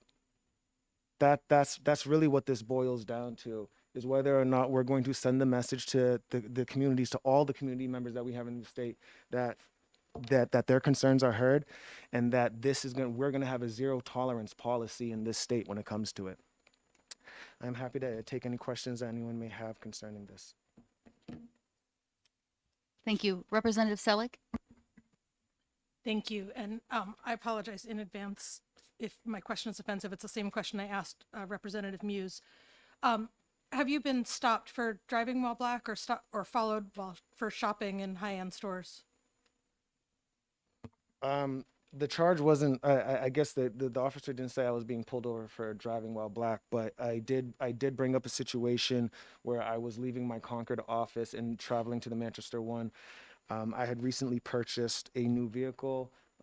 It was a high-end Mercedes-Benz, and since I purchased that vehicle, I've been stopped 3 separate times, all for alleged violations that did not end in tickets or warrants, but they were asking me questions, including what I was doing, where I was going.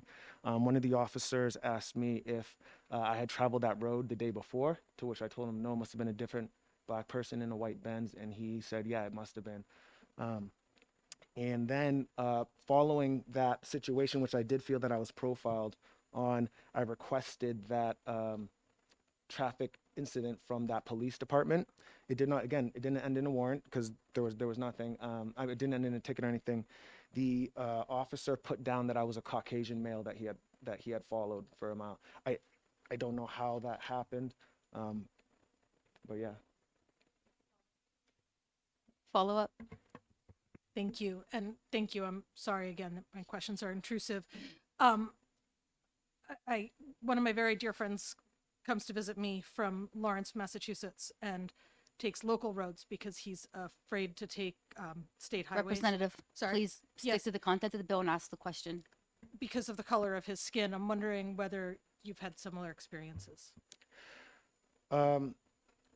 I'm from this state originally. I'm born and raised in this state, so my experiences are all from here. I will say this, that during the LEAC Commission, we did hear testimony from individuals on that.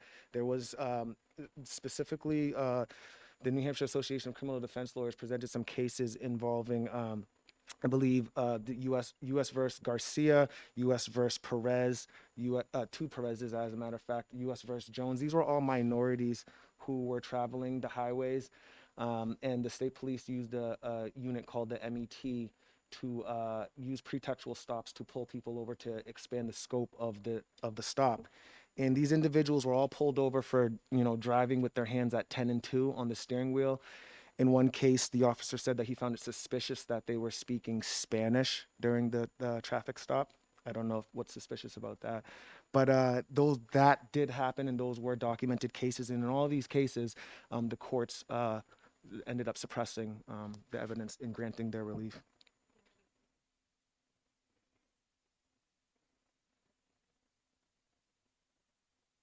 Thank you very much.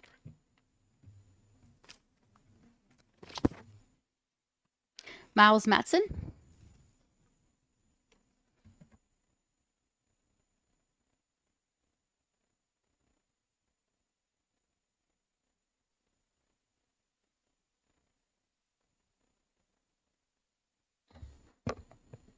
Good afternoon, Madam Vice Chair, members of the committee. My name is Miles Madison. I'm the Chief of the Criminal Justice Bureau at the Department of Justice. I speak just on the narrow section of the bill, the 5 lines today relating to the Attorney General's reporting requirements under this legislation.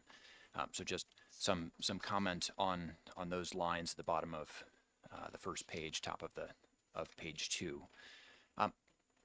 We would note that the resource obligations that would be placed on the Attorney General's office under this legislation are uncertain and potentially burdensome because of the scope of the obligation is not particularly defined. There are 2 categories of information that would be included in a report mandated by this legislation, but the sourcing of that information or data is not particularly clear under the language of this text. The bill isn't specific as to how the Attorney General would execute its obligations relating to that reporting requirement. So it appears to require steps or collection of data that is not currently authorized or envisaged by current law, and where the collection of that type of data, such as race and ethnicity relating to traffic stops or other complaints, is the subject of other discussions, but this legislation doesn't lay out the pathway or the expectations for the creation and cataloging of that information. A couple of phrases to bring your attention to. One is within available resources. This legislation wouldn't make available any additional resources to the Department of Justice. It's unclear whether that would result in a diminished report or no report, depending on what the obligation may be in collecting this data, synthesizing it, and producing recommendations. When I'm speaking of the 2 different categories of information, this legislation would appear to be capturing the total number of traffic stops as one category, and then also complaints under this legislation or section across the entirety of the state. The total number of traffic stops is a little bit clearer to determine what that may be. There are records of traffic stops. It's my understanding that they do not currently capture the data that would be required under this legislation, that is the race and ethnicity of the individual or individuals who may have been stopped. It's my understanding that that happens in some circumstances, such as if an individual who is stopped has provided self-identified, provided that information as part of a driving record or other record, but that a significant portion of those records do not contain race or ethnicity data. And so therefore, if it is a requirement, then law enforcement officials may be having to one, either identify an individual and try to define the race and ethnicity of that individual, or as part of a traffic stop or interaction, ask someone what their race and ethnicity are, and then record that for subsequent reporting. The second category of complaints is unclear what's envisaged here. It could be any references to any law enforcement agency across the state. It's not clear to the Attorney General's office now how to compile, track, or compel law enforcement agencies to track and transmit that data to the Attorney General's office. It's not spoken to in the language of the bill.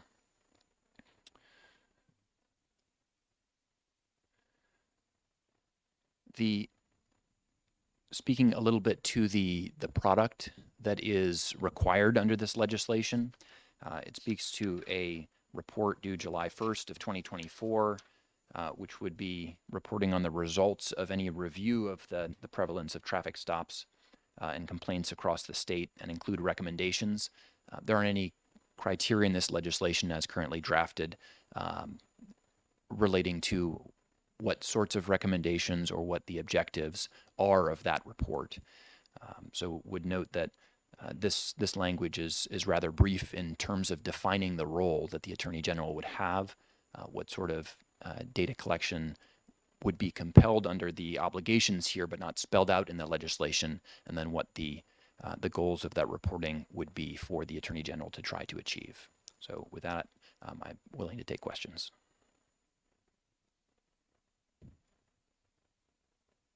I don't see any hands. Thank you. All right, thank you. Major Ebert.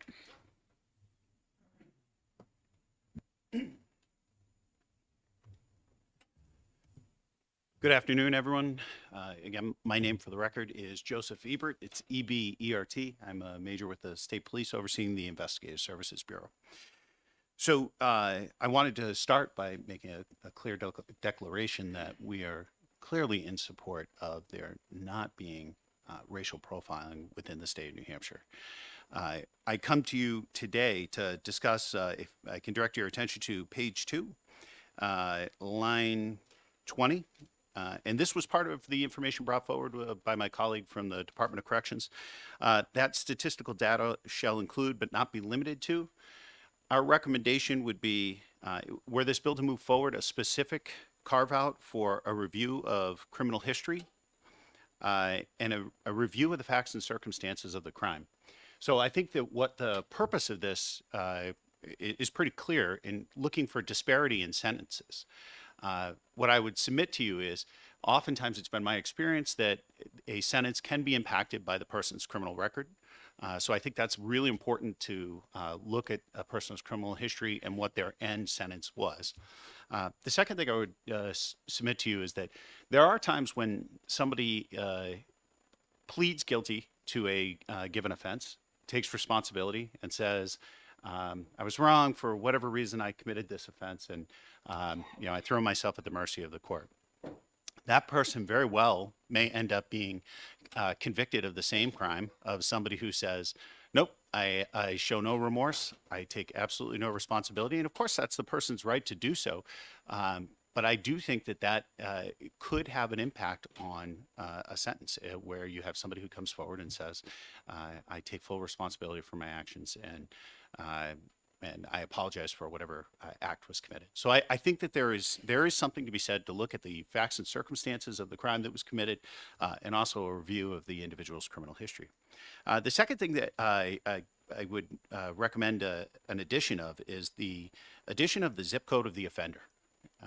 So inevitably, any information that is compiled like this, any data that is compiled like this, I think will be, there's a tendency to want to place that data against the composite of the state of New Hampshire. So what is the makeup of the state of New Hampshire? What is the makeup of the prison system? And if there is disparity between the two, why is there disparity between the two? I think New Hampshire, as I testified in a similar but different bill, is a transitory state. It's transitory because people come here, thankfully, to spend their money and be tourists and enjoy everything that New Hampshire has. It's transitory because there are people who travel through, headed to, I'm from the seacoast, so quite oftentimes that 18 miles of the state of New Hampshire, they're passing through just to get to Maine. But there are also people who come to the state of New Hampshire to commit crime. We see this on, I won't say on occasion, but we've certainly seen people who targeted businesses within the state of New Hampshire or targeted a residence within the state of New Hampshire. They just don't happen to be from New Hampshire. But I think that's relevant information to collect. If we're going to be collecting it and we're going to be looking at it, I think it's really important to know where that offender is from so that when it is applied to the statistics of the state of New Hampshire, we can have a really clear picture of those individuals who are from the state of New Hampshire, what the makeup of the state of New Hampshire is, and where people who are incarcerated in our prisons and our jails are from. So with that, I am happy to answer any questions that you may have, but I did want to just one last time emphasize the notion that we are in full support of the spirit of the bill. Thank you. Representative Newman? Could you just comment or describe on, because this bill talks about gathering information on non-white people and people of color in the definitions.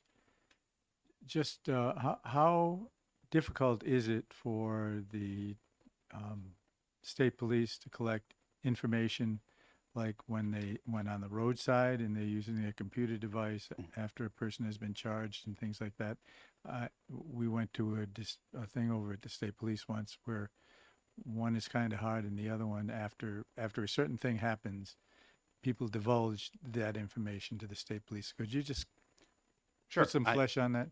Absolutely. I think I understand the question, Representative. If I go far flung, please feel free to rein me back in. But it is particularly difficult sometimes to determine a person's race without asking.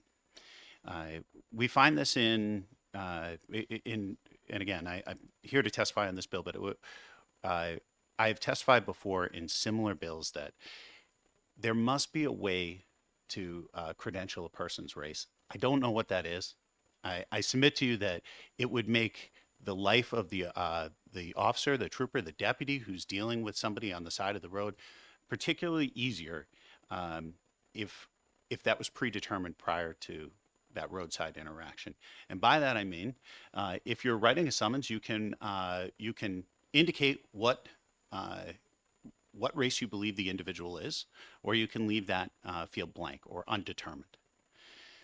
There has been a great deal of discussion over, well, isn't it really what you want, the officer's perception or the trooper's perception as to what that person, what their race is? And perhaps that is, I submit to you, perhaps that is the best indicator, is what that trooper's perception is.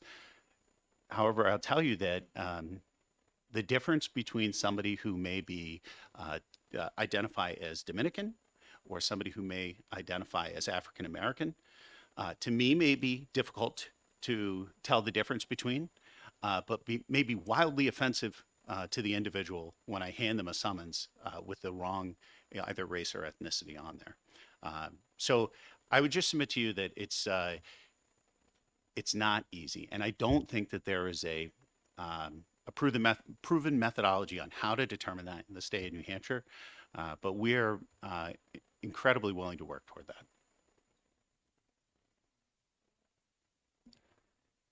And I think your answer demonstrated the ability for anyone to determine accurately just by vision to do that.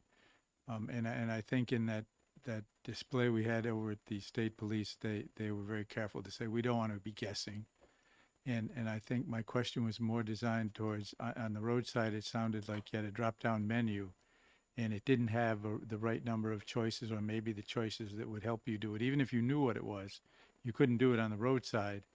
But once they got to the station, whether they told you what their race was or whatever, you were able to, at least in some circumstances, be able to determine the race of the individual.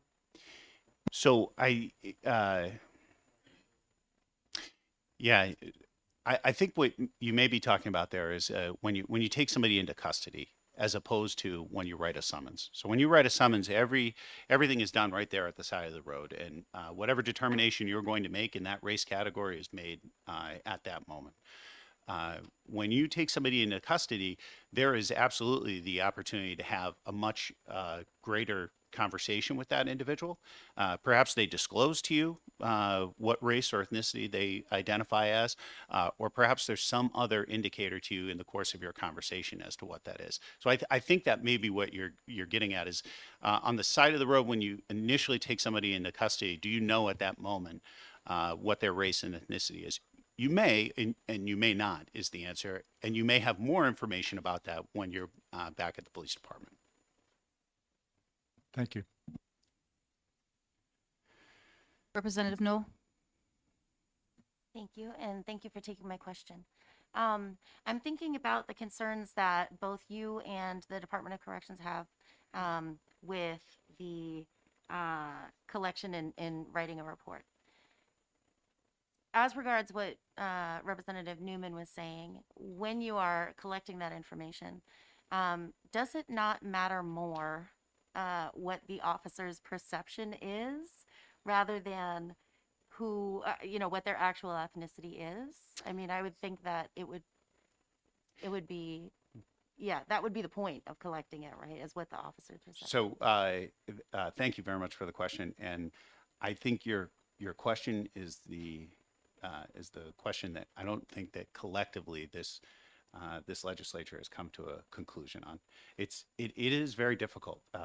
It seems like when I have these conversations about, well, is the right way then just when the person hands you the license, there's an indicator on the license that tells you what their race is. So it's done by the time you get to it. But then I've had similar conversations where people say, but that's not really what I want to know. What I want to know is, what is your perception of the individual that you've stopped? And in those same conversations, people say, but you know it's going to be wildly inaccurate. So the officer, the trooper, is going to he's going to make an assertion that in his mind, he or her mind, they think is correct. It's just not. It doesn't happen to be accurate. So I would love to answer your question. I think that the rest of the legislature would enjoy it very much if we had a definitive answer. But unfortunately, I think that's what we're working toward is like, what is the best way to capture that data? Because we're certainly supportive of looking at that data. We want to be able to show that we don't have anything to hide. That if somebody, there was testimony earlier, or there was a statement that if somebody is nervous to drive on the highway of the state of New Hampshire because of the color of their skin, that's horrible. We never want to see that. And we want to be able to show the data that supports that fear is irrational. That is my greatest hope, is that we are able to show this data and say, that's an irrational fear. You don't have to have that fear. You can travel in this state no matter who you are, no matter when you want to travel, no matter where you want to go. It's the nuts and bolts of getting to how are we able to get that accurate data. And I don't know I personally don't know the specific answer to that. Can I ask a quick follow-up? Very quickly, is it possible to have well, I guess in the process, does an officer create a report that is not actually something that is shared with the person who's being charged? To be able to collect that information without what you're saying is the concern of misascertaining. Yeah. So thank you. I think what you're saying is, so how do you make that determination without putting at risk the chance that you offend this person? What I would submit to you is, if we were to make a determination on what the person's race was, but we were then to not turn that over to the individual who had been arrested, I think there would be a heavy level of uncomfort on the part of the individual who had been taken into custody. I think they would want to know. They would, so you will tell me everything about our stop. You just won't tell me this one thought that you had while you were taking me into custody. So I think that's a perfect example of, it seems like, okay, well, you know what you want to do. You want to collect the information, but you don't want to offend somebody, and you want to be able to analyze it at a later date. It seems like a simple concept, but I think there are some complexities within it. Understood. Thank you. Representative Bolden? Thank you. Thanks for taking my question. On the topic of complexities, and I don't know if this is going to sound like, I hope I don't end up phrasing this in a way that I'm not supposed to phrase questions because I don't mean it in that way. But is it not the case that the perception, all of the perceptions and beliefs that an officer has in a particular situation are relevant to their actions after the fact?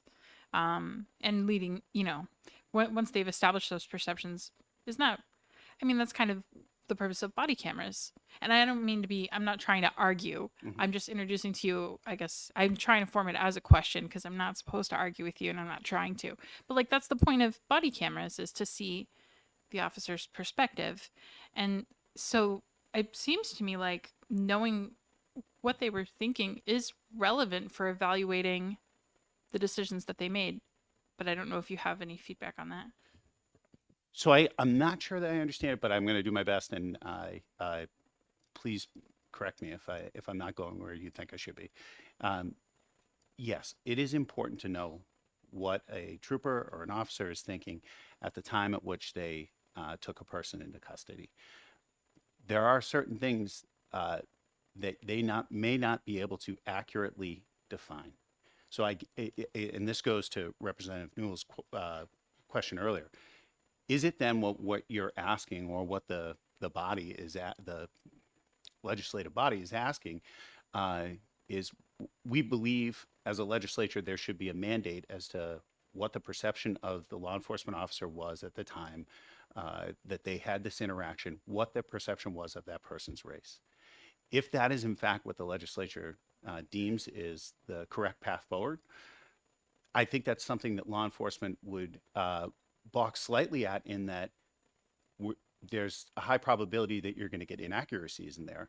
But if you're comfortable with those inaccuracies, and the data, when it's looked at later, the inaccuracy of the data is analyzed just as importantly as the actual numbers of the people and their races, then I think that that's a path forward that we would march down. We're waiting for guidance from this legislative body as to what way we move forward in that realm. Yes, but please just ask the question. Are there not inconsistencies in between the experiences that officers believe they have, the things that they believe they see or hear, and what actually happens regularly in regard to other things aside from race? For example, I thought he had a gun, it was a cell phone. And do you still proceed with recording that information even knowing that there are histories of inaccuracies? Yes, absolutely. And I think that's a great point to say. That's a perfect example of something where you say, I had a perception at the time, I thought it was X, I now know it to be Y. I would submit to you that if what the legislature is looking for is a declarative statement on the part of law enforcement that when I had interaction with this individual, I thought them to be African American, then that is the guidance that we would need from the legislature. The difference between the two items that you're talking about, and this may not be like when Joseph was testifying, I can't speak to his life experiences. I can't speak to that. But what I can say is the difference between saying I thought it was a firearm and it turned out to be a cell phone is material to the action you took.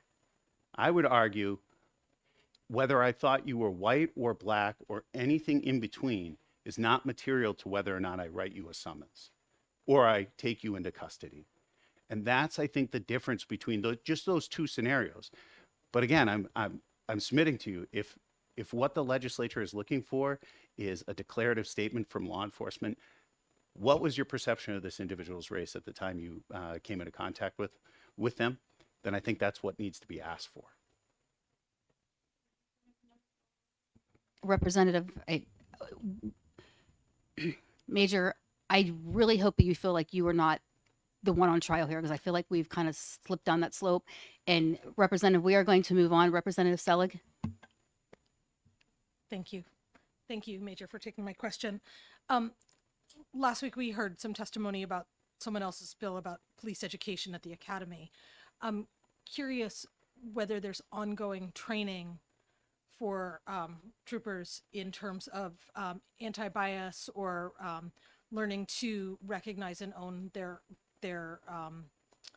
own bias, whether they know they are aware, whether they have it, or whether they're aware that they have their bias or not.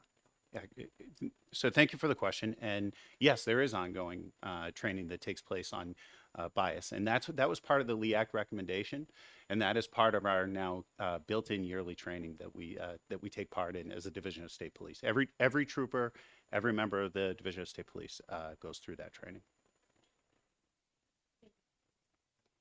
Are there any further questions? Thank you. Thank you all very much for the opportunity to speak. Is there anybody else wishing to testify on this bill that has not done so already?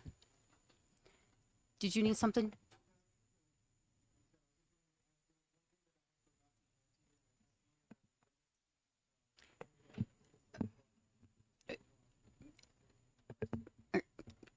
So thank you. And it has been the custom in this committee to ask you to please submit your testimony or anything that you would like to rebuttal to an email to the entire committee. So, do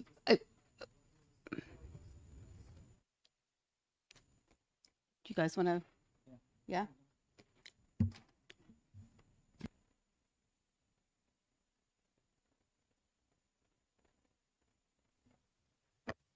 Thank you again, committee, for taking my testimony. Again, my name is Joseph Lascaz, for the record. And just what I wanted to say was just that in regards to what the Department of Corrections had stated as the concern for them and how they would be gathering the information, we do support that concern and do believe that possibly the LBA could be the solution by requiring them annually to have this report.